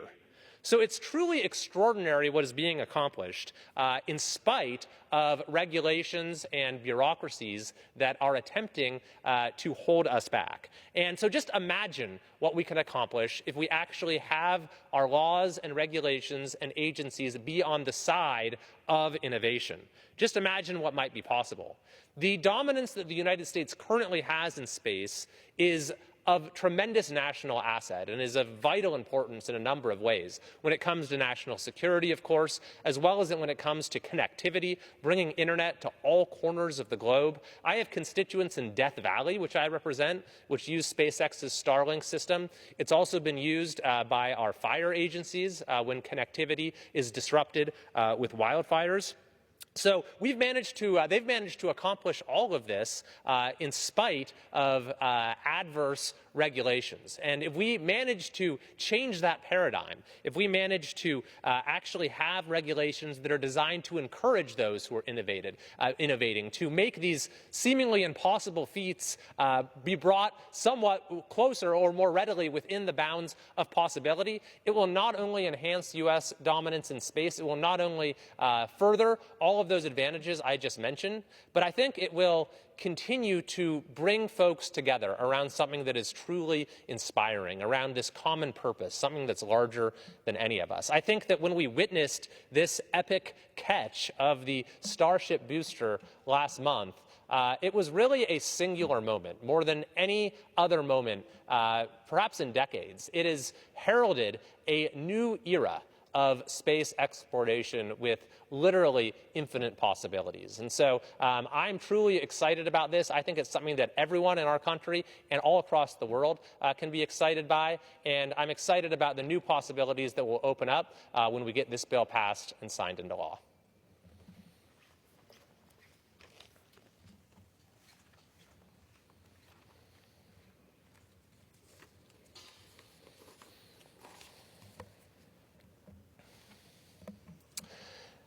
Madam Speaker, I rise to present some good news from California, which is that crime is once again illegal in my home state.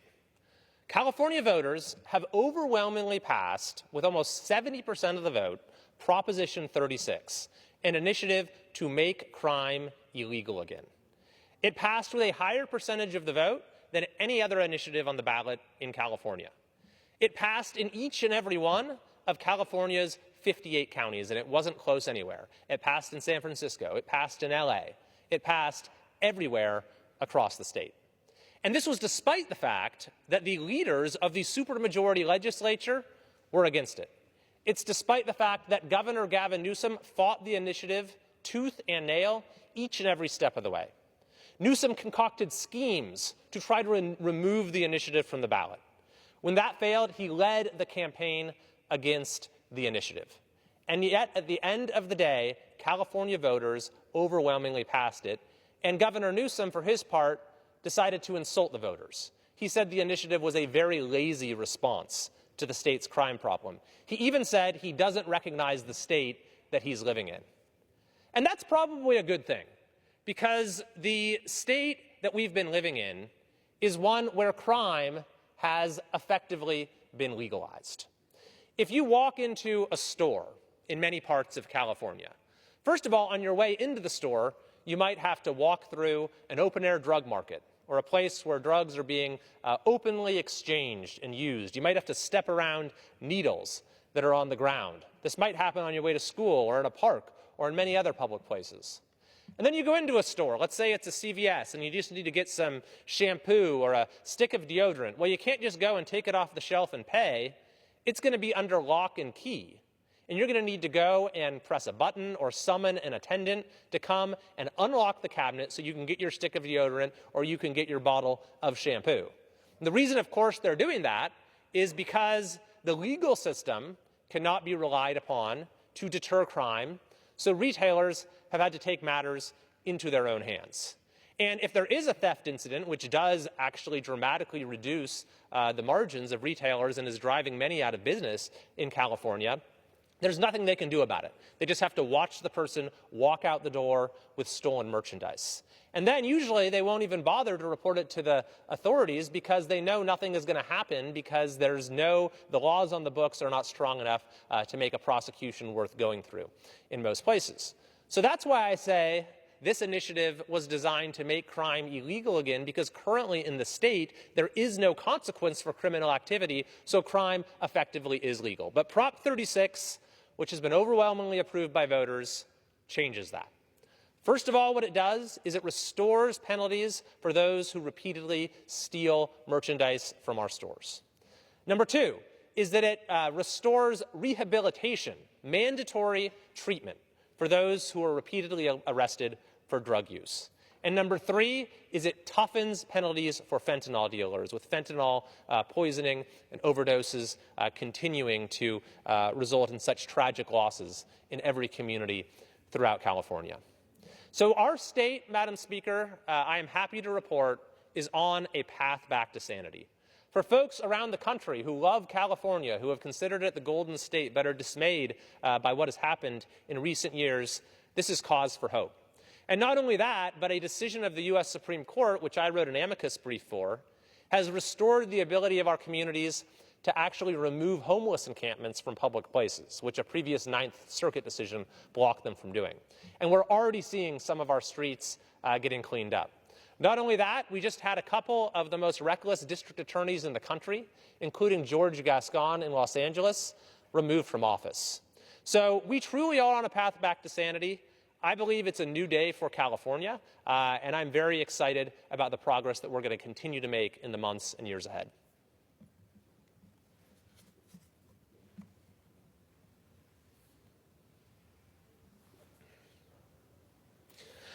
Madam Speaker, I wish to recognize and honor the memory of a good friend of mine, John Heidel, the El Dorado County Supervisor for District 1, who passed away this month on November 2nd.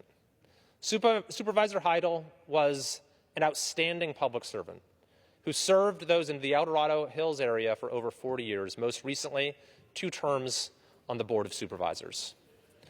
John was raised in Ceres, California on the Heidel family ranch, where he performed farm work as well as driving for his family trucking business.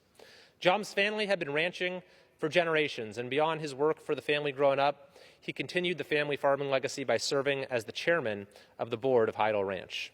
During his years at Ceres High School, John earned his Eagle Scout rank at the age of 16.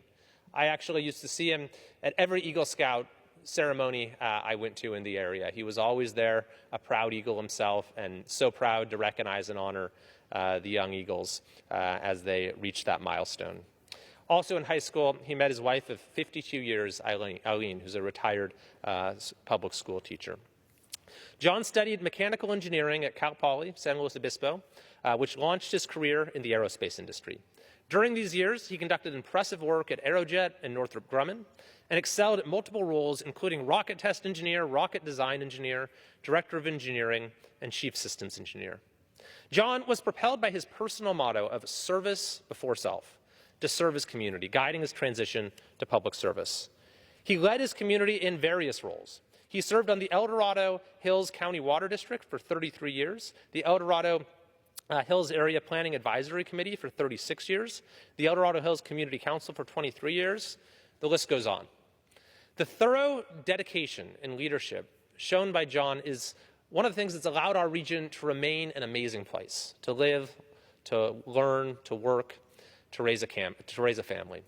It has been a true privilege to know John, and I'm certain that the impact of his lifelong service before self slogan will be felt by the county for many, many years, for generations to come. During my time in both the State Assembly and in Congress, it's been an honor to work alongside Supervisor Heidel. He truly exemplified what it means to be in public service and worked tirelessly to improve the quality of life for all of his constituents.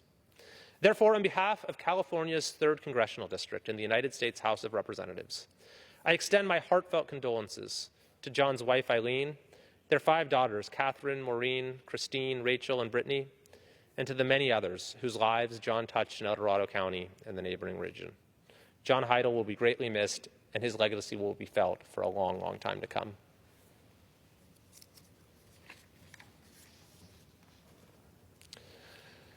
Madam Speaker, I wish to mark and celebrate the 50-year anniversary of Lake Tahoe Community College. In 1974, the formation of the college was approved, with the official opening of their doors taking place on September 18th of the following year. Now, 50 years later, the Lake Tahoe Community College is a true pillar in the community. Ranked among the top 20 best community colleges in the country in 2023, Lake Tahoe Community College is an evolving, dynamic academic institution located in the heart of South Lake Tahoe, California. It's Northern California's highest elevation college, and it's a microcosm of the natural beauty of the nearby national treasure, Lake Tahoe. The college currently serves about 7,500 students annually from the local community, from neighboring jurisdictions, other states, even across the globe. Their academic programs help students earn terminal degrees, prepare them for transfer to 4-year institutions, and ready them for exciting and fulfilling careers. A particular note is the college's Career and Technical Education program, which provides certifications and training with an avenue directly into an employment in a variety of important local career paths, such as firefighting with CAL FIRE and forestry protection with the U.S. Forest Service. In fact, they've had students who have gotten their certifications and have gone right out immediately to help fight against wildfires, providing an incredibly and very much needed service. The college's dedication to promoting educational opportunities and access to higher learning contributes to a diverse and enthusiastic college environment that inspires scholars through hard work and determination to thrive in their academic and career goals. The professors, administrators, staff, and board of the college are to be highly regarded for their remarkable leadership, contributions to the Tahoe community, and the instrumental support they provide towards the success of their students. I am proud to represent exemplary colleges like Lake Tahoe Community College in Congress. And on behalf of the United States House of Representatives, I'm honored to recognize the college, Lake Tahoe Community College, for more than 5 decades of dedication to academic achievement, empowering individuals, and enriching our community.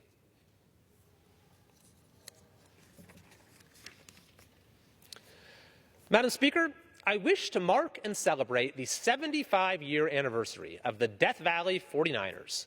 For more than 7 decades, this volunteer nonprofit organization has been dedicated to raising public awareness and preserving the history and natural beauty of Death Valley National Park, the nation's largest conserved desert landscape. The Death Valley 49ers had their beginning in 1949, when they produced a historical pageant in Death Valley to highlight the spirit of the California pioneers. Since then, the Death Valley 49ers have sponsored an annual encampment each November to celebrate this pioneer spirit and the highly valued national resource of Death Valley. Through their efforts to both protect the rare desert environment and famed recreational space, this organization has played a pivotal role in educating the public on the history of Death Valley and the settlement of the West. In addition to sponsoring the annual encampment, they are also involved with a variety of projects that support Death Valley and the surrounding community, including hosting art shows and musical events, providing scholarships and educational opportunities for local students, publishing books and other communications about the park, assisting in renovation projects, spearheading monument and state landmark efforts, and maintaining contact with the Timbashoshini tribe. Their devoted efforts have made a lasting impact in the region, and I am confident that their ongoing contributions will continue to serve the park, visitors, and residents for many generations to come. Therefore, on behalf of the United States House of Representatives, I am honored to recognize the Death Valley 49ers for their 75 years of commitment to the Death Valley National Park and the history within.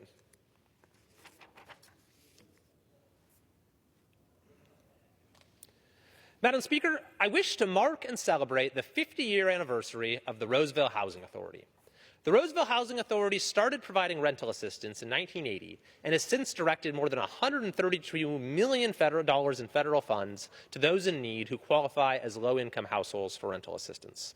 Acting in conjunction with the Department of Housing and Urban Development, the Roseville Housing Authority works as the hands that reach out to the local community to make housing assistance both affordable and accountable.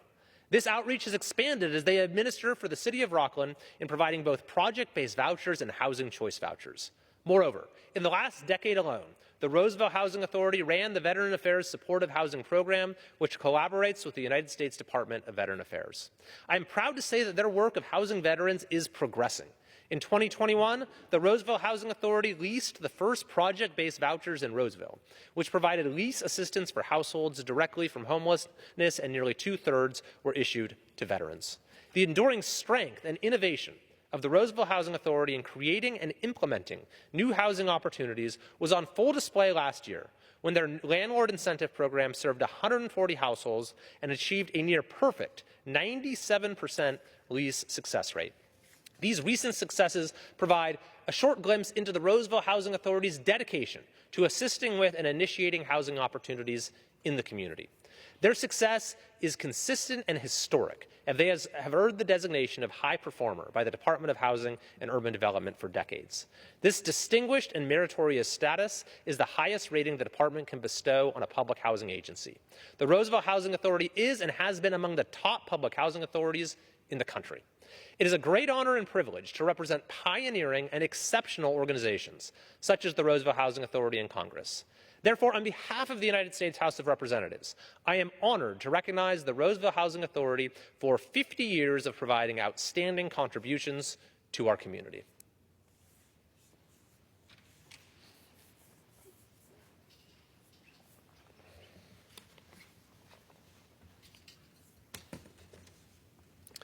Mr. Speaker, I'd like to take a moment to recognize retiring Placer County Board Supervisor Jim Holmes, who has served the foothill communities of Placer County, California for nearly 20 years.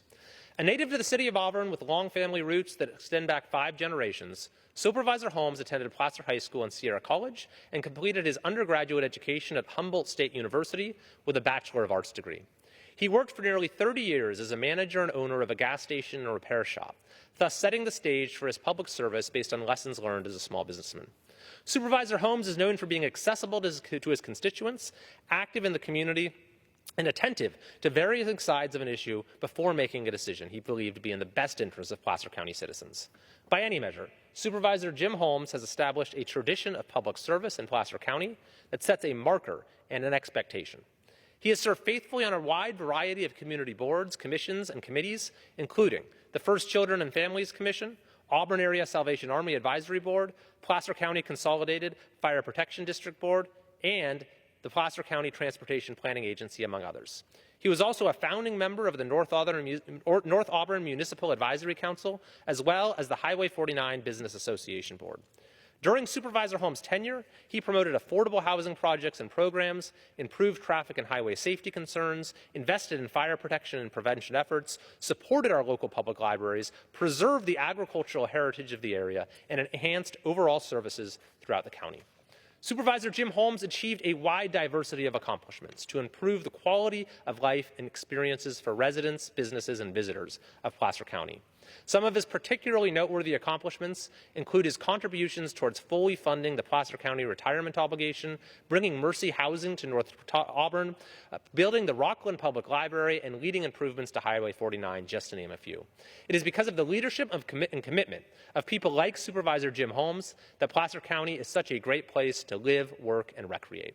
I am confident that the legacy he built and the public service he provided will continue to benefit the county for many years to come. Therefore, on behalf of the United States House of Representatives, I am honored to recognize Supervisor Jim Holmes for the years of dedicated leadership he provided to the people of Placer County, and I wish him all the best in his retirement.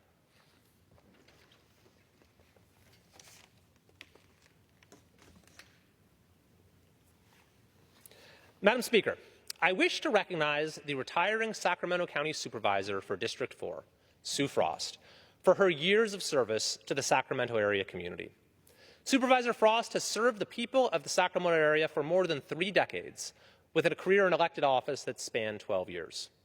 Before pursuing her interest in the public sphere, Supervisor Frost held a distinguished career and made exceptional contributions in both healthcare and business. With a strong foundation in nursing and physical education from Pacific Union College, she became a California certified emergency nurse, showcasing her dedication to community health. In the business world, she's excelled as a business owner for 34 years in mortgage lending, consulting, and real estate investments until her retirement in 2014.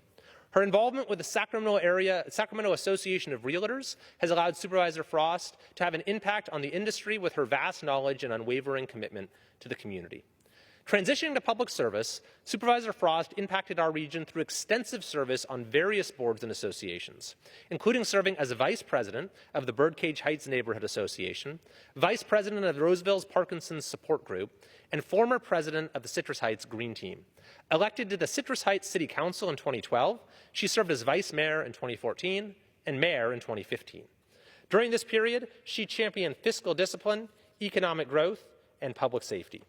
As mayor, Supervisor Frost sought regional economic cooperation and supported nonprofit organizations through key initiatives such as the Regional Leadership Council, the Community Leadership Conference, and the We Support Veterans celebration, which raised over $10,000 for the Helping Veterans Funds. In January 2017, Supervisor Frost was sworn in to represent District 4 on the Sacramento County Board of Supervisors. Dedicated to engaging with residents across her district, including Orangevale, Folsom, and surrounding communities, Supervisor Frost prioritized engagement with her constituents by continuing community meetings, which allowed residents to interact directly with her in her office. Furthermore, she showed commitment to supporting county services by working with over 30 departments to foster safe neighborhoods, ensure economic development, advocate for veterans' resources, and protect our quality of life. It is because of the leadership and commitment of people like Supervisor Sue Frost that our communities are such a great place to live, work, and recreate. I am confident that the legacy she built and the public service that she provided in so many ways will continue to benefit the county for many, many years to come.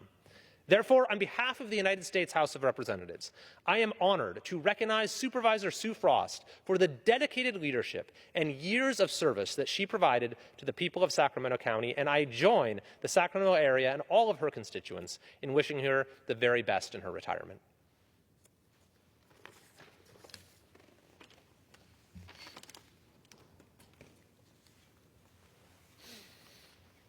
Madam Speaker, it is with a heavy heart that I wish to take a moment to honor the memory of Robert Hugh Tanner, known as Bobby, an Inyo County resident and community leader who passed away earlier this year in June. Bobby Tanner was known by others as an inspiration, a role model, a local legend, a man of integrity, a great mule man, and a friend to the Eastern Sierra who contributed greatly to his community. He was born in Inyo County in the city of Bishop in 1959. Bobby was raised working at his family business, the Reds Meadow Resort and Pack Station, where he would lead pack strings into the Sierra Nevada mountains, a way of life that became one of his dearest passions. He graduated from Bishop Union High School in 1978 and went on to earn his degree from Cal Poly San Luis Obispo.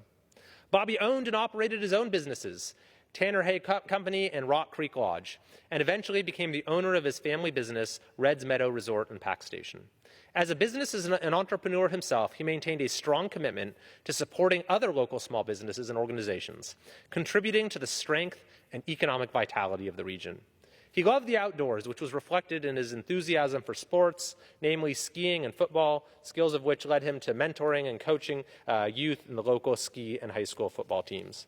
Bobby placed his heart in the center of the Eastern Sierras and served the community in several capacities. Of particular note were the monumental contributions he and his families made to the famous Bishop Mule Days celebration, a first-rate mule show in classic Eastern Sierra tradition. As a son to one of the founders of Mule Days, Bobby participated in this event since its inception in 1970, when he was just 10 years old, and served for many years as a member and president of the board later in life. He also played a vital role in recreating and operating the famed 20 Mule Team, a special historical attraction iconic to Death Valley. Undoubtedly, Bobby Tanner's many contributions are part of the fabric and fiber of the city of Bishop and surrounding communities, and I am confident that the impact of the remarkable legacy he left will be felt for many generations to come. Therefore, on behalf of California's 3rd Congressional District and the United States House of Representatives, I want to offer my heartfelt condolences to Bobby's mother, Jean, wife Claudia, son Bo, sister and brother-in-law Suzanne and Harvey Bertrand, and the countless others whose lives he touched throughout Inyo County and the Eastern Sierra region. Bobby Tanner will be greatly missed. Thank you, Madam Speaker, and I yield back. Pursuant to Section 3Z of House Resolution 5, the House stands adjourned until 1 p.m. tomorrow.